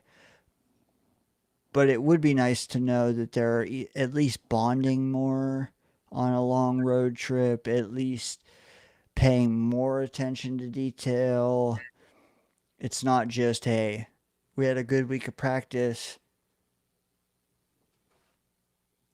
you know? Yeah. Um, Well, I, maybe. But I'll tell you one thing. AG and Wilkes aren't missing tackles. Facts. And Almost 10 last week. and tackling is about effort more than anything else. Yeah, I think there was 8 or 9 last week missed tackles. Tough, man. What do you make of Fields only throwing it 10 plus yards downfield, like, I don't know, handful of times? All them completions 0 to 10 yards. I mean, you forget the analytics. You watch the game. What did you think of how long he held onto the ball and how many dink and dunks he did? Well, I don't care if you dink and dunk and do all that if you win games doing it. Um, I don't know. He does not. It's weird because he looked so comfortable against the Steelers. He does not look comfortable at all. Um,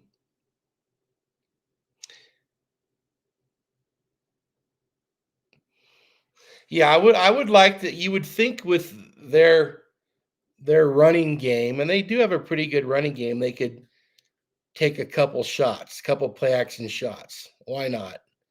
Um, but you know what I think about Fields. I don't think he's much of a. He's definitely not a drop back quarterback.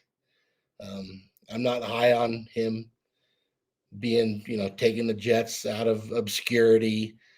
I think we'll see some flashes from him, and we have for sure. Um,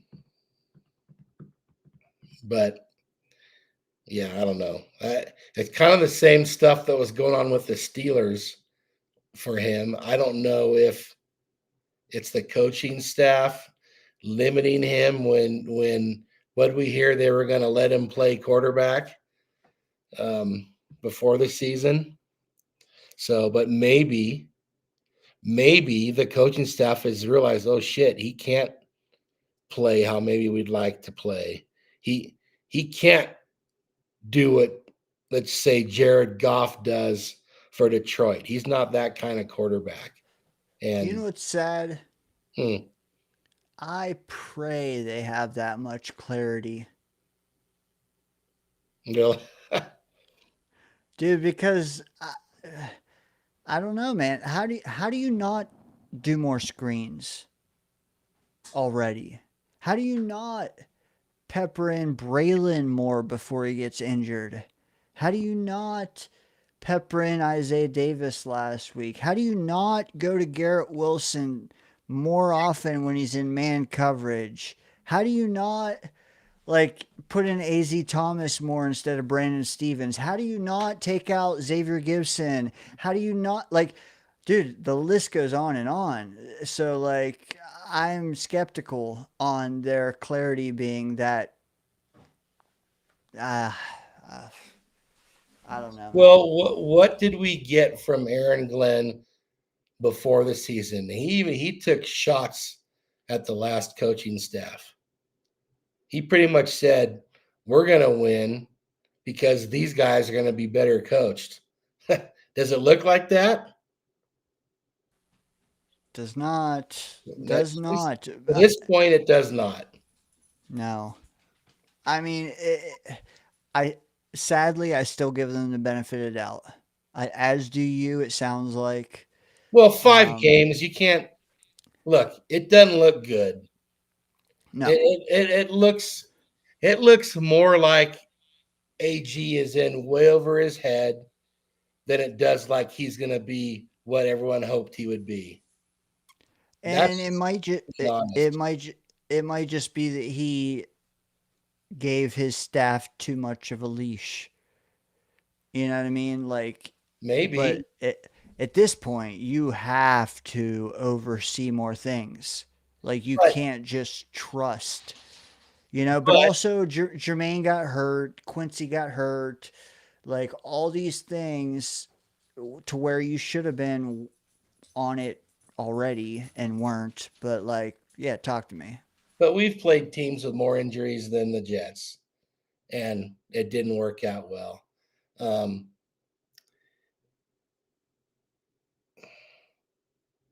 what did you say? Maybe he needs to take over more. Maybe, or he gave them too. To me, and I'm going to fall back on the defense because they're running really his stuff, not Wilkes type stuff.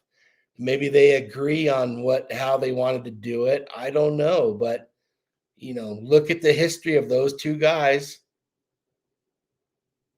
They're running AG type of defense. And an analyst I was listening to says, and now the problem is they're trying to implement the two together, and now it's just making it even worse. So I don't know. Yeah. I know I'm a football coach. Well, no one's hiring you as to be offensive coordinator. Stop it.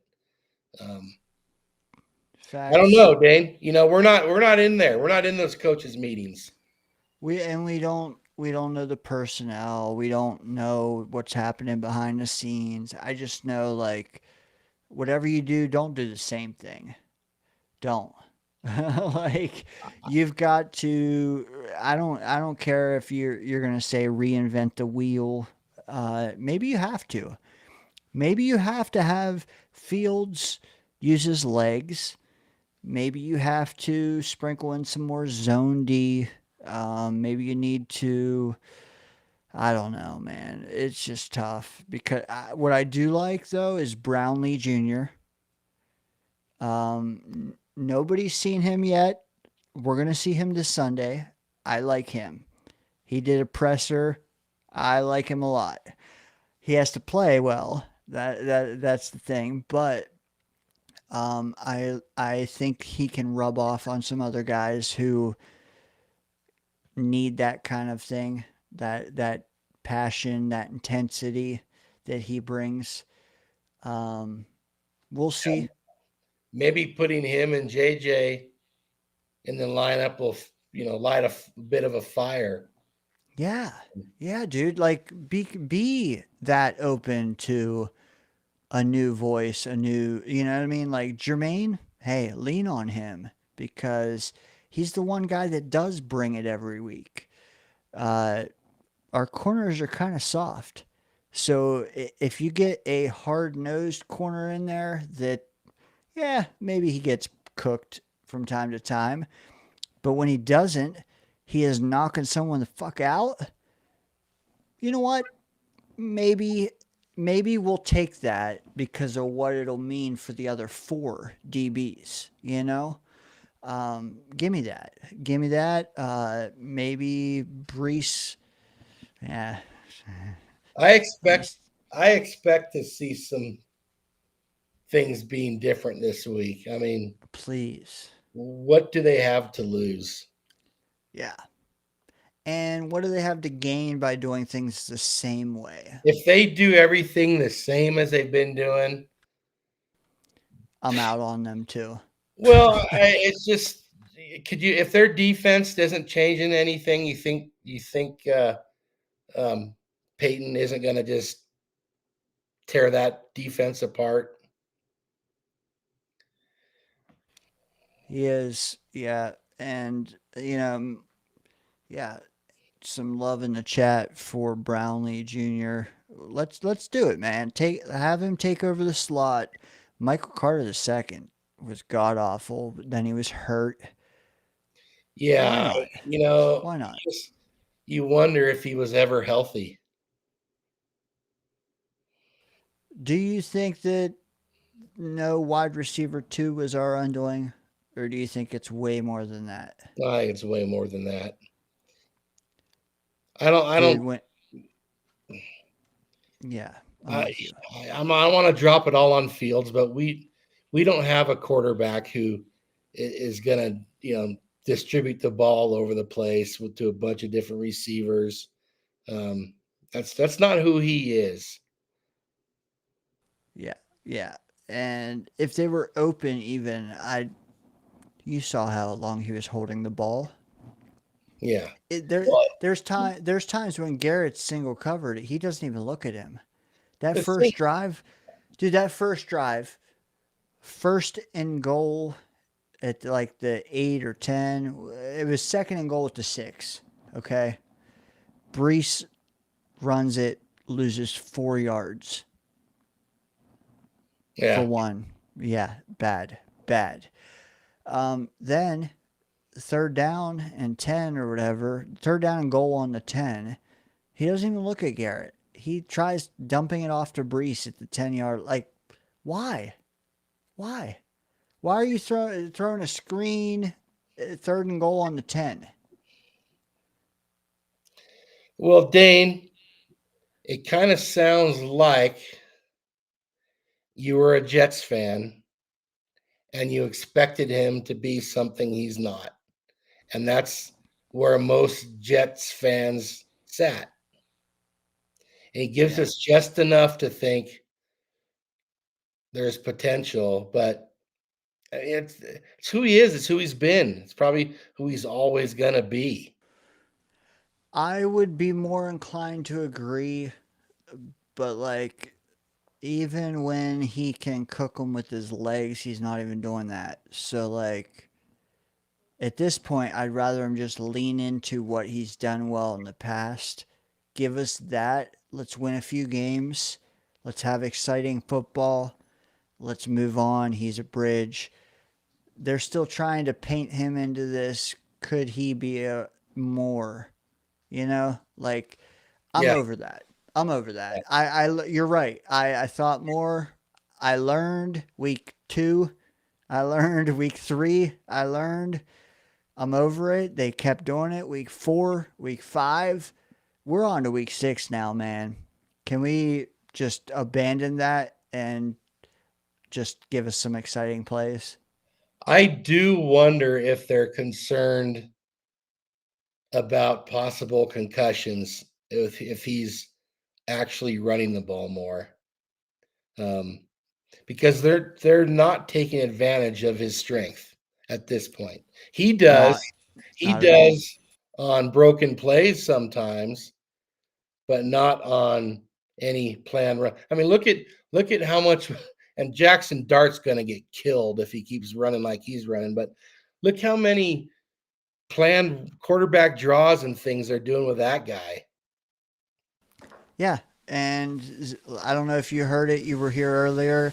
The first time in 2 calendar years He's that got loads of that stuff. this is recycled. Now you look like that gal with all the fruit on her head. Yeah, this reminds me of Fruit Loops, by the way.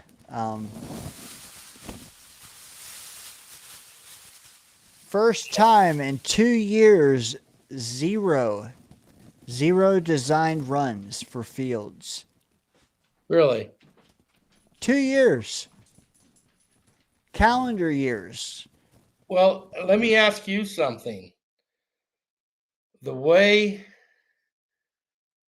AG sort of fawned over him because he had a couple big games running against Detroit when he was with the Bears. Did maybe AG get a little too enamored with that, and it caused him to think more of him as a player than he is?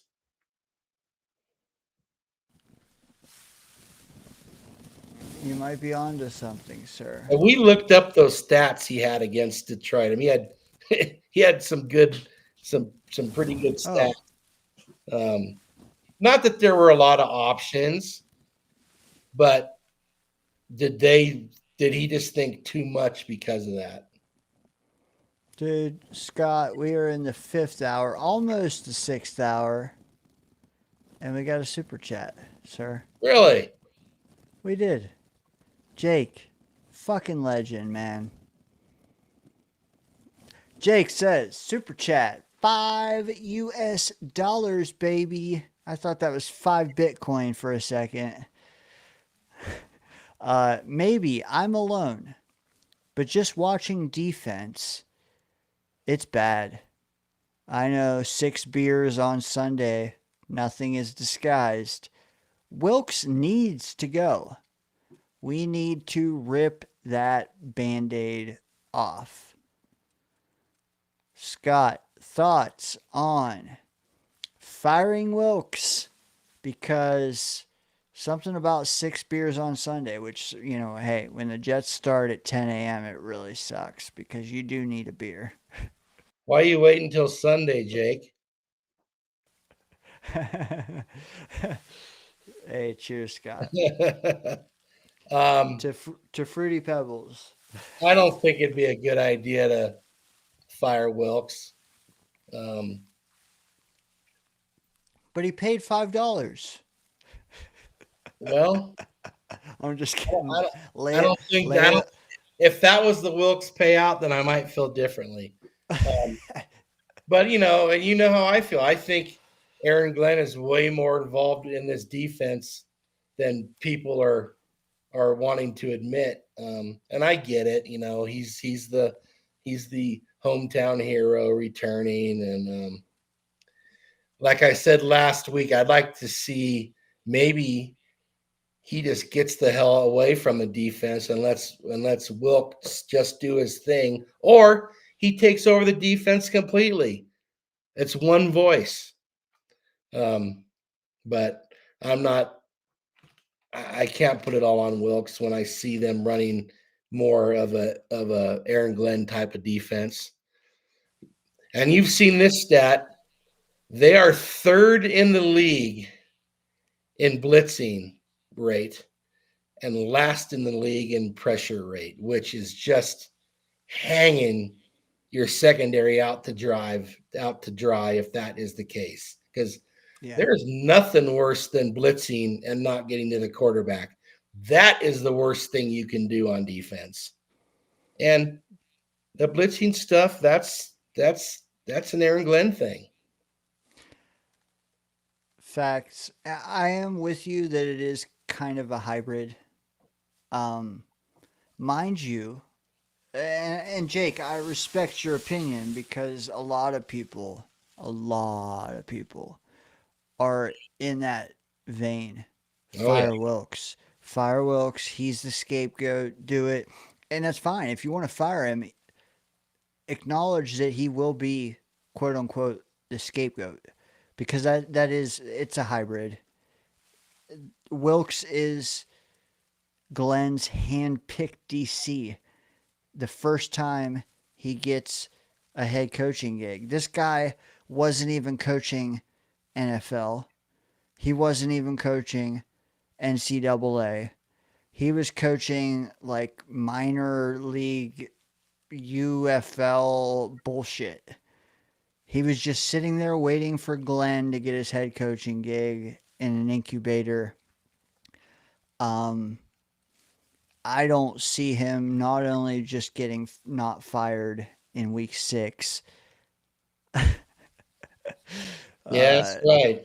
But I Please don't. also think, dude, I think he finishes the season. End of story. And I'm not saying it's right. I'm just saying it is. It is. Well, Go ahead, Scott. something needs to change with the defense. That we can all agree upon. How about Quincy and Jermaine coming back? Is that enough? That's the question. It's gonna help. Once again, it's gonna help. Brownlee Jr. instead of some bum, instead of Michael Carter too, who's playing like a bum. Yeah, I hate calling him a bum. He's done some good things for the Jets. But what I'm saying is he was playing like a bum. Then he got hurt. Then a bum was playing.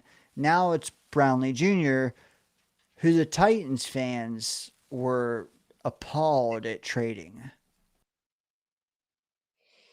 Yeah, but he has his weaknesses also. He's not a cover guy. True. He's a tackler. Yeah, which they need for They do. sure. So What I'm saying though is Brownlee Jr. a plus add, hopefully. Jermaine double plus add. Quincy a plus add. Is that enough to stave off the firing of Wilkes? well, I think what's going to stave off the firing of Wilkes is one and one thing only. That is fruity. Sorry, I'm reading Adirondack there. Is A- not allowing 30 points again? AFG get any flies on the water? Now I forgot where I was going with that. What will stave off the firing of Wilkes the most? Oh, I think Aaron Glenn is going to stave off the firing of Wilkes unless he is forced by someone up there to do it. Yeah, like the same guy who said bench Tony Adams. Yeah. And the same guy who fired Robert Saleh after the London game. All right. Next up, we have a super chat. Another one, huh? Hazel. Oh, yes. $4.99 for the Hazel. confetti fund. Hazel, we need some stuff that makes a pop or a boom also, though. Indeed. Hey, there will be a brand new studio coming in the next 4 months or so. You might see some pops or some booms that day for sure. Well, if you just staple all this confetti to the walls, it'll look like a brand new studio and be very colorful. Hey, chat, y'all are killing it. We had a goal to start the night. Can we get 5 super chats? We hit it. We got it. Then we got a 6th one, and I couldn't get a second goal in there for 5 more until after 6 came in. But since that, we got 3 more. So a total of 9 super chats. Like Hazel said, don't feel pressured to. It's just, we're just acknowledging the people who have supported the show. Appreciate you guys, for real. Hazel, $4.99. By the time I get the cut through YouTube, this will buy plenty more confettis. Streamers, what do you call them? I don't know. If you're ever watching on a laptop versus a phone, just know that I get a higher cut if you don't use an iPhone. If you use an iPhone, Apple takes 30 more percent. Just know that. Yeah, fucking Apple, man. Welcome to the real world where we work and other people take all our money. Yep. Adirondack chiming in. I think this is the one that caught your eye, Scott. AFG says, imagine if Scott and Dano's beards look like Fruity Pebbles confetti. I bet Dane could somehow do that for next week. At least some sort of crazy ass photo. The Will McDonald. Oh, dude, did I send you this? I told AI to make a photo of me as 90 years old. Yeah. Did I show you this? You did not. I looked almost the exactly fucking same. Fucking AI cocksucker. That's rude. I know. God damn. Fucking rude. I wish I was on my other computer because I got shit like that where, yeah, age me 10. Well, you guys have probably seen a post or two I've done. I said, what will I look like the next time the Jets make the playoffs? And I have a long white beard. I know. Yeah, you look like my kid. Your kid or your twin? Yeah. Not. Yeah, No you're more. getting there on the twin. Still look younger than me. What's that? There's another one. Another one. It's the last one, folks. This is the third shift Danger Zone crew. Hazel says one more. It's a ring you hold on your finger. Oh, that's a good one. If you say so, Scott. You You said that's a good one. Easy to clean up Yeah. That's true. because it's all connected. Unless you guys could look down, then you'd see that they're like piled up to my knees. Much easier than confetti. Yeah. Hey, appreciate just taking a beat to appreciate everyone. First 500 will always be known as that. When 10 years from now, when we get to 600, you 500. Where is Hazel coming up with all this stuff? This is all the ones I threw off me all night. Yeah, but still, she just had it all waiting for tonight. Yeah. Okay, all right. Now she's getting caught in it. Just to hit the chat as we work our way out of here, working into our 6th hour if we're not careful, Scott. What time is it? Adirondack. Hopefully AFG is cool because I think that's kind of sticking with me at least. Wilk's got to go. Chris B. Scott. Immaculate beard. Thank you, Chris, and bring yours back. Yes. Immediately. Chris, by next Friday. I swear I'm going to show up one of these nights with beads and shit in it. I just got to find someone to do that for me. 14 still watching on YouTube. Please, I beg you, watch Dante Moore versus Fernando Mendoza tomorrow night. What is the spread on that game? Let me see. And I do want you to know, Mendoza has played the Ducks in Eugene before. I think he lost 48-14. Well, I told you guys a couple weeks ago that I didn't know who Mendoza was, except for the fact that Dom C kept spouting him as the QB1 of the class.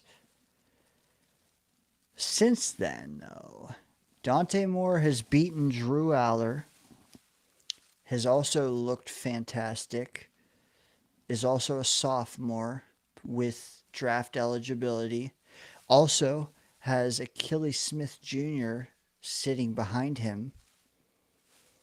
Everybody's saying Dante Moore is not coming out. I say hold that thought because his stock could rise to a point where it makes no sense to stay. Yeah. We've seen quarterbacks hurt their draft stock by staying another year. Drew Aller? Do you remember Jake Locker I do. from Washington? They thought he would be the number one pick if he'd gone out, and he stayed, and then he dropped, and he ended up not even being good. But Aller's might have hurt his stock. I think he would have went top 10 last year. I hear you in there chuckling, Hazel. Ducks minus 7.5 at home. I might have to take the Ducks in the over. God, that's got to be like a 62 over under or something. Over under is 52.5. Oh, that's an easy over. Ducks and over, baby. Let's go, Hayes. Ducks and over. For some reason, I'm craving Fruity Pebbles now. Scott, question from Bill M. As we're winding down here, got about 10 minutes left. If we win 36-33, does Wilkes then get tanked? Man, they really want you to say he will, Scott. I don't think he's going to get tanked if they lose 36-0. Woo-wee. Okay. And like I said, unless Woody says he goes or you go, Yeah. I don't think Glenn's gonna do that. Not to mention, if Glenn is involved with the defense, is he gonna fire someone who is, maybe they're equal partners in the defense? His hand-picked first selection. Yeah. And once again, we're 5 games in. Maybe they play Carolina, Cleveland, and Cincinnati and give up 17 points a game. Are we feeling differently after that? Yeah, we need a larger sample size for sure. Yeah. Can we get to the trade deadline? I mean, that's 8 games. That's a big sample size. 5 when see, it's not just 5. It's 5 majority without Jermaine, half without Quincy. The rest trying to figure out a new scheme. The offense trying to find an identity. It's a lot of the first 5 are not like the next 5 is all I'm saying. And some of it's got to go on the players too. We've seen plenty of poor play on their part, missed tackles, etc. Scott, if we win, it's a must, says AFG. He says, Fruity Pebble Beards. If Dane can create that somehow and make that happen, I'm not sure how to do that unless I just go buy Fruity Pebbles and glue them to my beard. You could just come and visit me, Scott, and Hazel do it to both of us. Yeah, maybe I can. Maybe I can find some nice lady to put beads in my beard. Hey, maybe Hazel has a mother. Dane, we all have a mother.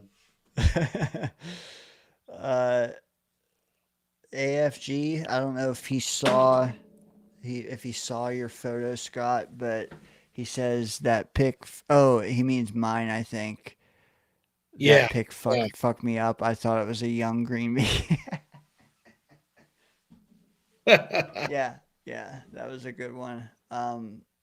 Chat GPT is a wild one, for sure. And I'm just catching up on the chat. We can get out of here. By the way, 3 new subscribers tonight. Just want to say welcome to the shenanigans. If you don't know what the hell we're talking about, just know this was the photo in question. All right, Dane. I'll let me see if I can send you my my 90-year-old me. Yes. Where should I send it? To you or to Discord? Discord is best. Okay.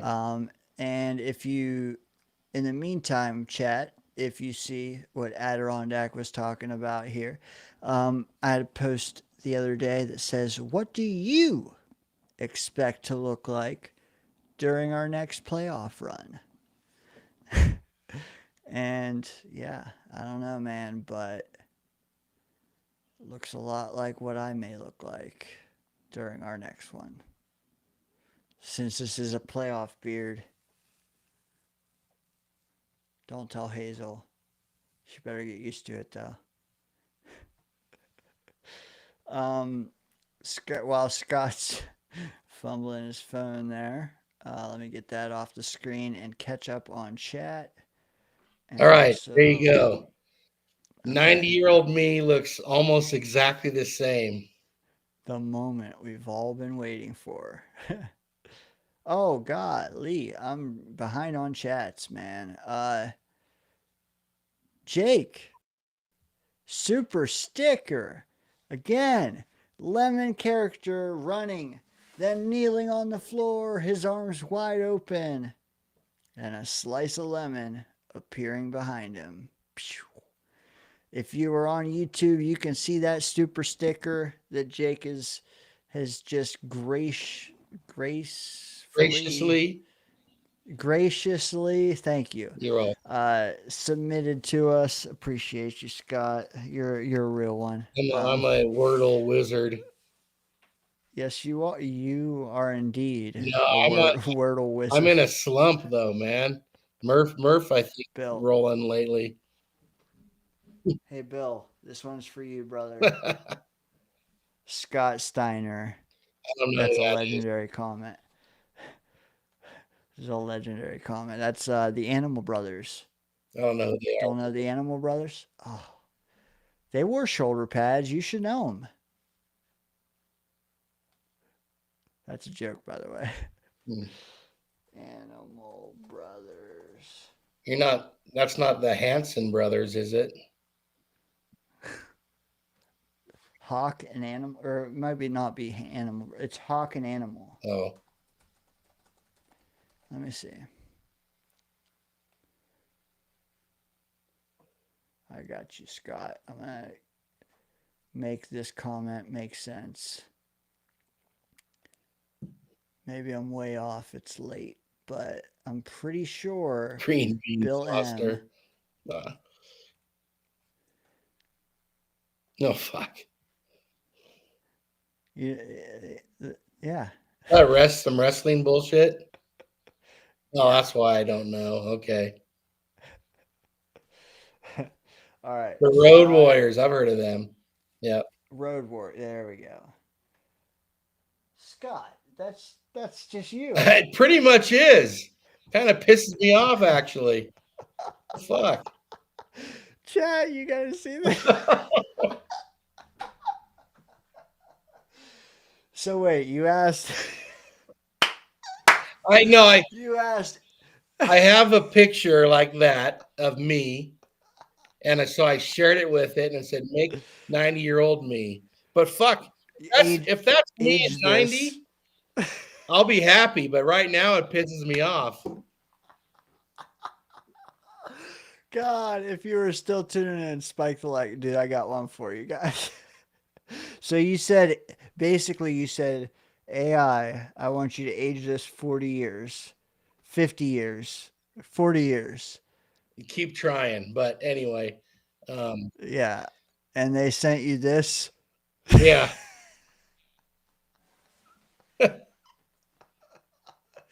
Scott. I know. It's pretty damn close. No, I mean, I do. I want to hear what the chat thinks before I say too much. Like I'm gonna Hey, cheers, brother. like I'm gonna make it to 90 anyway.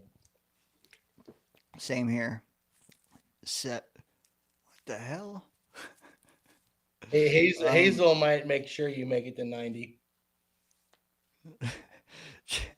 Jake, I'm never gonna unsee Scott Steiner now. Yeah. All right, hey, here we go. The chat's catching up now. LMFAO. Crispy says, Gibbons. S-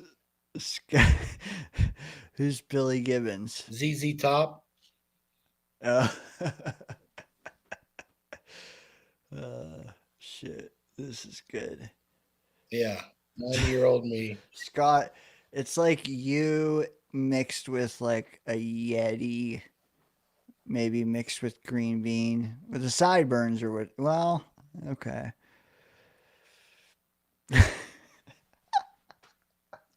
Angela's dad. This is content. I don't know who that is, but yeah. Angela's dad on Bones. I gotta find this. Fuck you, AI. Oh, Billy Gibbons. That was Angela's dad on Bones. Really? It was. Yes, it was. Didn't- Bones, dude, if you haven't watched that show, you need to. Scott, What's it on? for real. Pretty much any app you have, because it's like old and syndicated now. Oh, Very good show. I've heard of it. Never seen it. But Billy Gibbons, though, is a recurring character on there. Adirondack says, put on the shades and tint a black strip in your beard. Oh, shit. Good times, man. I swear. Hour 6 is always the best, guys. Yeah. That's maybe I should Billy try it Gibbons. with a different photo, but yeah, that's Chris B said it too. ZZ Top. Yeah, maybe with the yeah. No, I mean that's not a 90-year-old man anyway. They fucked up. Like that's not a 90-year-old. that's man. like, well, like I said, man, if I look like that when I'm 90, I'm thrilled. But Yeah. yeah. You want to see me at 90? Well, I'm not outside, but I could show you real fast. Your beard will be a different color. I would just grab a pile of dirt. Oh. Oh shit. All right. So we got 13 animals, hawks and animals still watching on YouTube. You know what? Hold on. I grab all these screenshots from Murphh and he just bolts before I can unveil them all. Let me just rattle them off to you or to viewers in the chat who want these nuggets to spout in live chats tomorrow or Sunday morning.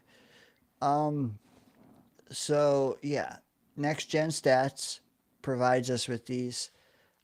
I just want to read them to you, Scott. You tell me if they move the needle for you one way or the other. You're already on Team Denver for this game, but does this strike fear in you at all? The interior of the Broncos O-line has allowed a league low 3.6% pressure rate this season. Each of their IOL rank in the top 5 at their positions in pressure rate allowed. So it sure sounds like they're ready to neutralize Quinnen Williams. Would you agree? Yeah. Well, don't we expect our pressure to come from the outside anyway? But maybe we do. Maybe that allows them to help on the outside more if those guys are solid in the middle.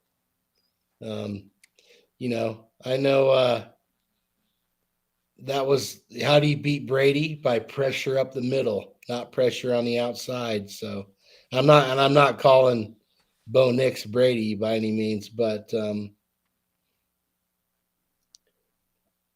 Jets are gonna pressure from the outside if they are pressuring. Agreed. Second note, Justin Fields has remained in the box on 82% of his dropbacks, the highest mark of his career, which I think if you watched this show for the entire 5 hours and 6 minutes, or if you haven't, then you need to go back and do so. But if you have, then you know that we are basically saying that that's a mistake at this point. We get it. 82%. You want him to stay in the box, whatever. You know what? Let's win. If he's got to leave the box, let him.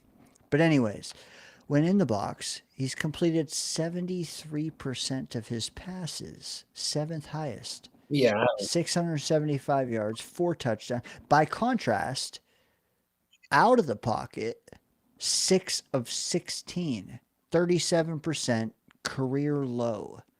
Any thoughts there? Well, my thoughts are they trying to coach his natural instincts out of him? Are they trying to make him something he's not? Those are my immediate thoughts.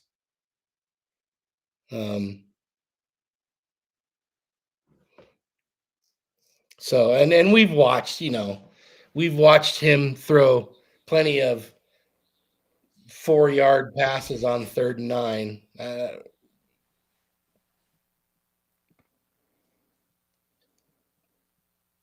Yeah, other than the Steelers game, I have not been impressed with anything about his throwing. Now that run he had against Miami was spectacular. No doubt about it. But also, their D would they were pathetic on that. They were. Like, how do you not stop him in the 10 and the 5, 15 and the 20 or wow. But it feels like they're taking away his greatest strength. It does. No, I am 100% in agreement. They're trying to make him into more. And as a result, it's hurting us. Now, if he starts picking it up, it could be good. But when do you pull the plug? On the plan or on the quarterback? On the plan. Well, they should already. It might be. It could be both, but on the plan. They should already be doing that, but I think 0 designed runs last week. Yeah, and I'm gonna give them a little bit of leeway on that. Maybe wanting to give him his brain a little extra time after the concussion. I mean, how long does it need to be? Those concussions, the more they happen, the more often they happen. But it just feels like they're trying to make him something he's not. I don't know. Does he look to your eyes? Does he look like a quarterback that's just gonna be consistent throwing the ball and beating you with his arm? Dude, I think when I saw him getting on the flight to London the other day, that he was still holding on to the football. Well, and that's not a surprise. The thing is, what he's doing more now, he's holding on to it and not running. That was the most annoying thing last Sunday. Is that I was screaming, "Go, take off, scramble!" It was like last night with Hurts. Go, take off, scramble. Nope, didn't, failed. So, how did you take when AG said we're going to let him play quarterback? In your mind, what were you thinking that meant? I was thinking it meant some of this, but I didn't think it would mean you're only going to scramble when it's a broken play. Where's the read option? Yeah, Like, and I don't mean run option. Like, I don't mean run RPO. I mean read option. Like, I don't know, man. There's none of that. No RPO, no read option, no design runs. It's like totally stifled run. You're only running it if there's nothing, and that's like that. That's not what I expected at no, all. I thought they were going to let him run more. Like they were going to embrace him running the ball. Well, you thought that even though they said they want him to be a quarterback, a pass like a Well, they said they're going to let him play quarterback. Not nothing about passing. Um, no and quarterbacks are running more these days. But facts. I was also giving them credit,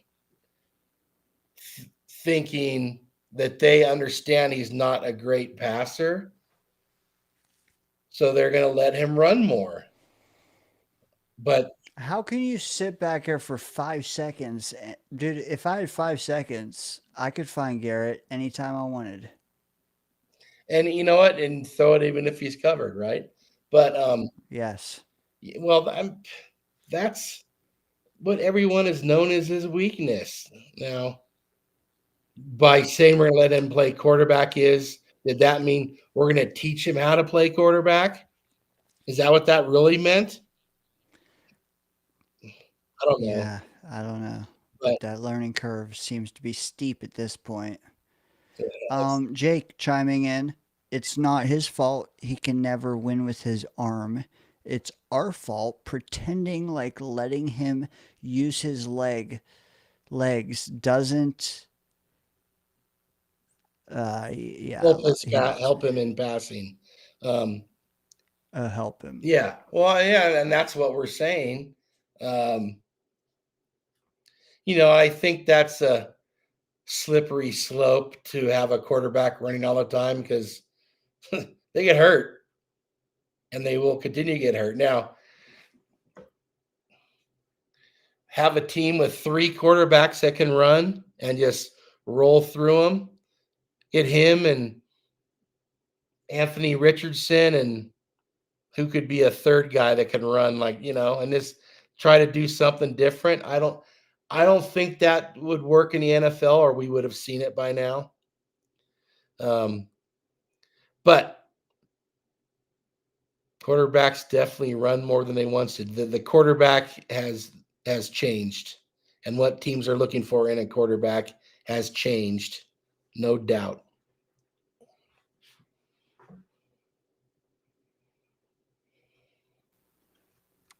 Agreed. We got you, Jake. Agreed. It's kind of fun to try to figure those out sometime. I send enough of them that it's fun for me to try to figure them out. Let me move on. Literally one or two. Actually, I think this is the last one. All right. Garrett Wilson has caught 9 of his 10 targets against man coverage this season. 122 yards, meh. 4 touchdowns. Okay. His plus 3.8 receptions over expected. So that means out of his 10 targets, he was only expected to get about 5, and he got 9.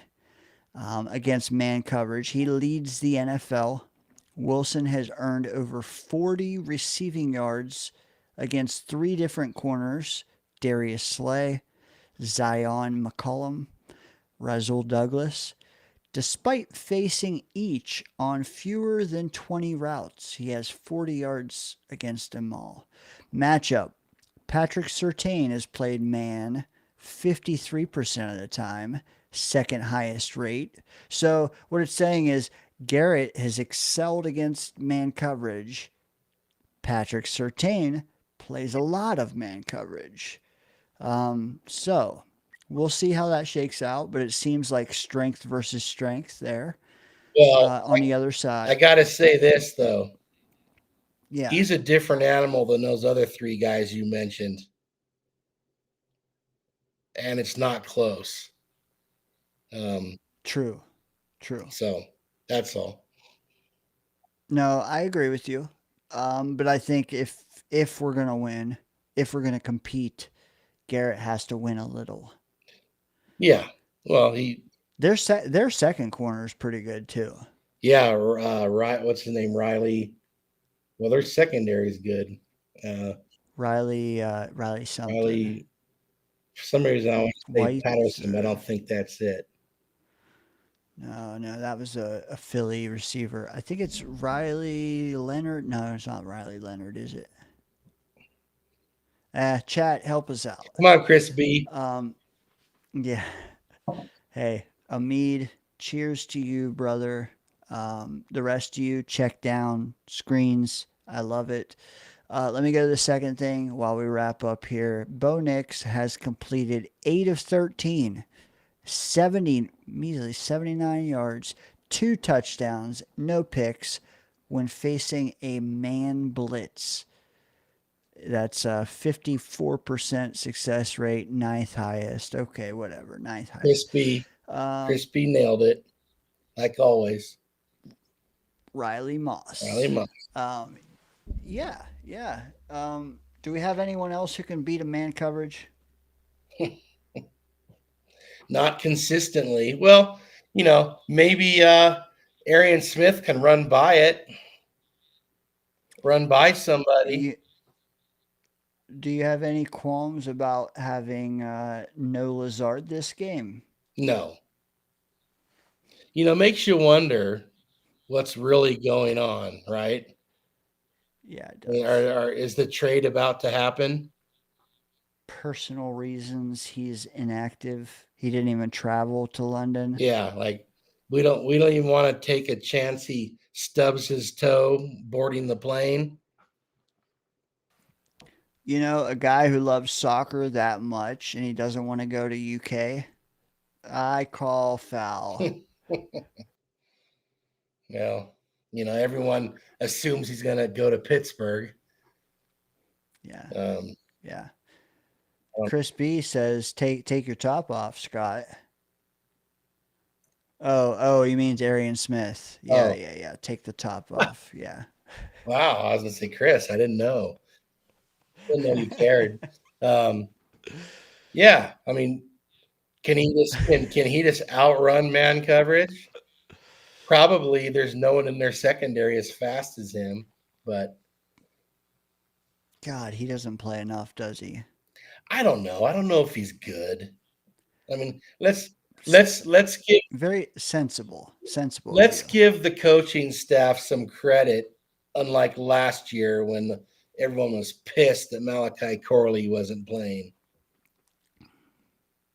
I will say I'm higher on this kid than Corley, but I was a bit skeptical. I mean, the staff deserved it, but hey, Corley's averaging, like you said, you told us Corley is what?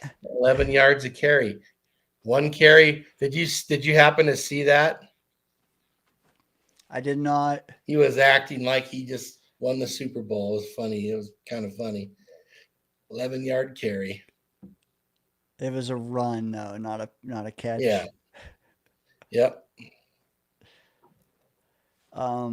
Jake chimes in.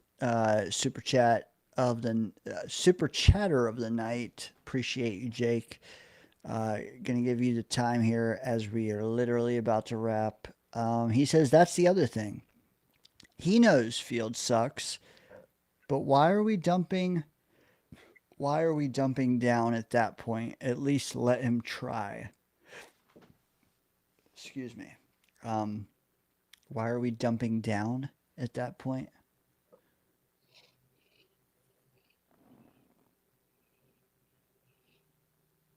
Dumbing down or dumping off? The big dumper? The big dumper. Well, you know what? Maybe dump offs. Maybe they Yeah.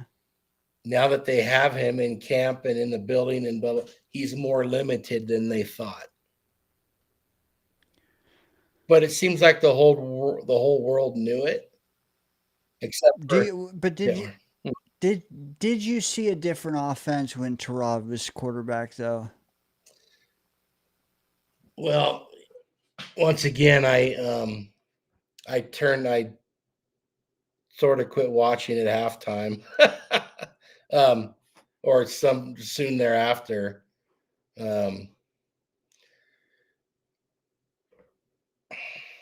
Well, I I don't know. can't even blame. I can't blame you for that. I don't know if they. It seemed like he was throwing the ball downfield a little bit more, but I don't know if they changed things up based on the quarterback. But the second half, I mean, things kind of look pretty similar, right? They did. It's tough, man. Like we need more data. Yeah, 5 games We need isn't to enough. see It really isn't. it. Jermaine, Quincy, Michael Carter too. Like that's 3 heavy hitters. The- Also, Fields getting a concussion. What was that? A game and a half out of 5 he missed. He got it in the third quarter, right? Or was it the fourth quarter against Buffalo? Game and a quarter. Then you got Brees fumbling on that killed a drive. You got Braylon fumbling, killed a drive. Like the self-inflicted wounds. We to make any rash decisions after all of what I just said happened in a 5-game span, 0 turnovers, all these penalties. How can you take anything for facts? Like, yeah. Well, and 5 games, and it's a whole new operation. New quarterback, new play caller, and it's the problem is just that it's been so ugly on both sides of the ball. Like I said to you, you know, the offense should be thankful the defense has looked this bad because they're not looking much better until the game is over, really. Yeah, the offense has the defense as like a bulletproof shield right now. Yeah. So, They do. but 5 games is not enough time to give anybody, really. That's my feeling. I know I don't expect a lot more out of Justin Fields, but I think it should be better than this. Yeah. Let his legs play more of a role, and and I don't think for him it's going to make a big difference. Like we talk about the number 2 receiver, but for the next quarterback, it might. So Yes. let's get one. But yeah, I can't fire people after 5 weeks. It's just that's No, too soon. It's been 1 good game and 4 bad games. And who knows if they score that touchdown against Miami, maybe things go different that game and they win that game. Quinnen said it today. If they stopped Tampa Bay on that final drive, things could be different. Yeah, there's a lot of ifs. But he also said we have 12 games left. A lot of season. A lot of season, way more season than has been played. Yes. But it can't keep getting worse because that's what's happening. And how could it be worse than last week? Well, I guess Buffalo maybe was even worse, but yeah, that was rock bottom. Hopefully. Well, especially after that first game that they really, frankly, they should have won. Yeah. But the defense, the defense put more pressure on the quarterback that game, but they still weren't getting enough stops. They weren't. Um, They weren't. All right, let's move off that. Final moments here. I'd just like to ask you your prediction for Ducks Hoosiers. okay, let's go. Let's go. Ducks 44. I'm expecting a barn burner. Hoosiers. Do we know what the weather's going to be like? Hayes, what's the weather going to be like in Eugene tomorrow? 44-34, assuming it's not a monsoon or something.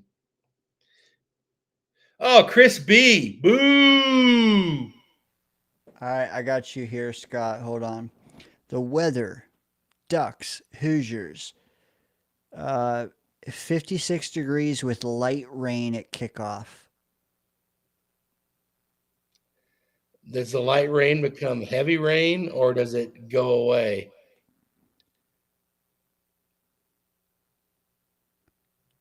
Occasional rain in the afternoon. Nothing crazy. Okay, I'm gonna. No, Oregon's got a pretty good defense this year. Let me 41-27 Ducks. I'm betting the Ducks in the over. That's okay, Scott. I mean, Chris, whoever you are, you probably should go against me much of the time. We're just Duck fans, Chris. That's the only reason we really care. Well, we also care because we may draft one of the two quarterbacks in this game, which is why we think you should watch it. And hey, I don't know about you, Scott, but if Mendoza balls out, he's my guy. But Yeah, if he balls out on the road against a good team, like we watched the Oregon quarterback do already, like Aller couldn't do. like Aller couldn't do at home in a big game. They did rally, they did come back, but he, I don't know. I'm just not impressed with him that often. They came back like Fields came back in a few of these games. Well, they at least sent it to overtime.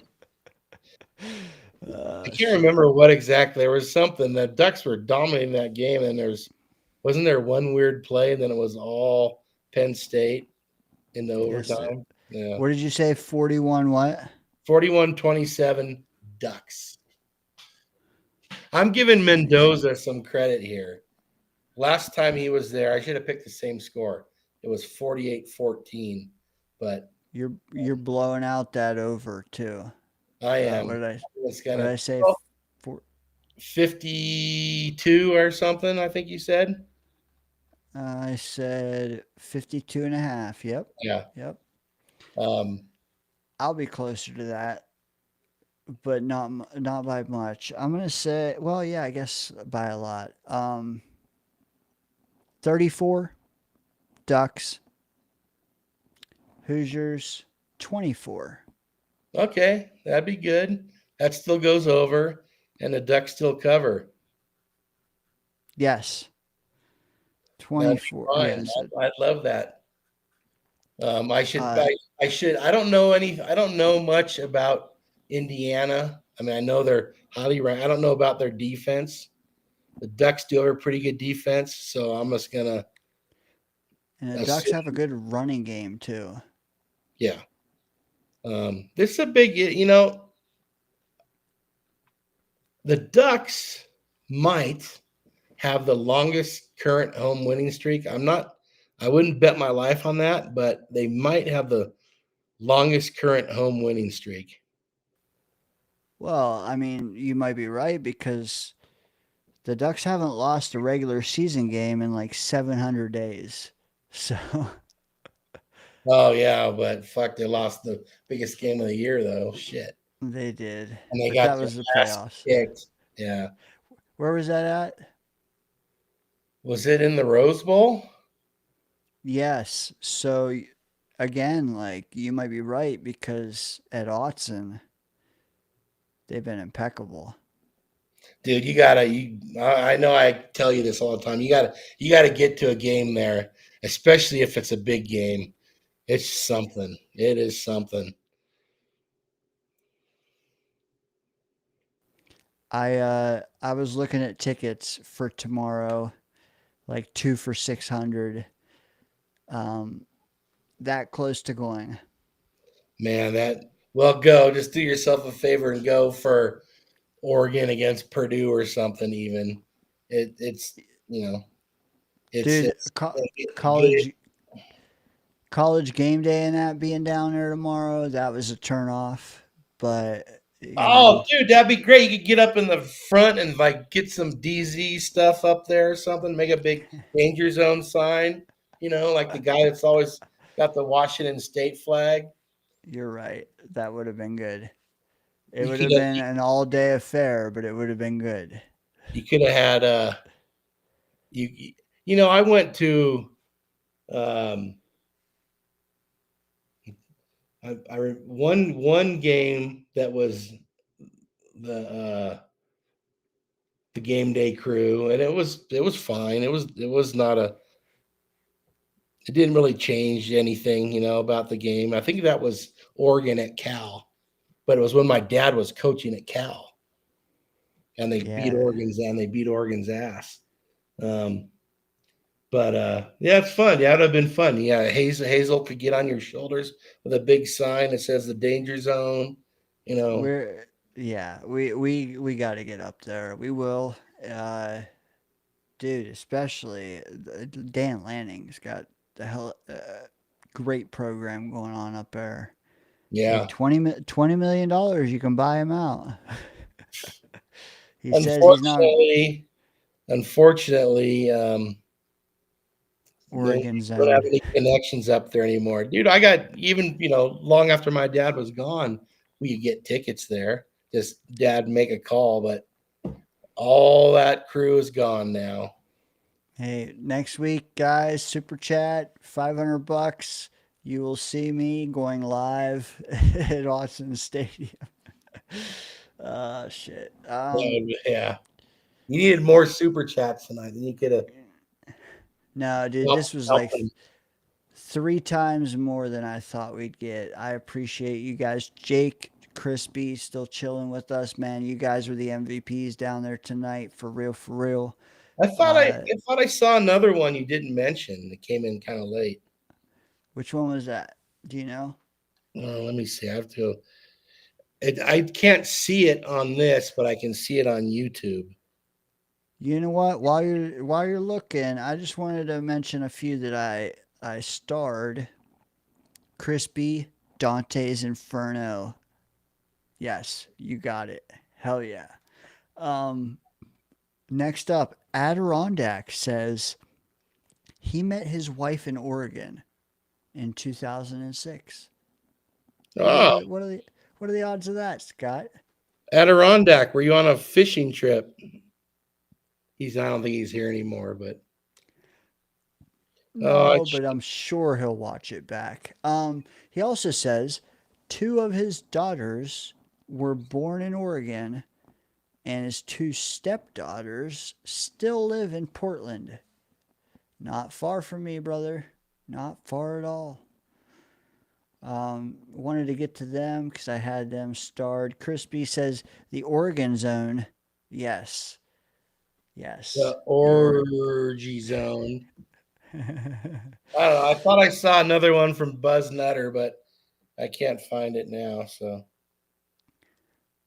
Crispy, don't you? Hayes told you earlier. Hazel told you, dude. We just appreciate you keeping the free chats going, man. Um, the extra stuff is just extra to keep us uh, invested in making quality shows for you. We're just BSing right now. As it's what 2:43 on the East Coast, man. oh Woo-wee. shit, I got a long day tomorrow. Yeah, too. Yeah, we got to get. You find anything? You're good.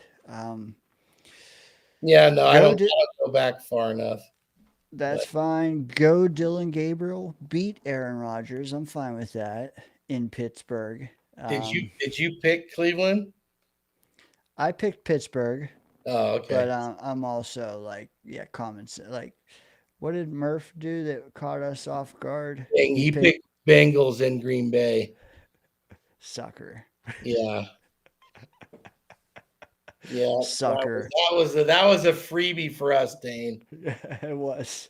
It was. All right, man. Chat's still cooking. We could cook with them all night, but let's leave it here, Scott. Let's enjoy Oregon tomorrow. Let's enjoy family tomorrow. Let's enjoy early football because that means that the 1 o'clock games we can watch unencumbered by the Jets. Don't let it ruin your day if the Jets lose. Yes. I know some of you have a problem with that. Well, some of us go from after show to after show. Why? When it's bad, why? Yeah, it's more fun when it's good, isn't it? Yeah, dude, I can't when we lose. I can't. Or when there's hope. God damn. I mean, just Yeah. remember all the preseason stuff when they traded for Rodgers and just all that, and then 4 plays in. Oh God. Yeah. Should have known it would never work. But there was around the time I met Hayes, those 4 plays in. Yeah. But there was not like there was then, and not by everybody, because like Murph and I picked them to win 5 games, but there was a lot of optimism this year too by some, and I think that was more fueled by we love Aaron Glenn as a player. Let's hope he can coach. we would finally get to eke out our talent. Yeah, that was me. I and said we 8. don't know yet. We don't know yet. It's too early to close the door one way or the other, but it doesn't look good so far. No, it doesn't. I mean, I expected them to have 1 or 2 by now. They don't. So now they got to steal 1 or 2 from where I didn't expect. You get Chris B. Chris B. sticking with 9 and 8. I was at 9, and then I went to 8 and 9. I'm sticking with 8 and 9. Wow.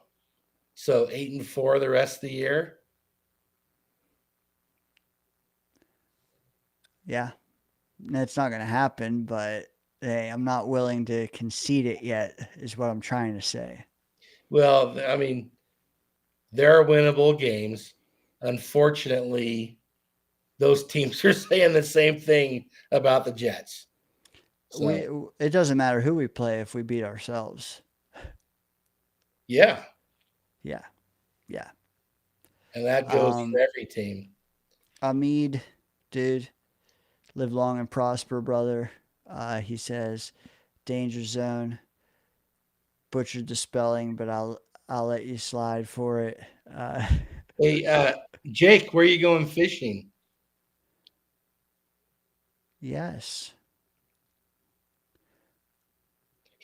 Is he on the West Coast?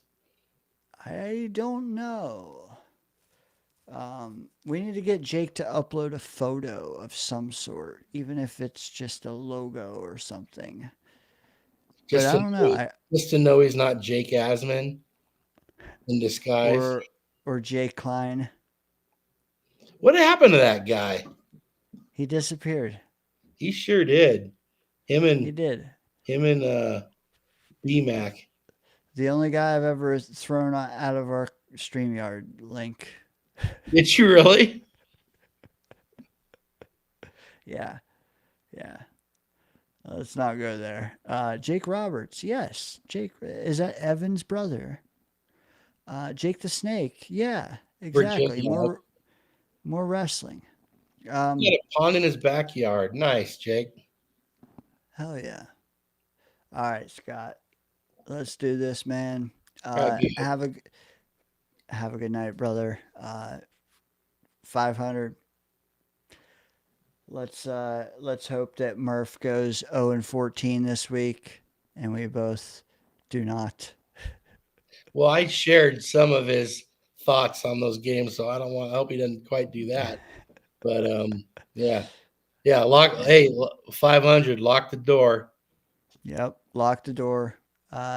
Good night, chat. Good night, Scott. I'll Good night, throw on everybody. the intro here to buy you guys 2 minutes to chat if you'd like. But Just spike remember, the like. go Ducks. Let's go. Go Ducks. Spike the like. Go Jets. Go Ducks. Green forever.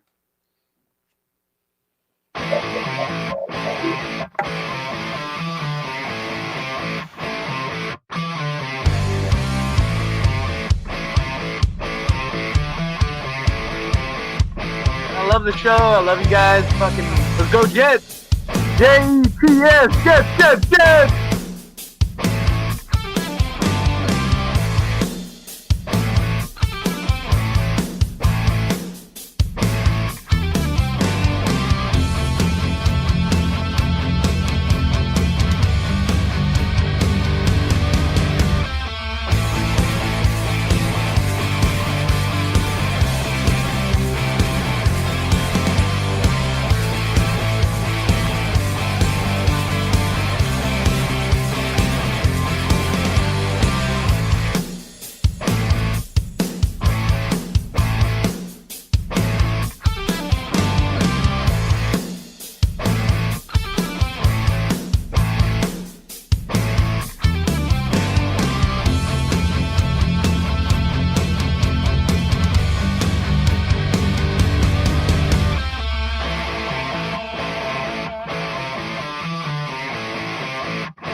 We can't all be beautiful.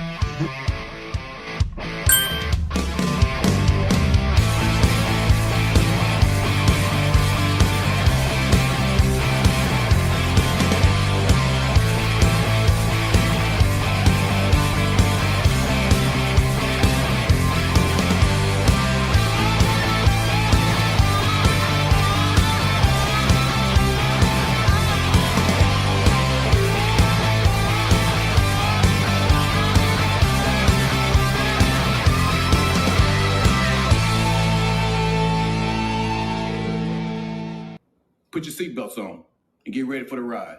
You're in the danger zone. Holy mackerel.